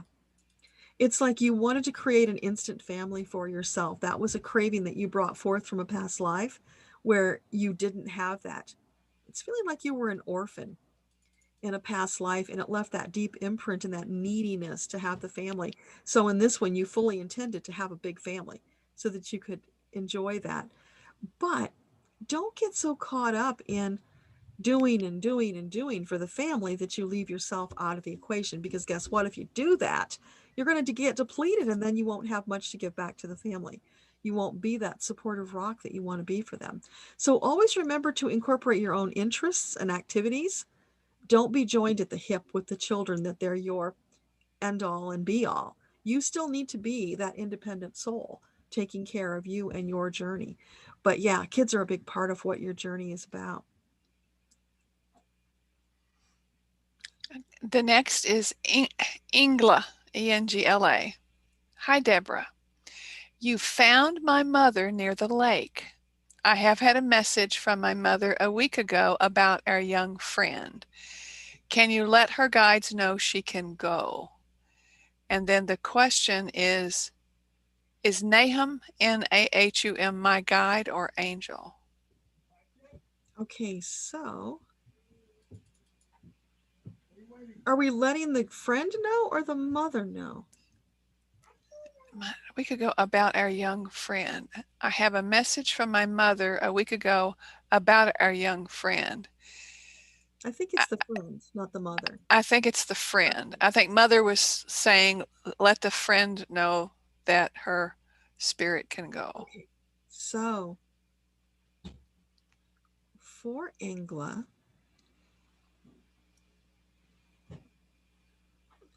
her friend, her young friend, can you step forward and just let us know? Okay, I got her. She's there. So Engla wants you to know that it's okay to move on, be at peace, continue on your journey.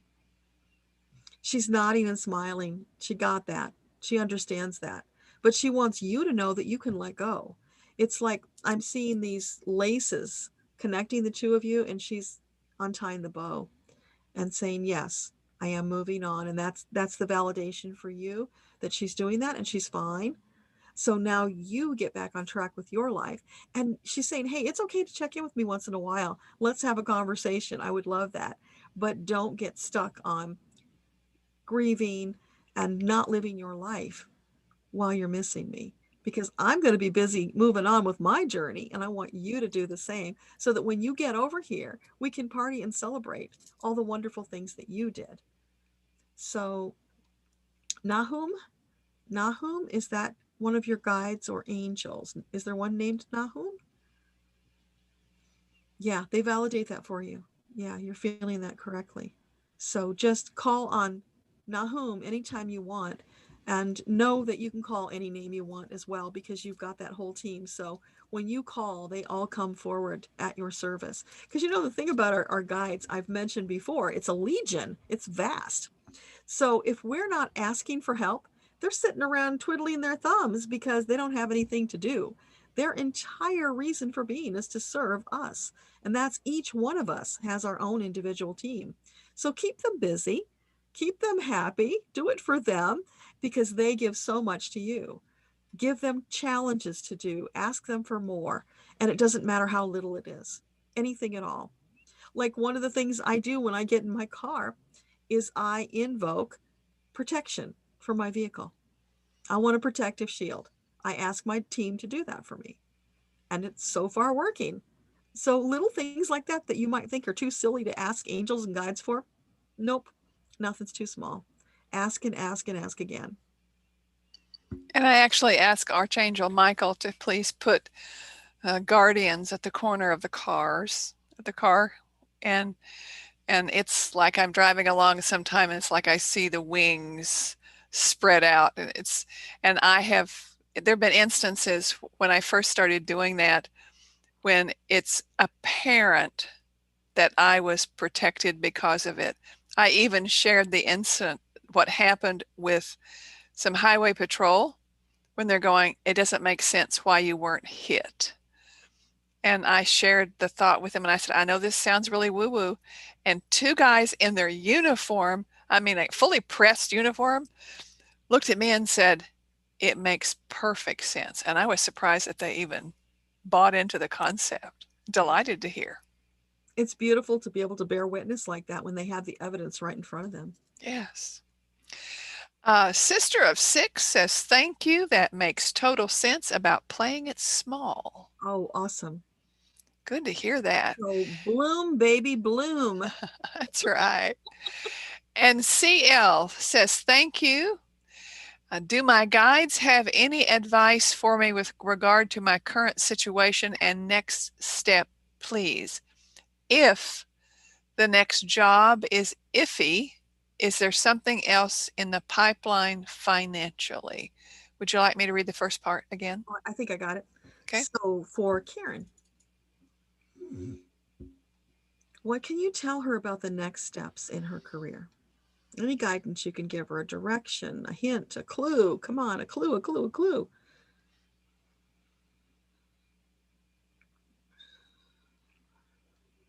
I'm seeing the horizon, Karen, and the sun coming up. So it's like, look to the east, look to the horizon for some insight and inspiration. So there's that. So it's like you're looking in the wrong place. I think that's what they're trying to say for your help. So shift your focus from what you've been looking to something else. Maybe it's something that you thought was too big or you were afraid of. Just take a little bit of time and feel that and see if there might be something there. So what else can you share with her?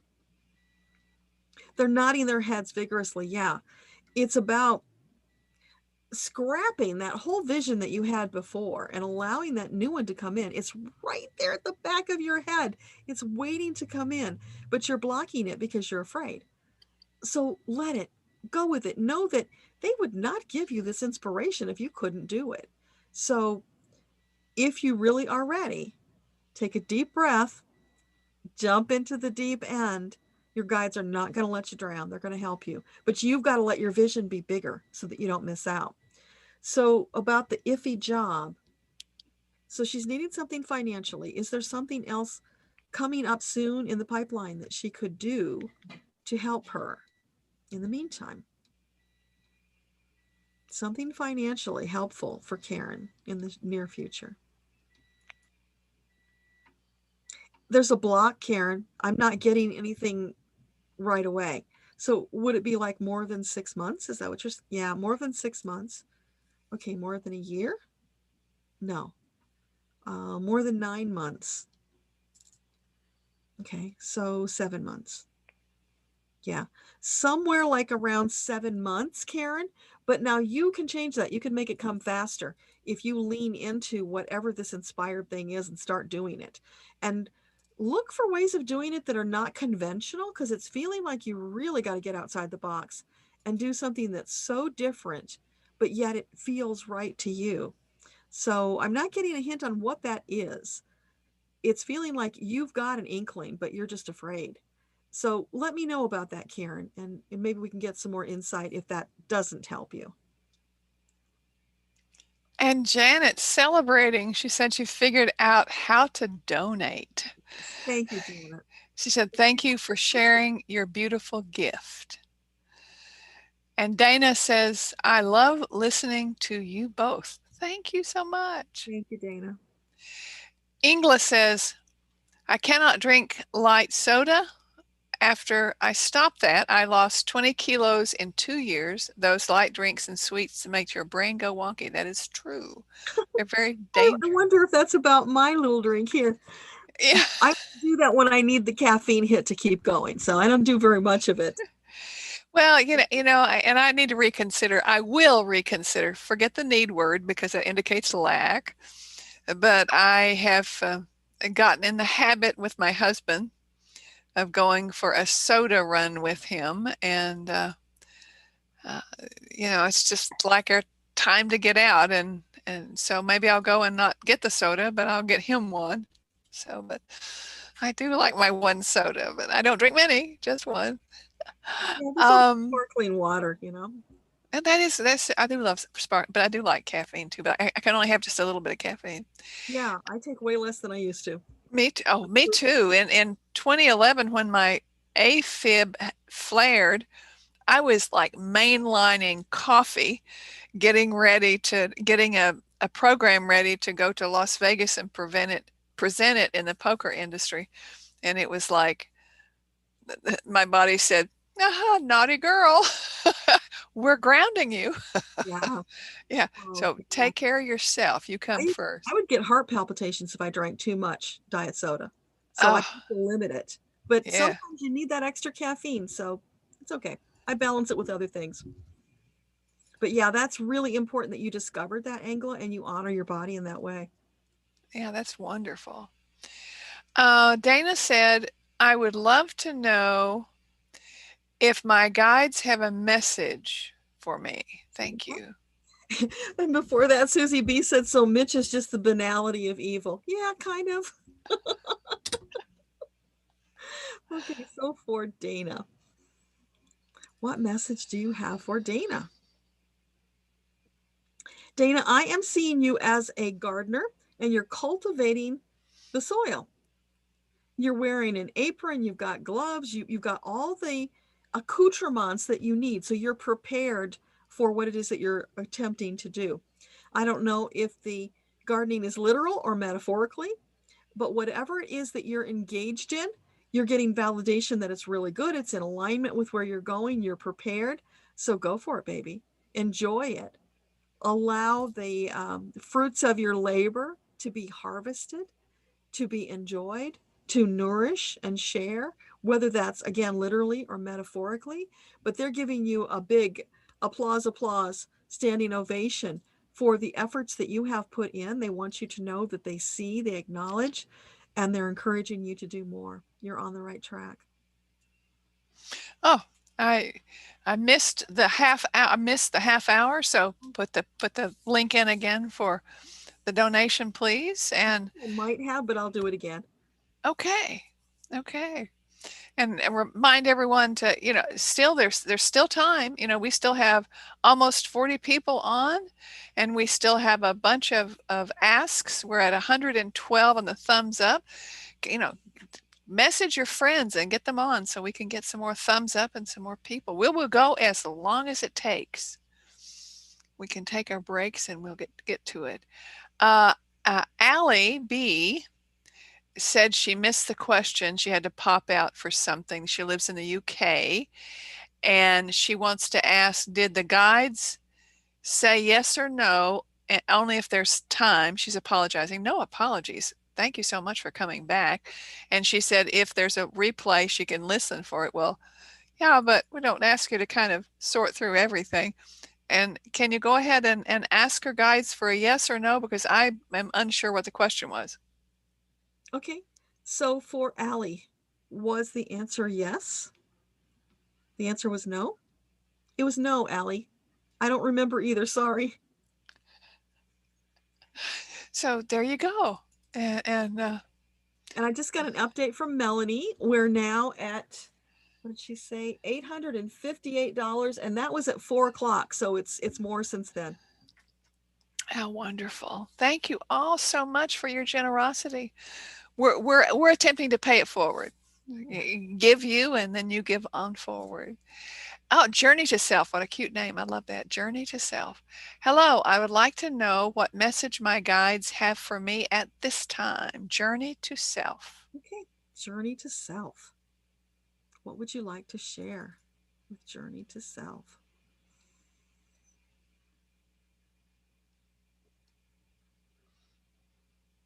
Seeing something gray. It looks like envelopes. It's like a postman carrying all these envelopes. So what is that about? Are you saying that there's a message coming for her that or him that they should expect? It's a message? Multiple messages. Okay. But the weird thing, Journey, is they're coming in these very blasé, nondescript gray packages. They're flat envelopes. They're little, they have a little texture to them. There's a little depth to them. So there's something in them. And it's feeling like it's something important. Like maybe you've been waiting for something important to come. And whatever it is, it's on its way to being delivered to you. So it's feeling very imminent, like it's going to happen very soon. So let us know if that makes sense, because that's really odd. Okay, and I'm just scrolling a bit because Gina K says, thank you both. You are welcome, Gina. And then Susan Cox says, Deborah, thank you, but no, you have not answered my question yet. If you could, I'd really appreciate it. Thanks so much. And I would appreciate it if she had re-asked her question. That's what I was just thinking. What was the question, Susan? Yeah, I tried to scroll back up and it's unavailable. And if she's, I hope she's still here and you can re-enter the specific, I tell you what. I'll just ask for a message from her guides. There you go. Thank you. Yeah, that will do that. So for Susan, what do you have to share? Oh, Susan, it's beautiful. I'm hearing sunshine, lollipops, and rainbows. You remember that song? It's so upbeat and so fun and sunny. So if you don't know the song, go to YouTube, look it up. It's a fun song. Look at the lyrics, see if there's meaning for you. But let's just ask if there's more about that. So it's about, of course, being out in the sun and feeling on your face, just really allowing that beautiful love and light of the sun to fill you up. Nourish your soul is what it's feeling like. Yeah. And of course, more fun because it's an upbeat, playful song. So I'm seeing you as a little girl. You're wearing this pink and white dress. You're twirling around and the skirt is kind of poofing out in like a bell shape. You're just having the best time. You're playing hopscotch and jump rope with your friends. Life is just perfect. From your perspective in that moment, it is the most perfect it's ever been, and you can't see a day when it would ever change. So what they're saying is, oh, wow, Susan, remember that feeling. It's still there. It's within you. You've experienced it. Bring that back out. That is your precious, happy memory. When you're in those times where you're haunted by bad memories or bad experiences, or you're feeling down, bring that out. It's like your special playing card. Relive, relish that memory. Let that lift you up, shift your energy back into green for go so that you can get moving with more joy and delight. So that's what it's about for you, Susan. Hope that helps. That was a lovely response. And now Kelly, Kellih, we're talking about the state to retire. You had asked her to define some areas. And interestingly enough, Beverly responded to her just two messages before saying Colorado is where she thinks that it would be happier. But Kelly says state to retire, thinking of Idaho or Arizona/New Mexico or even Texas in spite of their politics. That's funny. I can tell you, Kelly, I know some leftos who live in Texas. They're not happy, but you know, they're still there. They're not going to let them drive them out. So let's ask for Kelly, the optimal choice to move to. Would it be Idaho? Is Idaho an optimal? I get a big yes on that. Is that the most optimal choice, Idaho? I get a yes on that, but let's ask about the others anyway. What about Arizona? Would that be an optimal choice for? No. New Mexico? No. Okay, what about Texas? It's funny, Texas is a no, but it's not quite as vehement as the other two. So it's Idaho, Idaho, Idaho. That seems to be your sweet spot. So take a look at Idaho and see how you feel about it. And responding, thank you for drilling down on this for me. That's great. My pleasure. Okay. And oh, good. I'm glad Christiane, she gave me the pronunciation of it in parentheses. Thank you. Christiane, would you have a message for me? Thank you so much. So for Christiane, what message do you have?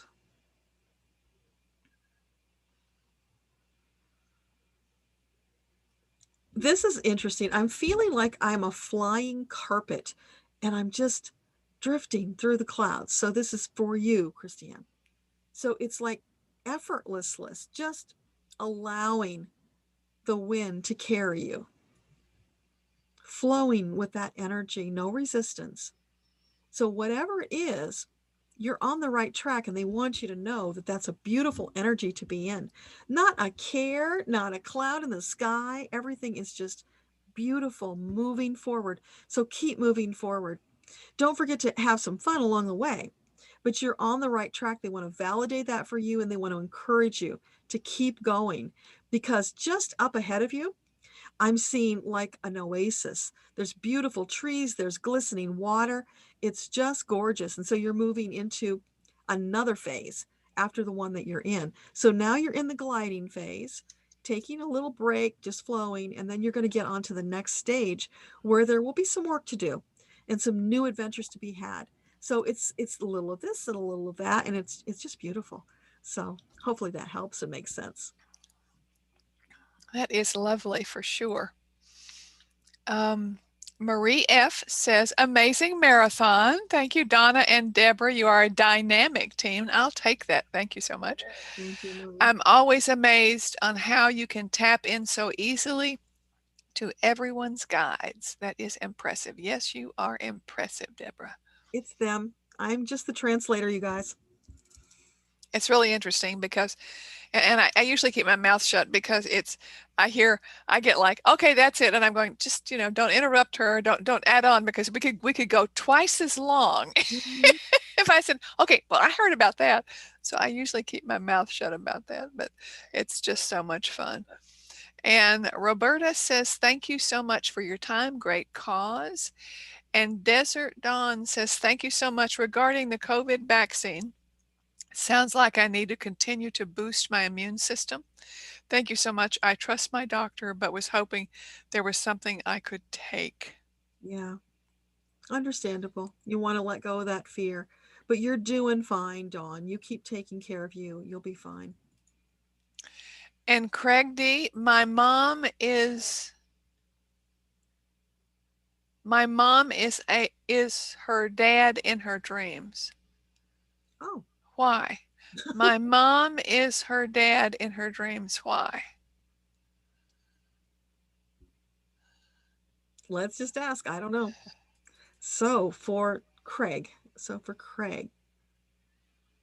his mom is dreaming that she is her own father. What is that about? Can you help us?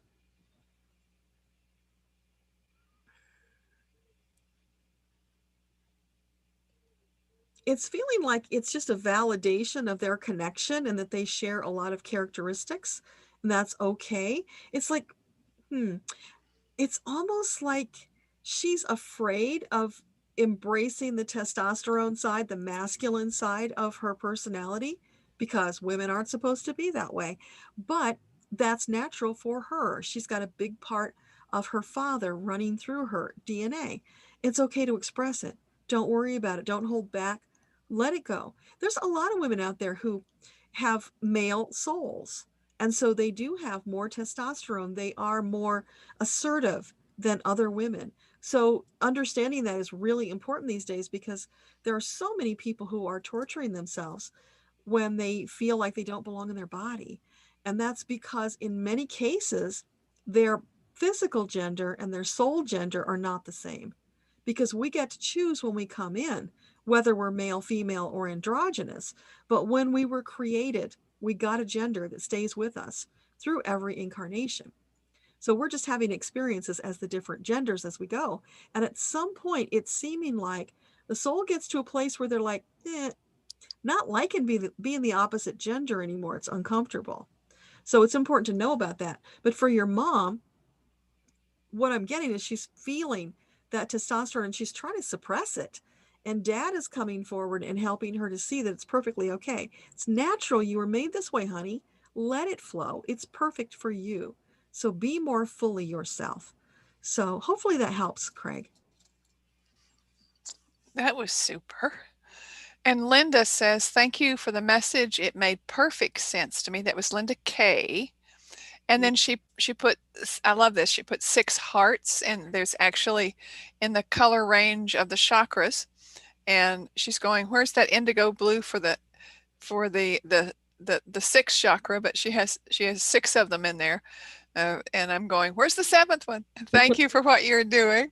It's beautiful, Linda. That's wonderful. And Desert Dawn said, this is such an amazing marathon that is filled with wisdom for all of us. And I've told you time and time again, oh, there you go, talking to me again there. That's beautiful. And Desert Dawn, I just want to acknowledge, and Linda, you've been here for hours with us. Bless you for hanging out with us all of this time. I fully expected people just to pop in for a short while and then go do their thing because it's Easter weekend. But look, we're coming up to hour 6, and we have more people on than we had 2 hours ago. Wow. And we have more thumbs up. So this is just, I got chills. And Christmas Angel, I love that name. Thank you very much for your insightful Akashic reading. I love it. Thank you. We all do.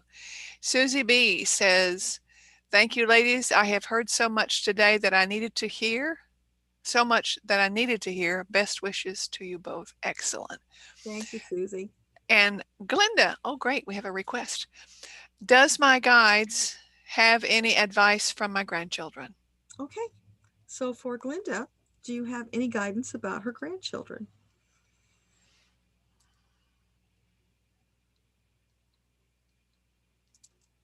Oh, love and cherish them, which I'm sure you do, but I'm seeing you, Glinda, just embracing them all and filling them with your love, with your wisdom, because you are their rock. You are that wise woman that provides the foundation for their lives. You are so much more precious and necessary, needed, loved, appreciated than you realize. You are just the bedrock of their lives. So keep doing that. That's perfect. Do it for as long as you can and revel in it, because what a privilege to be able to do that for them. And then they're flipping the coin, Glinda, and they're saying, okay, so you do this for them while they're growing up, but when they get to be adults, the relationship will change. And at that point, allow them to give back to you. It's important for you to understand that you need to receive, Glinda. So when they get to that place, allow them to switch the roles to give back to you in appreciation, because that will feed their soul, to give back to you, to let you know how important you were. And that's super important. That's a gift that you can give to them, allowing them. So ebb and flow between you. It's beautiful. And keep doing that. Deb O says, what a great cause. Jeannie said, this is great. Hi, Deb, Jeannie. Thanks for being here. Oh, yeah, really? Deb O said, can you tell me when my life will start to turn around? Okay. So for Deb, what can you tell her? A time frame when things will start to switch for her? Oh, Deb. So what they're saying is it will turn around when you start taking some new action. If you keep doing the same thing, it's not going to change. You are choosing to be in that reality with your choices. So look around. What can you do differently to get different results? Little bits at a time. It might feel like it's painfully slow, but really any shift of energy that you are able to make by different choices will start to build momentum. And before you know it, it's like this snowball, and then you're flipping and getting into a whole new energetic space where I see you just lighting up. It's so beautiful. You're like this 4th of July sparkler. You're so happy. But you've got to do the work. They can't do it for you. They can bring you guidance. They can nudge you. They can throw all these breadcrumbs in your path, but unless you take the action, nothing will change. So it really is all up to you. And that's the good news, Deb. It's all up to you. All you have to do is figure out which one of these inspired ideas appeals to you and go do it quickly. And you will start to see that shift. But you need to do it sooner than later because we got some big stuff coming and you don't want to get left behind. So now is your time. I'm so glad you're here because you needed to hear the message. So bless you. We have thank you from Aaron and Dana, and Marie F is saying, thank you, Deborah, for your insight about my business. What you said made sense. Validation there for you. So glad. Thank you, Marie. And Annie A, thank you. It does make sense. I'm going to go meet up with a sister next weekend, and I am blessed and joyful in my life right now. It's beautiful. Thank you, Annie. Doris H. My son was named after a John Denver song. It was called Had an Uncle, name was Matthew. We love listening to John Denver. Oh, right there with you, Doris. He was an angel on earth. He really was. Beverly, thank you. My friend on the other side song was for me. She said, thank you. My friend on the other side song was for me. To laugh out loud. Oh, okay. So it made sense. That's the important thing. Okay. Dana, hi. Can I have a message for my daughter, Yam? Okay. Thank you. So do you have a message to share with Yam?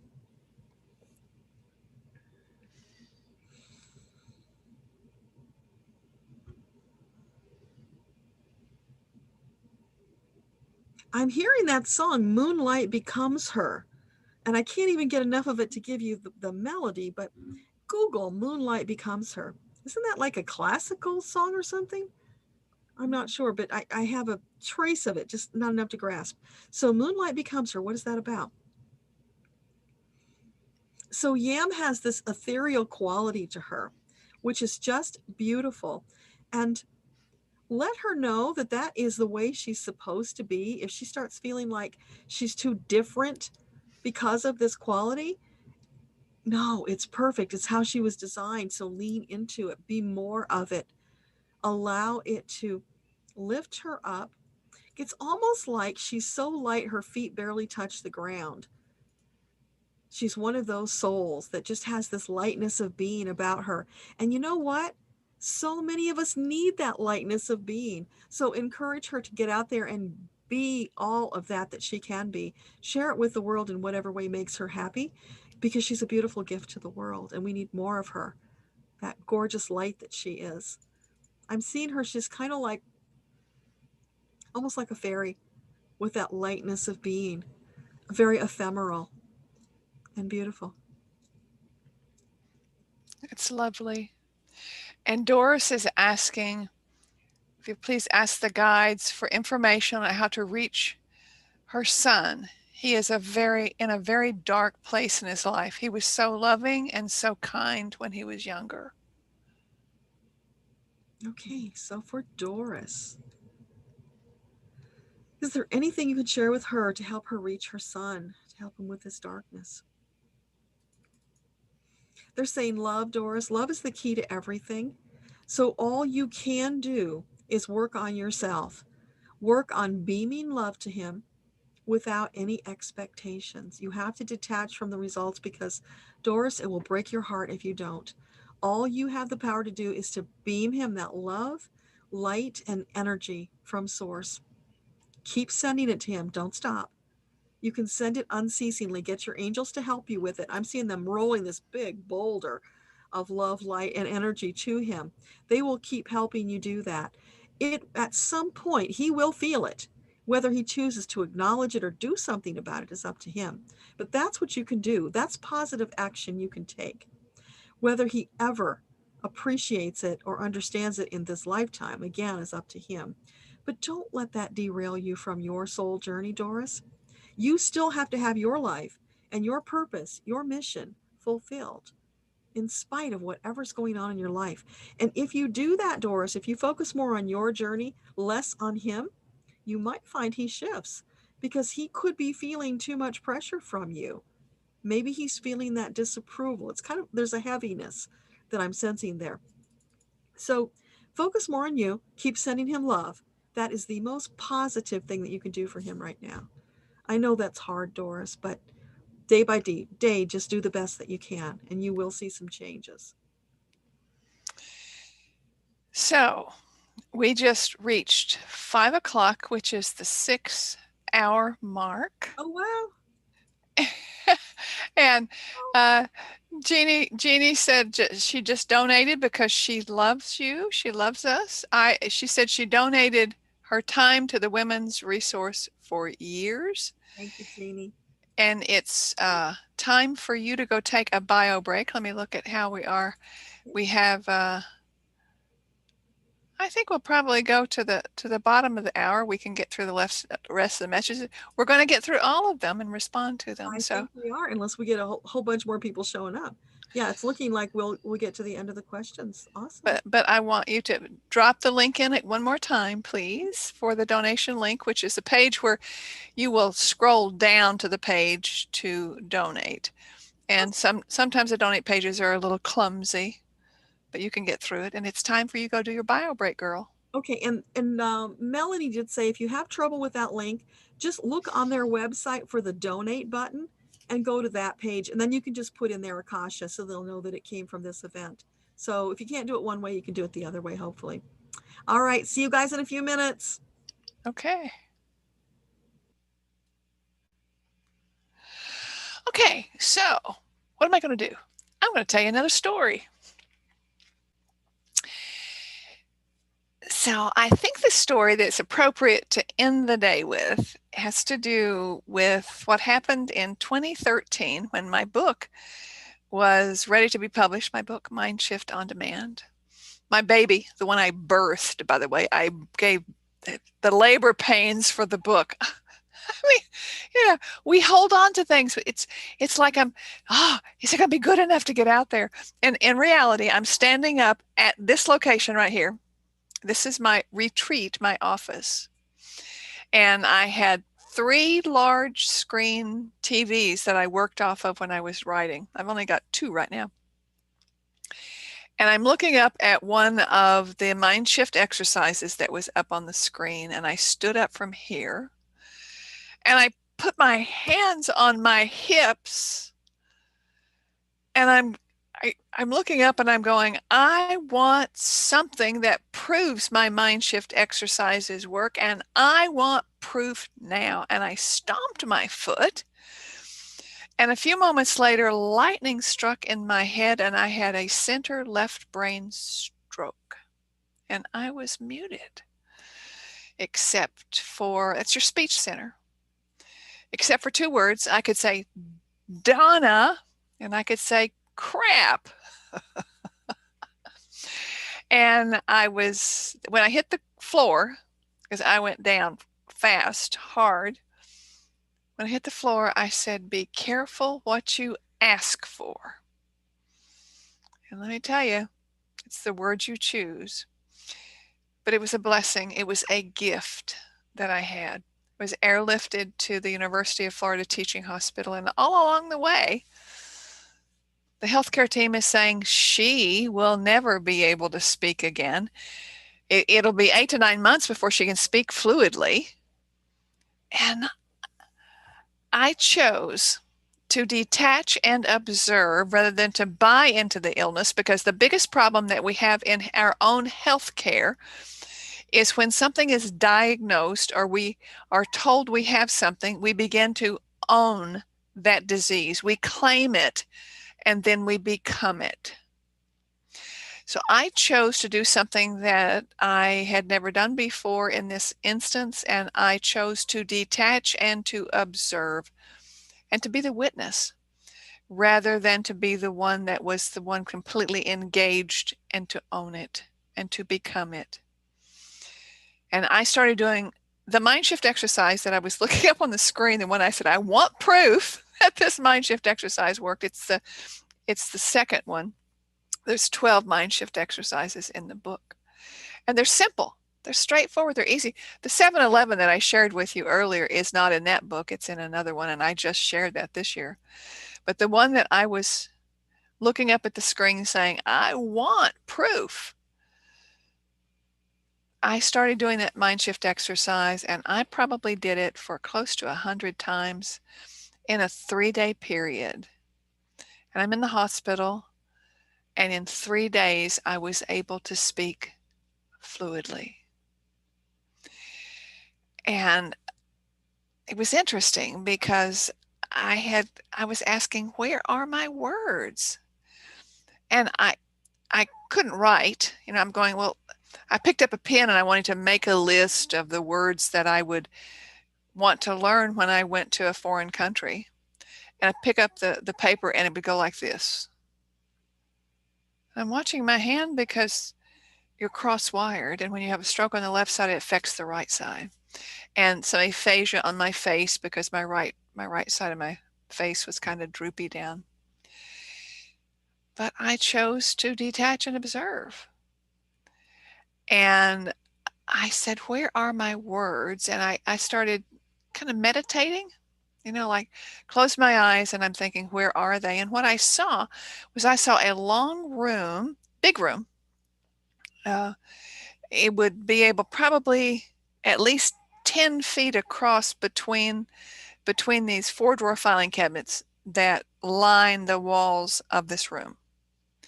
And all of the drawers are open, and all of the files are on the middle of the floor, this huge pile of files. And I walked into the room and I thought, where am I?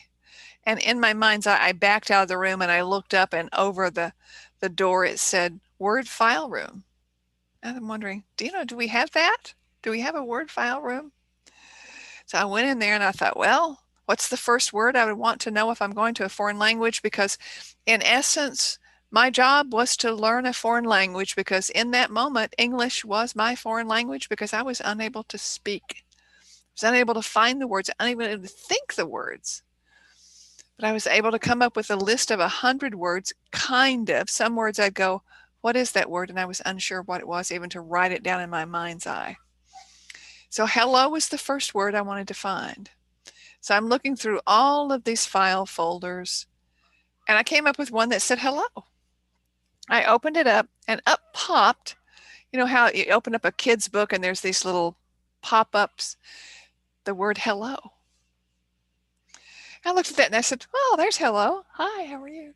I thought, what does that sound like? And when I thought that, there was a button that appeared on the right top of the file folder, and I pushed that button and I heard hello. I thought, well, that's my voice. That's what I sound like. Okay. So how else does hello sound? Another button appeared and I pushed that button and it was hello. I said, well, that's my voice, but I do say it differently. So words have different characteristics. There's different sounds to words. Interesting. Is there another way to say hello? Another button appeared and I pushed it and it was hello. And I said, oh, a sexy voice. So I started toning out the words. Every hour I would push the nurse's button and I would have an empty picture and I would hold it up and I'd say, they would come in and they'd go, like I couldn't say anything, but I would hold the picture up. Now, they thought I was crazy. They were convinced that I was pouring the water down the drain every time I was there. So anyway, and I started hydrating, because hydration, water, is one of the biggest parts of our healing, because our brain is 70-80% fluid, water. We need that hydration. And I started toning the words, and I was able to speak fluidly in 3 days. And it was Sunday. Halloween was on Thursday that year, 2013. And on Sunday, I'm sitting on the side of the bed. It was about 7 o'clock in the morning, and I called the nurse. And I said, and she came in and went, and I said, hello, my name is Donna Blevins Whitesell. I'd like to talk to you about where I have been and where you thought I have been. And she looked at me and her eyes got big and she pulled back and she turned around and she ran away. And I'm sitting there going, oh, did I misspeak? I thought I said it right. Did I say it wrong? And it was a wonderful place to be, because during that day, there were, had to be about 150 people who came to visit. They were in groups of 10 or 15 in a teaching hospital. And there was one time, it was really funny. There was this little tiny man. This little tiny, looked like he was 14 years old, and he was in a white lab coat, the ones that they wear over. And, you know, I figured he was just a new intern. You know how young they look as we age with grace. The younger, the further we get away from that age, the younger they look. And he was standing there at the door because, you know, you're not allowed to go into someone's room unless you're a relative or have permission to. And so everybody that would want to come in, they'd come to the room and ask permission to come in. And he's standing there and he's going, and I said, do you have trouble speaking? Do you have a stutter? He said, no. I said, would you like to come in? And he said, yes. And they came in and they're all going, this is impossible. There's no way you can be speaking. The MRI that they did showed a black spot, a black hole, black clot about the size of a golf ball. And about, this is being April of 2021, about 18 months ago, they did a follow-up. They wanted to see the MRI. And they did a follow-up, and the MRI looked virtually the same as it did in 2013. And they said, we do not understand how you can talk because the speech center is dead. And my husband told me that he wanted to take me to see his shrink. I said, oh, great. At the VA hospital in Tampa. So I went to see his shrink, and my husband said, tell him what happened. And I did. And he said, well, what you did is you retrained your brain. He said, you rewired your neural pathways. I never heard the words before, probably had, but didn't recognize them. And I said, well, what do you mean? And he said, we have so much of our brain that we don't use. And you were able to like stake out new territory. And I said, but I don't understand. I didn't sit and do all of that. Where is my word? And find the word file and open up the file folder. I didn't do that for every word. So how am I able to find them? And he said, what happened is you trained your brain on how to do that. I said, seriously? Just going through that process? As I said, okay, this is what I want to do. Now go find the word. And he said, that's in essence what you did. Now today, and I want to let you know that when I'm in front of people, even in a live YouTube, yay, or if I'm on a Zoom with 6 people or 50 people, or if I'm standing in front of 500 people live, I'll say to them, sometimes in the unlikely event, every now and then I mislay a word.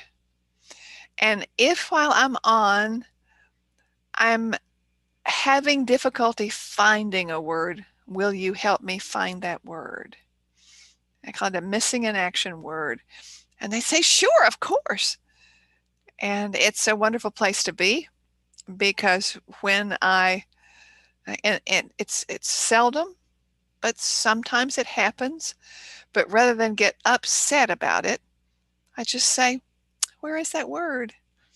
And I've actually worked with people who have had stroke, because remember, the words you choose set yourself up for either success or failure. And when you're searching for a word and you can't find it, you think you can't find it, it's missing, and you're struggling for it. Where's that word?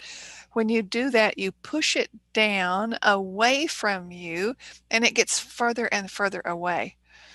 And I believe the concept of simply asking a well-crafted question, what is that word?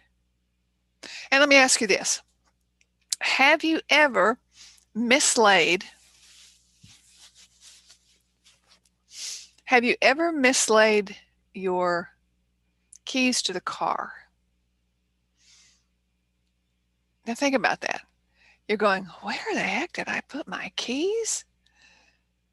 And you're going around looking for them, and you're so frustrated. And it's like all of a sudden they just appear, or you remember where they are. I mean, let's face it. I've mislaid my keys before. Actually, we have hooks that we put keys on when we come in the door. That's where the keys go. Don't put them in our pocket. They go there. So we're good about 99% of the time. So that really works for us. We don't keep them in our pockets. They go to the key place.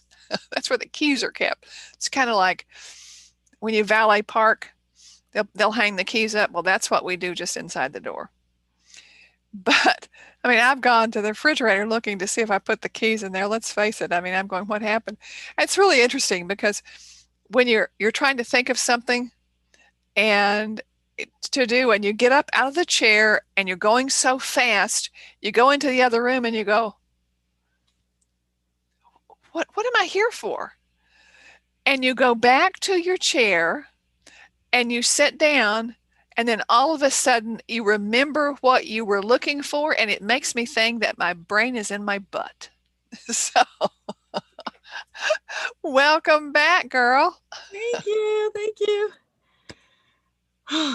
Great storytelling, Donna. It was fun. The timing was just perfect, by the way. So let me show you where we are, and then I'll go take my bio break. We're under the hearts that Jeannie had left, and then it's Jeanette had asked for a message from her sister. Okay, I'm there. You there? Okay. I'm there. I'll be back. All right, thank you. Take your time. Take care of Donna. I will. Okay. And be sure to drop the link in. It's 15. Yep. It's quarter past. Okay. Right now. There you go, everybody. The link is back. So if you haven't already sent your heart donation to Women's Resources, please do. We really appreciate that, and as they do. So, Janet, a message from your sister Mary, who passed a few years ago. You were very close, and you're so welcome for the other questions. Thanks for being here, Janet. You have, I think, been here since the beginning. I so appreciate that. That's dedication. So, for Janet, is there a message from Sister Mary for Janet from the other side? I'm seeing red hearts. You know the kind of red hearts you see for Valentine's Day? So I don't know if that means Valentine's Day was special between the two of you, but it's also love, right? All those red hearts are about love. And she's sending you a massive amount of them. It's very effusive. So she wants to enthusiastically let you know that she's still very connected to you, Janet. That will always be so, and you don't need to worry about that. She's also saying, oh, please call me if you need help. I'm right here. It's no different than when you called me up on the phone when I was still on the planet. Call me up. Talk to me. I'm here. I'm listening. So she's there supporting you, Janet. Very connected to you. You must have had a very special relationship. And what else? Anything else you want to share? Yeah, she's just blowing you lots of kisses, lots of love, and a wink. And she says, oh, Janet, you're doing so well. I'm so proud of you. How far you have come in all of the amazing wisdom that you're sharing with the world. Please do more of that for me, because my time is over. So do it for both of us. That's really interesting. Yeah. Anything else, Mary? Oh, I see her putting her arm around you and pulling you close, and just, sisters till the end. That bond is unbreakable, always there, steady and reliable. Lots of love. So hopefully that helps, Janet. All right, so let's see what we have next. Sue, thank you for thank you, beautiful wise women. Oh, you're so welcome, Sue. Thank you for being here. You've also been here for hours and hours. You guys are just blowing me away. Louise said, thank you, Donna and Deborah. Much needed encouragement. You are so welcome, Louise. I can't wait to hear about your triumphs. You have so many exciting things ahead of you. Kelly said she was number 111. I think you're referring to the fact that Gregory said he was 111, so you probably both hit it at the same time. But it's all good. Thank you so much. We really appreciate it. Starfish, you are so welcome. Thanks for being here. Kelly, thank you for the wonderful day. Yeah, it's a delight. And hey, you guys, if you're still hanging around and you have not yet signed up for my VIP list, you want to do that because I do this every month on Zoom for my tribe. So go to akashaunleashed.com/VIP, get on that list because the third Saturday in April, I will be doing this on Zoom. So you'll get your Zoom invitation. I'll actually be able to see you and we can interact, which is even better than doing it this way. Smaller group, but it's a lot of fun. So love to have you there. And Kelly, is it Kelly? Yeah. Wants to know if you have a star family and if you're on the right path for spiritual growth. So Kelly, is Kelly a star seed? Yeah. Yeah. You want to give us any enlightenment about that? I'm not getting the name of one right now, Kelly. Usually that takes me going into the records and researching. I had one that came up earlier spontaneously, so they just kind of blurted it out, but that's unusual. So it's kind of fun. But they are validating that you are starseed, so you are not originally from Earth. And what about her path for spiritual growth? Oh yeah, I get this warm feeling all over me, which is a validation for what you're doing, Kelly. And they're cheering and clapping and saying more, more, more. Keep going. It's like you're running your own marathon, right? Your soul is on this marathon journey. Make the most of every day. Savor it, enjoy it, because, it's not all about just racing to the end to get it done, because that's death. You want to enjoy this journey while you're here. And there's so much joy, wonder, and delight in every day that we can all soak up. If we take the time, if we give ourselves that gift of slowing down and enjoying our lives. Yeah, we work hard and we accomplish a lot. We make massive ripples in the pond, but we can still enjoy and savor the experience. We want both. We always want balance. So for soul journeys, for all of us, it's about finding that place of balance, because I talk about this a lot when I do soul introduction readings, that every single gift, and there are 8 of them, every single gift has its amazing side and its challenging side. So it's always about finding that balance between those things that challenge you about your gift. Because there's no negative about your gift. It's all perfect. It's how Creator made you. But there are some things that will be a challenge for you. Like some of the gifts are very energetically sensitive, the deep empaths, and they struggle with that because that energy of the world is very heavy on them. And yet, being that sensitive being is how they were created by God. They were meant to be that way. That sensitivity is their gift. It's their ability to see into and about other people and to help them. But they can't do that if they're all depleted and they don't take care of themselves. So that's, the yin and yang of their gift. So for all of us, it's learning to find that space of balance. When we do, and we're in that space of alignment with our soul, we are just soaring. Life is wonderful, exciting, and joyful. And then we share that with other people. And as light workers, the more we can do that, get into that space of alignment, the more that energy ripples out from us, impacts other people in a positive fashion. And that's how we're going to speed up this whole evolution process that we're going through. So more of that. And Kelly, you're doing fine. You are right on track. Just keep going and keep leaning on your guides. Don't forget to do that. Asking for help, calling in those burly angels if you need them, because they will be on hand. Okay, so Kelly, you're talking about moving into 6th dimension. Oh yeah, Kelly, you're in 5th dimension now. Most souls on Earth now, when they're born, they're already at the beginning of the 5th dimensional awareness. As soon as you know that you're a soul, that you have a soul, that's 5th dimensional awareness. I don't think I've met anybody who doesn't have that, but we're moving higher and higher into the 5th dimension until we're going to get to the 6th dimensional awareness. I have met some people who are already in 6th dimensional, and I've stepped into it just a little bit, but there's so much more to learn. It's like, it's so vast what we have to learn here as souls and connecting with our Akashic records, which is why I'm so excited to teach you guys about the records, because it's your user manual. When you dive into your records and you learn more about yourself, who you are, what you can accomplish, how you be in the world, it just explodes in the most marvelous ways. And I want that for all of you, because it is soul nirvana, it's bliss.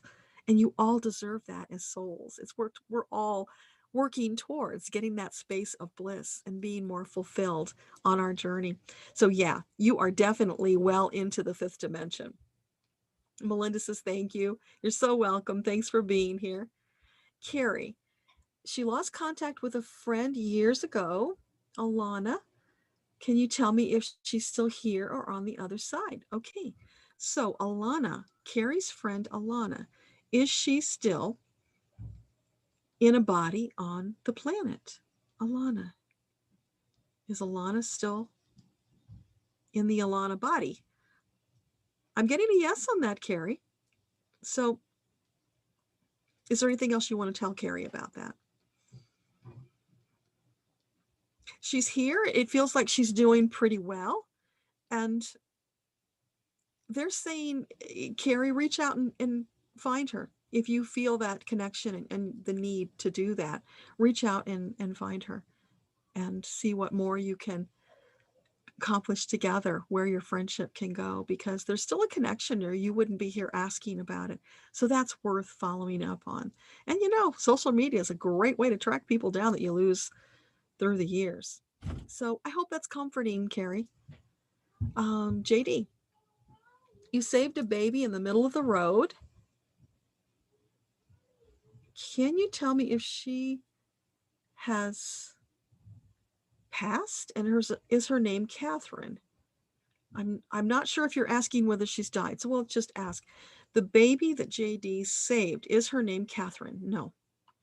Is that baby still incarnated on the earth? I get a yes, still living. So I hope that's helpful.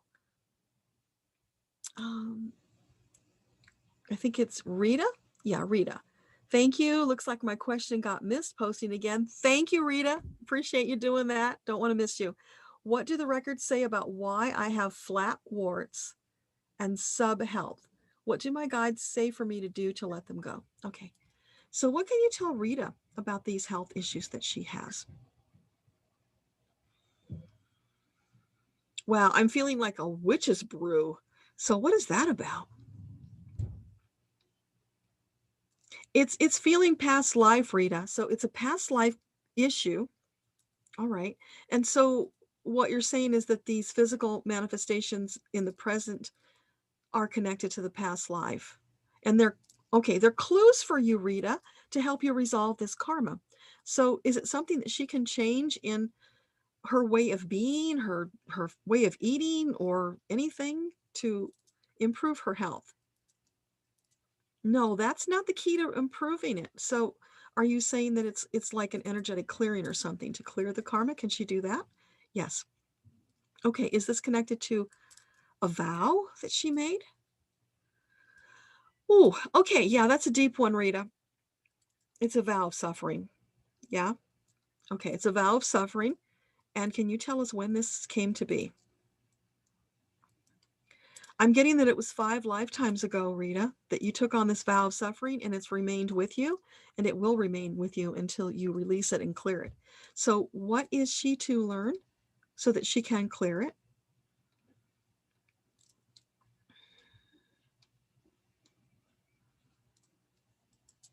Oh, it's a big dollop of guilt that you took on that wasn't yours. It's unjustified karma, Rita. You took on responsibility for some heinous act that happened in a past life, and we won't go there because it's not important to do that. But just know that you took it on and you didn't have to. It was not your fault. It was not your responsibility. So what I want you to do is spend a little time in meditation. Focus in on 5 lifetimes ago and that feeling of guilt.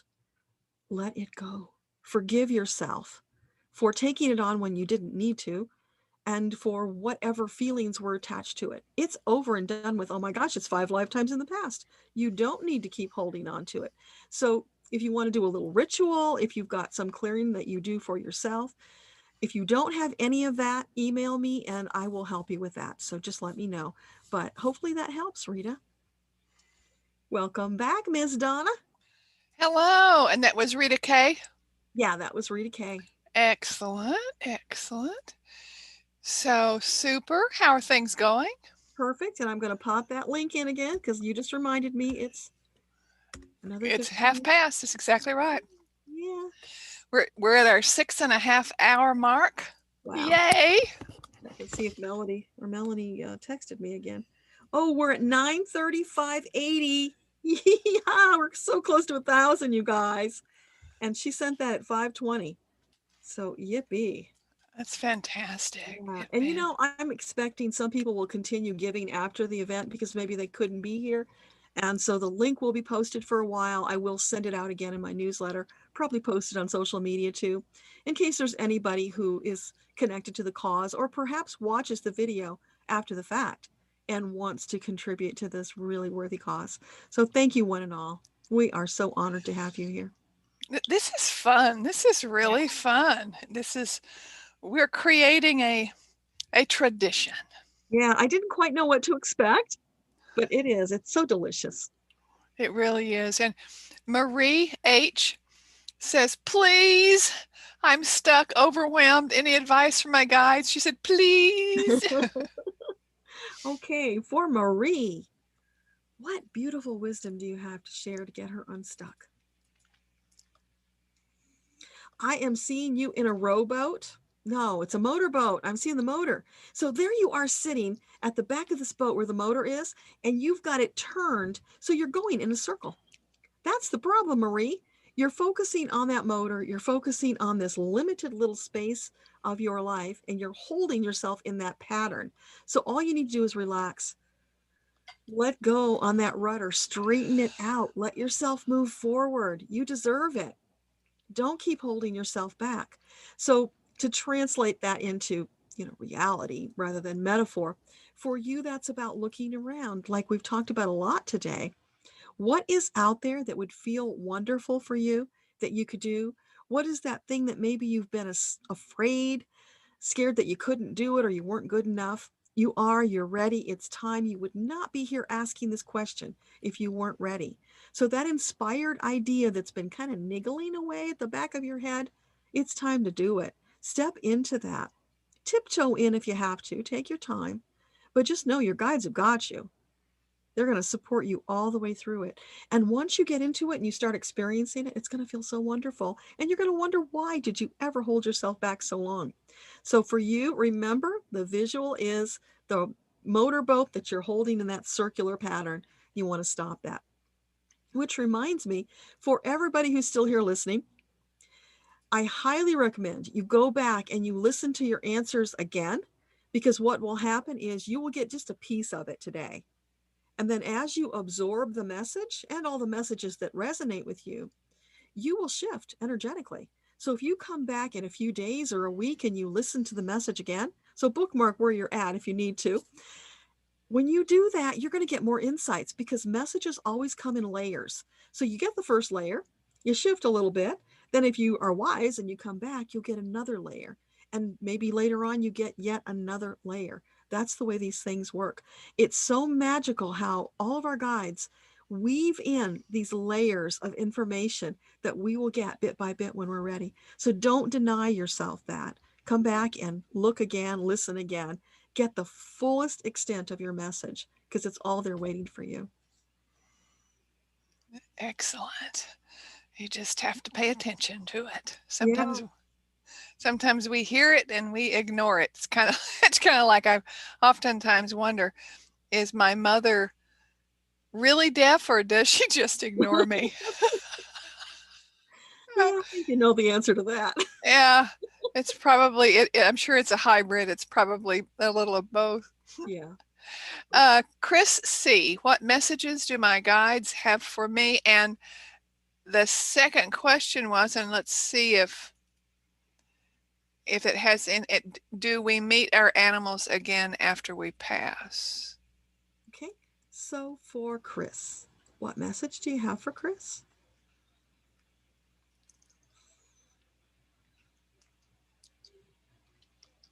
I'm hearing the word cabana, which is interesting, and I'm feeling this soft breeze that's making your hair just ripple. It's a very beautiful, peaceful feeling. So I don't know if you have a space like that you go to recharge your soul, but if you don't, you need to create one.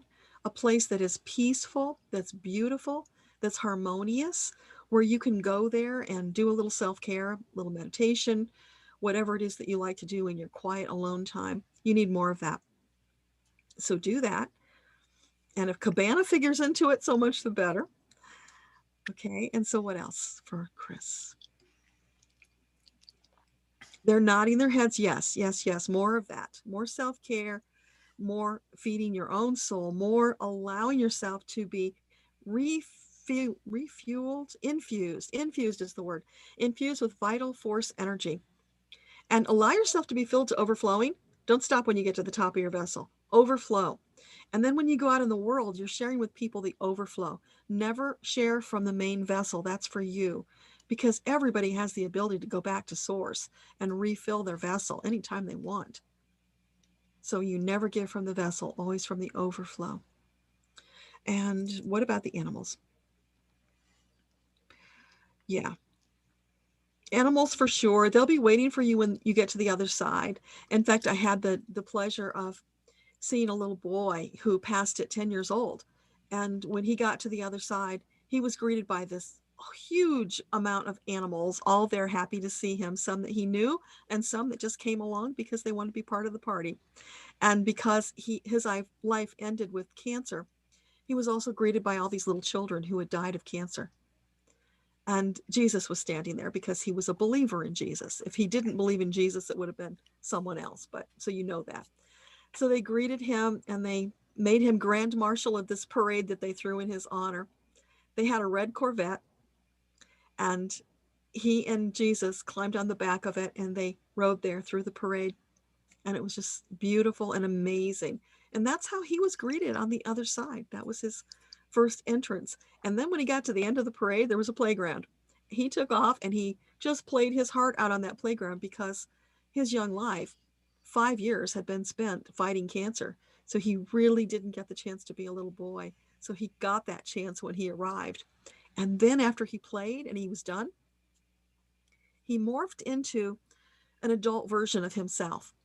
And he did that specifically so I could describe him to his mother, so she would know that on the other side, he had reached maturity. He was an adult. And this is what he looked like. And that was really important. And he even chose the shirt that he wore very deliberately and the pants that he wore because it was an outfit that his father wore. And it was important. It was a message that mattered to them. So that's kind of like what happens on the other side. Of course, it's different from everyone, but to specifically address your question, yes, on the animals, they will be there to greet you. And interestingly enough, I was actually told by a vet, a doctor, a veterinarian, kind of like to the side. And she said that she believed that the animal spirits, the dogs spirit, after they passed, they would stay around the person that they loved the most. They would just stay there. And I'm convinced that happens with our dogs because we rescued so many and buried so many, and I still run into the dogs when we're here. Yeah, that was true when we lost ours. They hung around until we were okay, and then they could move on. But they'll come back anytime you ask them. Yep, they're there. They're there. So Marie asked again about the how to donate, and you have the page, and the page is not a button per se. It's a form, like an order form, and you select an amount to donate, and you scroll down and fill out the order form just like you would with anything else. Barb, and with her clovers, her green clovers on the message, trying to find my like-minded people. Would like to ask the same about a state to retire. Florida, Tampa Bay slightly comes to mind for her. Okay. So for Barb, would the Tampa Bay area be an optimal choice for retirement? Feels very good. Is there another choice that would be even more optimal? No, you got great intuition, Barb. You honed in on it. That's the one that's the absolute best for you. So happy retirement. It's a great location. I live near there. That's one of the airports that I go out of in Tampa International. So it's a great place. Kelly, K-E-L-I, said, I was born and raised in Idaho, so that makes sense in relationship to the Idaho, getting the yeses on the Idaho. Interesting. Cool. And Craig says, I meant seeing her dad. Oh, it was in the message, it was like seeing her as her dad. Yeah. But she saw her dad in the dream. Yeah. So let's just take a quick look and see if there's anything else to share about that. So for Craig, his mother seeing her father, is there anything else you want to add to the message you gave us previously? They're saying no. That was what they wanted to share. So even though it was slightly off from what you asked, Craig, your guides got what you wanted and they shared what you needed to hear. So yeah. And Ingla, thank you again, Deborah. I can sometimes hear, feel, know messages, but not yet discussions. Hopefully soon. Donna, 6'5", somebody has got it. Nice to meet you. And that's 6 feet 5 inches tall. When I said 6'5", I'm not 65 years old. I'm 72, but I'm 6 feet 5 inches tall. And just to let you know, my husband is 5'3". So just muddle on that for a while. And Ingla says, love and light, Deborah, Donna, and to you all. MB, what is the best job, career path for me to pursue? Okay. So for MB, what guidance on the career and path? I'm hearing barking dogs, MB. So are you saying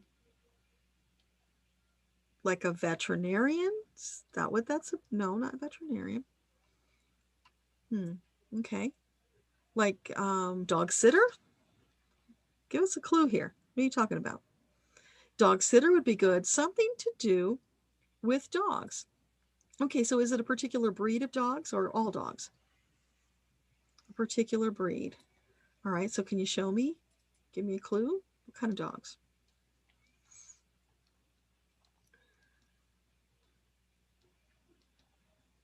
I'm seeing what looks like wolves. So I wouldn't have called them dogs, but okay.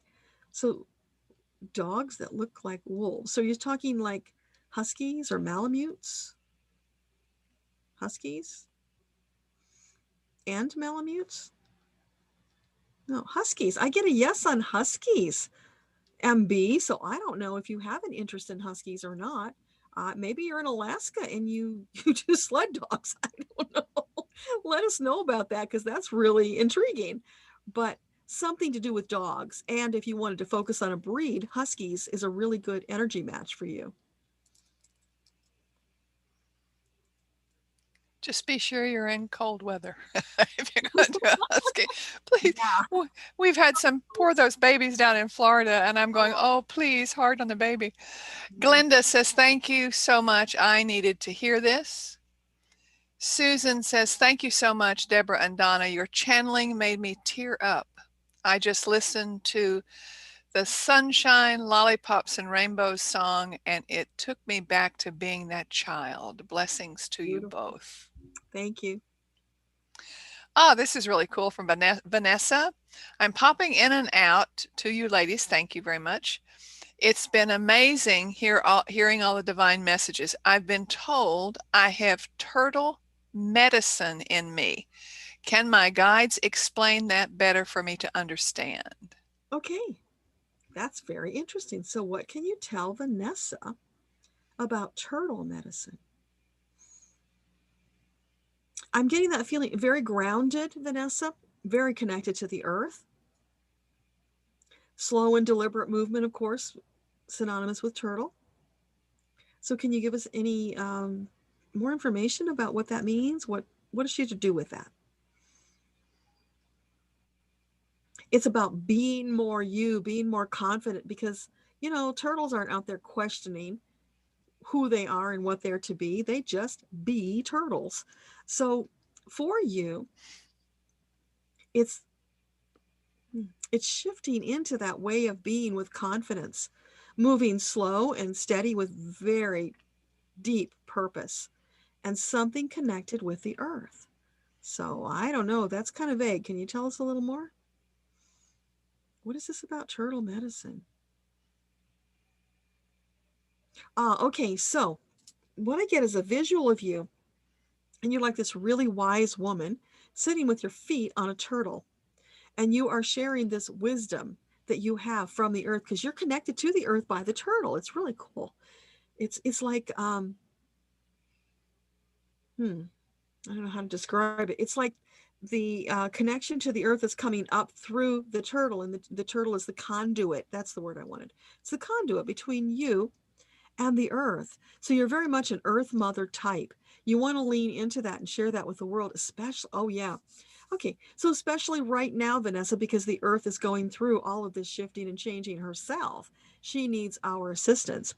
And she needs you to be that wise earth mother with the turtle medicine to share the message with the earth, with the world, about taking better care of the earth, nurturing our planet, because we all need that. So in whatever way you feel drawn, they're not saying what that should look like. It's just that's the energy that you have, Vanessa. So you get to decide what to do about that. I'm feeling if you wrote about it, that would be a good thing. Maybe you speak about it. Yeah, writing and speaking come up. So teaching in some fashion, however you feel, but lean into that feeling, deepen that connection, research more. You can connect with Earth and you can channel messages from Earth. That's what I'm feeling. Wow, that's powerful. So let us know if that makes sense for you, Vanessa. I feel such stability in relationship to the turtle, so grounded. Yeah. And Karen said, thank you both so much, have donated. Thank you. Wonderful marathon. Thank you, Karen. And Doris H said, OMG, yes, this is exactly what he is doing. Yeah. So confirming that. And Happy Day says, happy day. And Doris, I will continue to pray for him. Thank you, ladies, for my love and prayers for you and your work. Thank you, Doris. Vanessa, I'm a caregiver for my mom, Sylvia. Do her guides have any messages for her or me? Okay, so Vanessa's mom, Sylvia. Any message? Is it for Sylvia? It's do her guides, Sylvia's guides, have any messages for Sylvia, the mom, or for me, Vanessa? Okay. So Sylvia's team, do you have a message you want to share? Yeah, it's all going to be all right, honey. You worry too much. Relax. You know, the end is inevitable. Our bodies wear out. It's the way it's designed to be. So don't fret about it. Just enjoy the time that we have left. And please take care of you. Don't put so much pressure on yourself, because you're going to boil over. It's taking care of you because you've got important work to do. And I love you to pieces for the care and the love that you're giving to me. But it's meaningless if you don't take care of you. So give that gift to me, please, Vanessa, taking care of yourself, because you've got so much more to do in this lifetime. And my time is winding down, and that's okay. I'm at peace with that. It's okay. Don't worry. Feels like you do a lot of worrying, Vanessa. So more meditation would be really good for you. Do some deep breathing, relaxing. Let that stress go. Don't get into that energy, because what it's going to do is debilitate you, and then you won't be able to take care of Sylvia. So really focus on taking care of you, staying strong and healthy so that you can be the best caretaker that you can for as long as you have together. Hopefully that helps. Well, Anita just echoed that and said, does my mom have a message for me? Okay, so for Anita, message from her mother. Anything you want to share?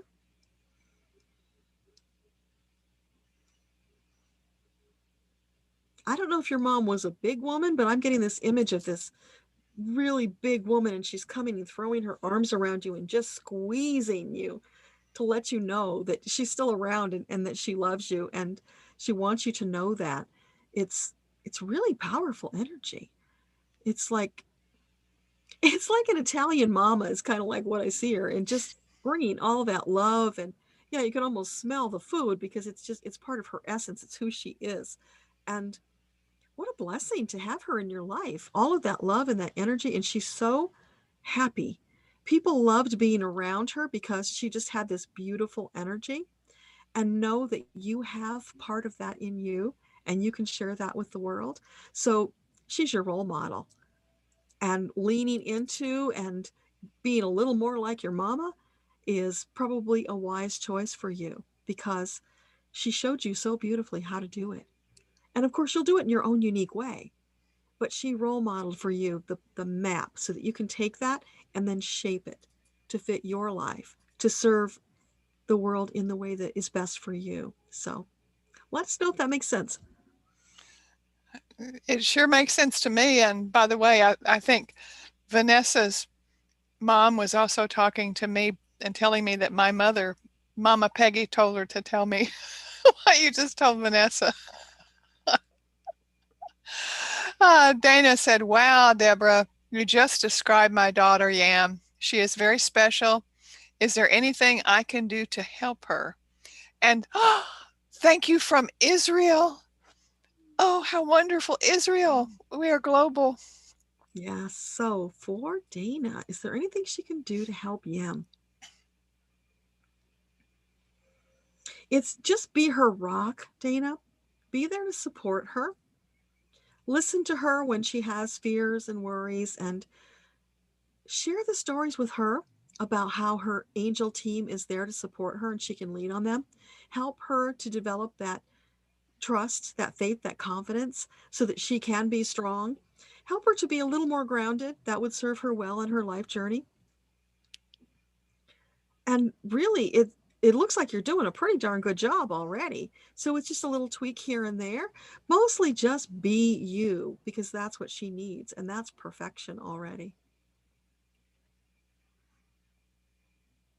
And Vanessa gave me a wow. Thank you, Vanessa.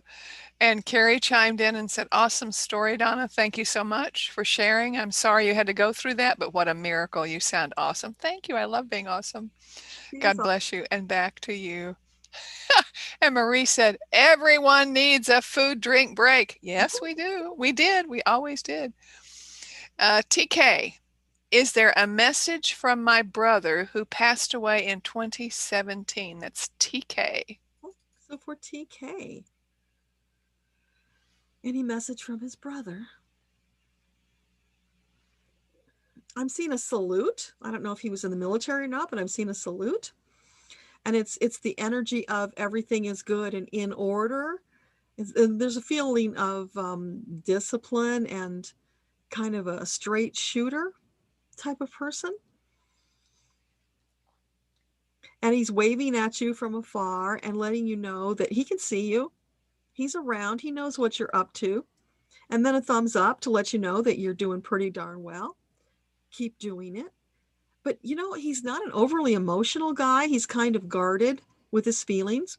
So maybe when he was alive, he didn't express to you his love and connection, but it was still there. It ran very deep. They say about a still river that runs deep. And there was that. I feel that very deep connection from him to you. And he just wants you to know that everything is good. He's fine.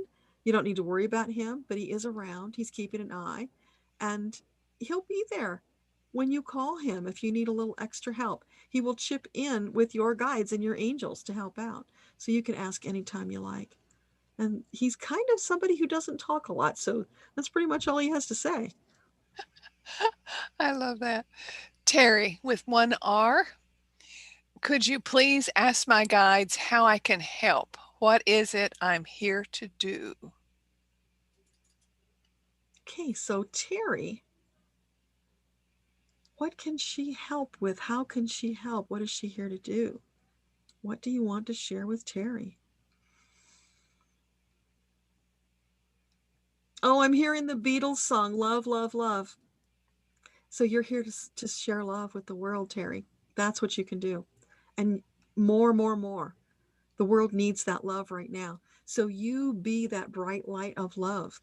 And when you can shift into that space of seeing everybody as a soul, recognizing that beautiful, perfect, magnificent, resplendent soul, and just loving them as Creator does, because they're perfect, then you will be in that energy of sharing the love with the world. And beyond that, Terry, you can help other people learn to do the same, because there's a lot of clearing up of negative energy that needs to happen for other people to shift into that understanding that we all are perfect, beautiful souls.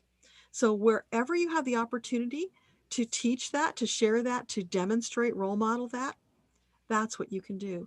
That's like the highest purpose you have. It's all about love for you. So hope that helps. Wonderful. Gail K. Ladies, sending you the clear red light of energy. Wow. You've been at it a long time today. Yes, we are coming up to hour 7. And Kelly said, thank you so much for these readings. Today has been such a gift, and all the messages have had value, and I am full of gratitude. Thank you, Kelly, for being here. Appreciate you. MB, that's Mother Bravo. MB, did I have any connection to a monastery in a past life? Okay, so for MB, was there a connection to a monastery in a past life? Not monastery. Was it something like a monastery? No. Okay. Anything you want to tell MB to help with this question?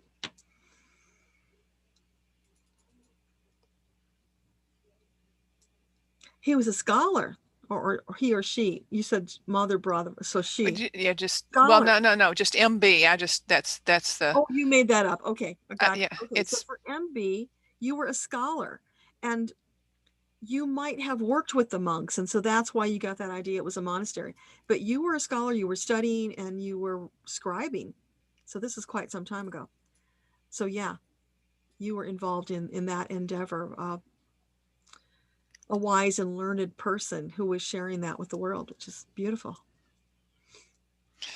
And the MB it's military talk. The M is mother, B is Bravo. Yeah, I got that after you said it. Okay. Yeah. And Rita says, thank you so much. Going to email you now. Love and light and hugs. Wonderful. And CL missed my question. Have 2 possible things I can do, and it may be one that you did when I wasn't here, because I don't remember this one. Things I can do: lymph therapy and hypnotherapy, plus need a home by September, but no money, hence temp job, had to build up cash and start new work. Is this optimum plan? Okay, so that's Karen. So okay. Lymph therapy, would that be the optimal choice right now for Karen? Lymph therapy. That shows up as a real positive. So let's ask about hypnotherapy. Would hypnotherapy be an optimal choice? No, it's lymph therapy, Karen, clearly is the best choice. So a home by September, but without money. So what guidance can you give Karen to find that money to get a home by September? I'm hearing ask, ask, ask. So Karen, it's feeling like you have resources that you could reach out to and ask for help to get the money you need for your housing, but you haven't wanted to ask. It's the time to ask. And the reason it's come to this is because part of your journey is learning to ask and realizing that you give and give and give to the world. And you need to learn to receive. So people can't give to you if they don't know what you need. Let them know what you need. Put the word out to your whole network, because you will be amazed sometimes to find out that this person or that person has a connection that's the perfect one for you. They never would have thought to tell you because they didn't know you had the need. So let everybody know what you need so they can step up and help you in this time, and it won't be a problem. But you've got to ask for the help. That's the key right now that's missing. That does make sense. Barb says, thank you so much. Debbie says, hi, ladies, love and light. Joyce, does my fiance have a message for me? Okay. So, Joyce, does the fiance have a message?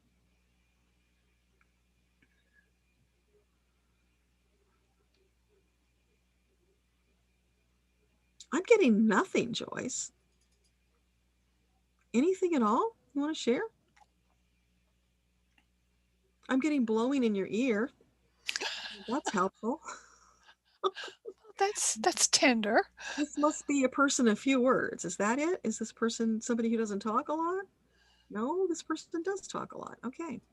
So why is this person not sharing right now?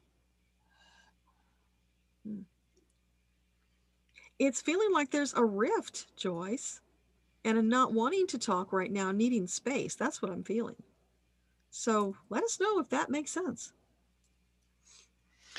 And Kelly said, I'm so glad I was able to catch this. Wonderful. TK, and I believe you've answered this, the message from his brother who suddenly passed in 2017. Yes, we did. Okay.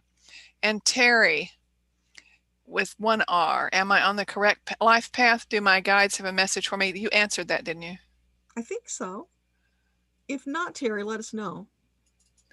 And TK, thank you both. We both grew up. Oh, thank you. We both grew up in Soviet Union. That's who we are. No military, but close. Thank you so much. Interesting. Yeah. Thanks, Terry, seeing their light. Thank you. That's so beautiful. And Brave Healer Productions with Lori DeFranco. Oh, hello, beautiful lady. Thank you so much for all you do. Love that. Is there anything I should know about supporting my daughter or myself during the event coming up in May? Okay. So for Laura, do you have any wisdom to share about supporting her and her daughter for an event in May?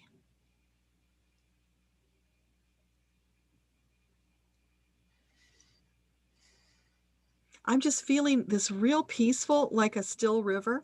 There's barely any current. It's just still, calm, placid, peaceful. So it's in the moment when all of that stuff is happening, all the uproar around the event, is you stay centered, grounded, and at peace. And that's how you will see your way through it. And yeah, now I'm seeing you. This is beautiful. I'm seeing what looks like a Viking ship, and you are standing on the bow. You are the goddess that they put on the bow, the goddess statue. That's you. And so you're leading the way, and you have all of these followers who are, wow, this is powerful, Laura. So these people who were brave enough to set out on this massive journey where they didn't know if they would survive and live to reach the other side, followed you as their goddess leader, and they jumped in those ships and went with you. So, okay, can you explain how that's connected to May? It's reassuring and validating for you your place as the leader, Laura, to step into it in confidence. Let the self-doubt go, because you're doing great. And yeah, just keep going, because all those people are lined up waiting for you to lead the way. And that is absolutely perfect. And your guides are just throwing down confetti on you in celebration, because they're saying it's awesome. More of that, Laura. You're doing great. And Craig says, how many times have I been, oh, it popped, where we go. How many times have I been alive in past lives? I seem to be drawn to Los Angeles in the 1920s to the 1950s. Okay. So was Craig incarnated in LA between the 20s and 50s? 19. Get a yes on that validation for you, Craig. So can you tell us how many lifetimes Craig had. 2,150, Craig. That's what they're saying. Wow. That's pretty impressive. And Dana says, my son, Liad, L-I-A-D, Liad, how would you say that? L-I-A-D? Studied medicine. He's an intern now. What apprenticeship fits him? Thank you. Okay, so for Dana's son, can you give us a clue on the optimal apprenticeship for him?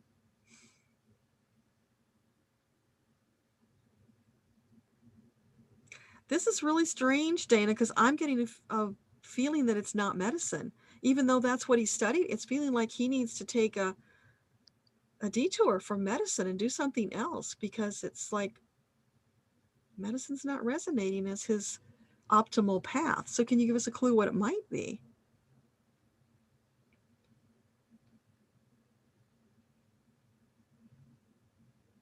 Anything?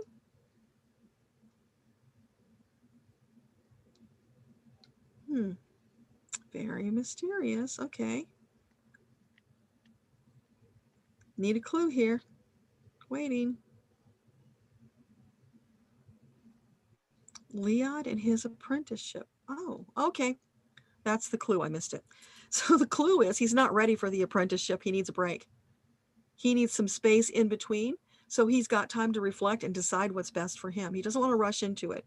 Rushing into it would be a mistake. He's going to burn out. It's not going to be the happy ending, and it would short circuit his career. So he needs to take that breathing room right now in whatever way that's possible. I don't know if that's something he can arrange, but it's really important for his future, the long term, to do that now, to give himself that space. So let us know if that helps. And Joyce posted regarding her fiance, could be he just passed May 1st, 2020. Okay. She said, thank you for trying. Peace and love to you both. Yeah, you're welcome, Joyce. MB, the Mother Bravo, MB, he answered about the best career job working with dogs does not resonate at all. Mm-hmm. But the answer to the past life monastery question does resonate with me. Thank you for answering my questions. You're welcome, MB. And, keep your ears and eyes open, because that thing about the dogs could be something down the road that you haven't quite stepped into yet. And saying, I am happy to donate to this great cause. Thank you so much for doing that. Thank you, TK. And TK said, when donating, should we specify that this is from you? If you use the link that I gave you, and I'll pop it in again, it comes up as part of this event. It's attached. So that it goes to the women's resource group. Yeah, it's on their site. It's their link, but they've attached Akasha to it so that they know that it's from this event, so they can give us the final total. And Craig says, geez, no wonder I feel so old. Oh, that's funny, Craig. Well, let's see. So we made 7 hours and 7 minutes. Uh-huh. So what do you have to say as we sign off? I'm just going to see if I can get an update from Melanie before we sign off. Okay, great. And while you're doing that, I just want to thank everyone for being here. This is an amazing concept. It's been fun. It's been uplifting. Did you get a text back? Or are you just waiting for the text? Not yet. She had a wedding to go to, so it might take her a minute. And Linda just said, just came back. Kudos. See you at 7 hours. If okay, I'm interested in how many lives I've had. That's Linda E. Okay. So Linda, how many lives has Linda had?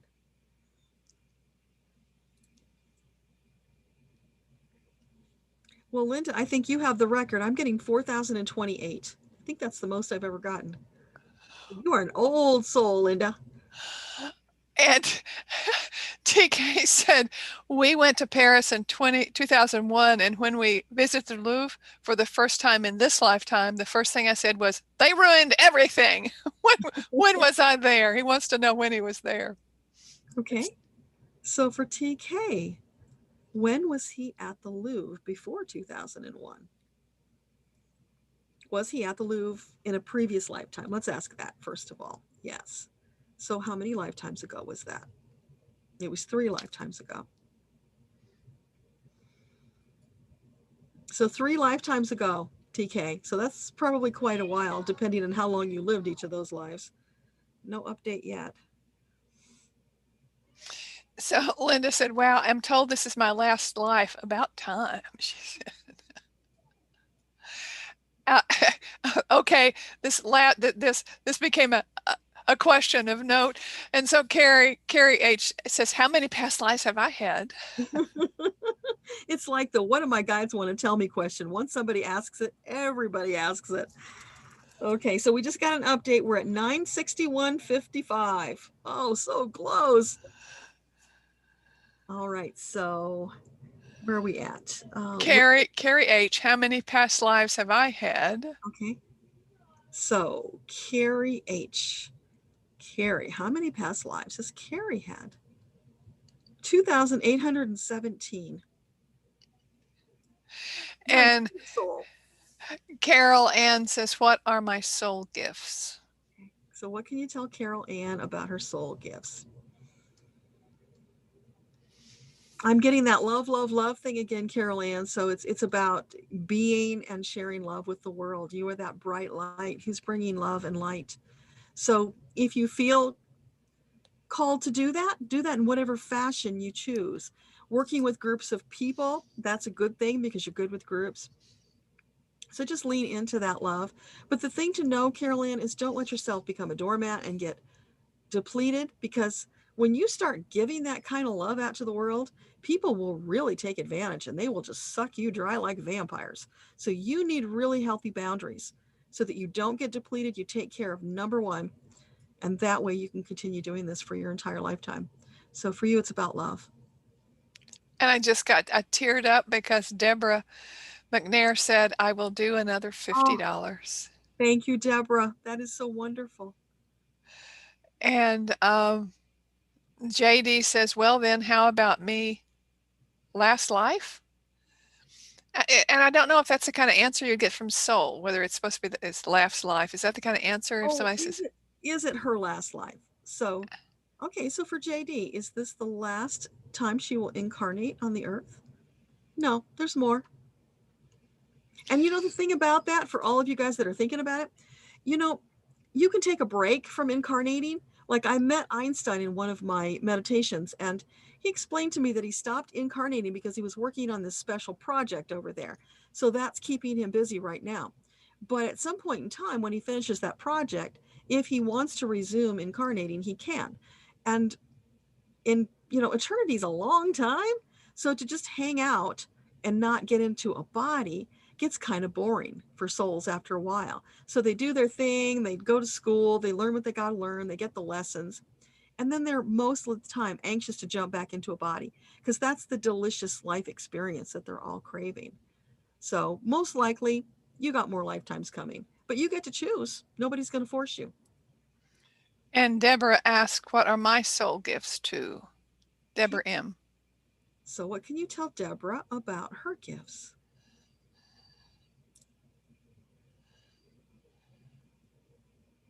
It's feeling like peace, like order and harmony. That's part of who you are. You're helping people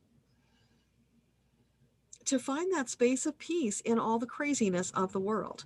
So you're probably very energetically sensitive, Deborah, and like the love people, you've got to protect yourself. You need those boundaries. So don't let people take advantage and deplete you. Learn to say no. That's really, really important. You decide when and how much.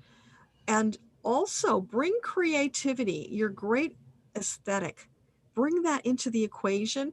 You like to do things in a very organized, orderly fashion, like columns and lines and things, but bring the creativity into that in whatever way that fits for you. And that will be wonderful. But for you, it's about just having that energy of peace and harmony and helping other people to find that, because it's such a rare quality.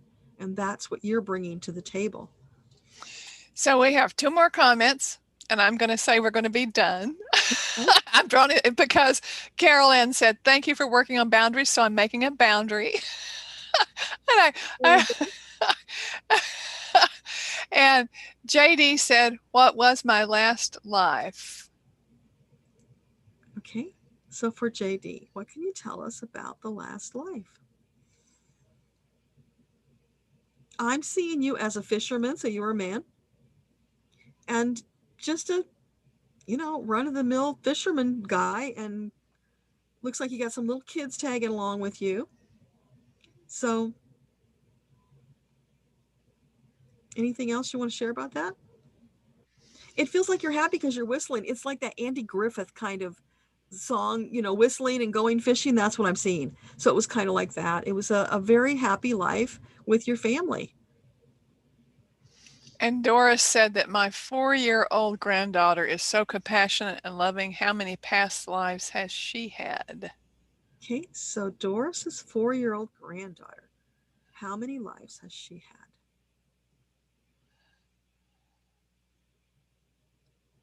$3,226. That's bizarre. Yeah. Wow. And okay, I'll allow 2 more things here. Bella says, what are my soul's gifts? Okay, so for Bella, what can you tell her about her gifts, Bella?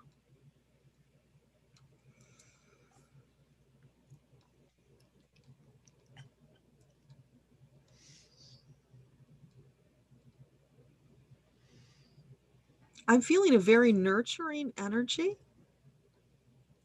but there's also a prickliness, like you get offended easily, and you are somebody who's a very plain spoken person. You see something and you say it, and it's not always very diplomatic, and that can be really hard on you and the people you're sharing with. So part of your heartbreak is that you don't get heard because people don't want to hear things that are not comfortable to hear. But just know that part of your journey is speaking those truths and sharing them with the world. You wouldn't be getting them if you weren't supposed to share them. So just keep in mind that it's perfectly okay to craft the words that you share to make the edges a little softer so that you get heard, because it's very frustrating when you don't get heard, and it can cause you to become that prickly person who gets angry and bitter and shuts down, and you don't want to go there. That is not a happy life. You want to be joyful and you want to share that beautiful truth that you see, but do it in a way that you get heard. And Doris said, oh my God, she was so special. She is so special. Thank you so much for that. And we have one more request for how many lives lived.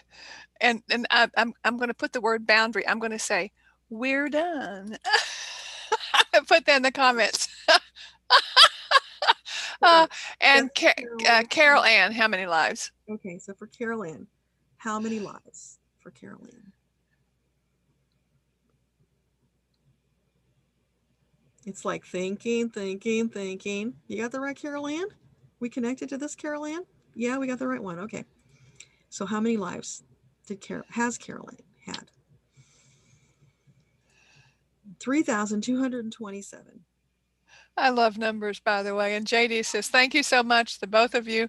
This is just lovely. You both have beautiful voices, very calming. And Deborah says, thank you so much. Thank you. And what would you like to say as we leave? Well, I would like to say, if you haven't already, give us a thumbs up, subscribe, and please do share this with your friends even after the event, because they can still donate. We can still get over that boundary and help more of these women that we're trying to help. And if you haven't signed up for my VIP list, do that so that you can join me on the 3rd Saturday in April. So that's akashaunleashed.com/VIP, because when you sign up, you are my VIP. And I do this as a gift to my tribe every month. I would like for you to drop that in the chat, that link in the chat, and drop the donation in the chat. Okay, so there's the donation link. And so we do this every month, and Donna is my faithful moderator. She helps keep things going. We do it on Zoom though, you guys, so it's even better because I can see you. We can connect, and it's even a better connection when we have the ability to see each other. It's a little harder in chat. The energy's not quite the same. I got the donation link, but we did not get the sign up link in there. I just did it. Okay. I'm working on a broken keyboard here, Donna. I'm a little Are you? I've got, oh, there it is. Yeah, it's there. Yeah, I lost my shift key, or my space key, which is a real pain when you're trying to type. Well, wait, oh, I know what it is. Oh, wait, It's we got an update, you guys. $1,118.20. And Melanie says, we're so grateful. It's incredible. $1,018.20 donation as of now. Yeehaw. Oh, how, wow. Wow. It's going to make some difference, you guys. Because this is rural Pennsylvania, so $1,000 goes further here than it might in some other places. And Liz said, was my question too late at 3:15? I don't remember your question, Liz. Do we want to ask her what her question was again, to say one more time? If we missed her, yeah, I don't want to miss her. Yeah, go ahead and type your question in again. And Dana said about my son, Lead, he finishes his intern in December 2021. Then he has to start apprenticeship. Now I'm confused from what you just said, Deborah. Can you clarify? Okay, so while we're waiting for Liz, let me just ask. So about Lead, when he ends his internship in December, are you saying that he should not go forward into an apprenticeship? She said then he must start apprenticeship. That's what he has to start. So he has to start the apprenticeship. So what are the options for Lead? It's just a big swirling massive confusion. Oh, you know what it is? Okay. He doesn't know. He's not sure about what he wants to do, and his guides are not going to tell him what to do. So between now and December, he needs to take some time. And if he can take a little break, do some meditation, do some connection, figure out what is going to fit his soul purpose. But right now he doesn't know. They're not going to tell him. So that's where the confusion is. Thank you for letting us know, Dana, because it's really important to clarify that. Okay. So Liz. Yeah. And I went ahead and just, whether she might not hear us right now, but I just wanted to put in there to ask her what her question was, so we can end with that. Thank you, Engla. Hopefully we'll see you the third Saturday in April. So if Liz doesn't, or if she's not here, and maybe she hears the recording, if she signs up for the VIP list, then we can answer her question in a couple of weeks if we don't get it today. Because I don't want to keep everybody here. You've got to be exhausted by this time, Donna. You barely took a break. Well, I'm tired, but I'm telling you what, this is astonishing. We've gone 7 hours and 22 minutes. We still have 36 people watching. There are still, and I'm going to put that in there, still 36 watching live now. I mean, is that astonishing or what? You know what's even more astonishing? I'm looking at the stats here because they're showing up. I'm seeing 1,234 playbacks. That means people who have come and played part of the video. And it looks like the average watch time is 15 minutes and 22 seconds. So that's awesome. Okay, on the link, the Akashic Unleashed, can you go and copy it from the link? Because as it is right now, it's not clickable. It has to be the one with the HTTP. Okay, yeah, we'll do that. Just give me a sec. Yeah, because JD said, could you repost the VIP link? You bet. I'm going to put that in the comments when we end the video as well. Okay, so good. You'll have it in both places. And okay. So Liz, thank you both so much. Liz said, I inherited a ring from Hannah Walters Moore, who was shipwrecked in 1853. Could you throw some light on how my family inherited it? Wow. Okay. So for Liz, what can you tell us about this ring that she inherited? Help us solve this mystery. Was the person who got it originally a family member of Hannah? Did it go to one of her family members? No. Okay. Oh, it's looking like she might have traded that ring to survive. And so it just randomly got passed around until it came to your family. So it's feeling like it happened through trade, whether it was, literally trading it for something or selling it from one person to the next, but it's been passed around a lot before it got to your family.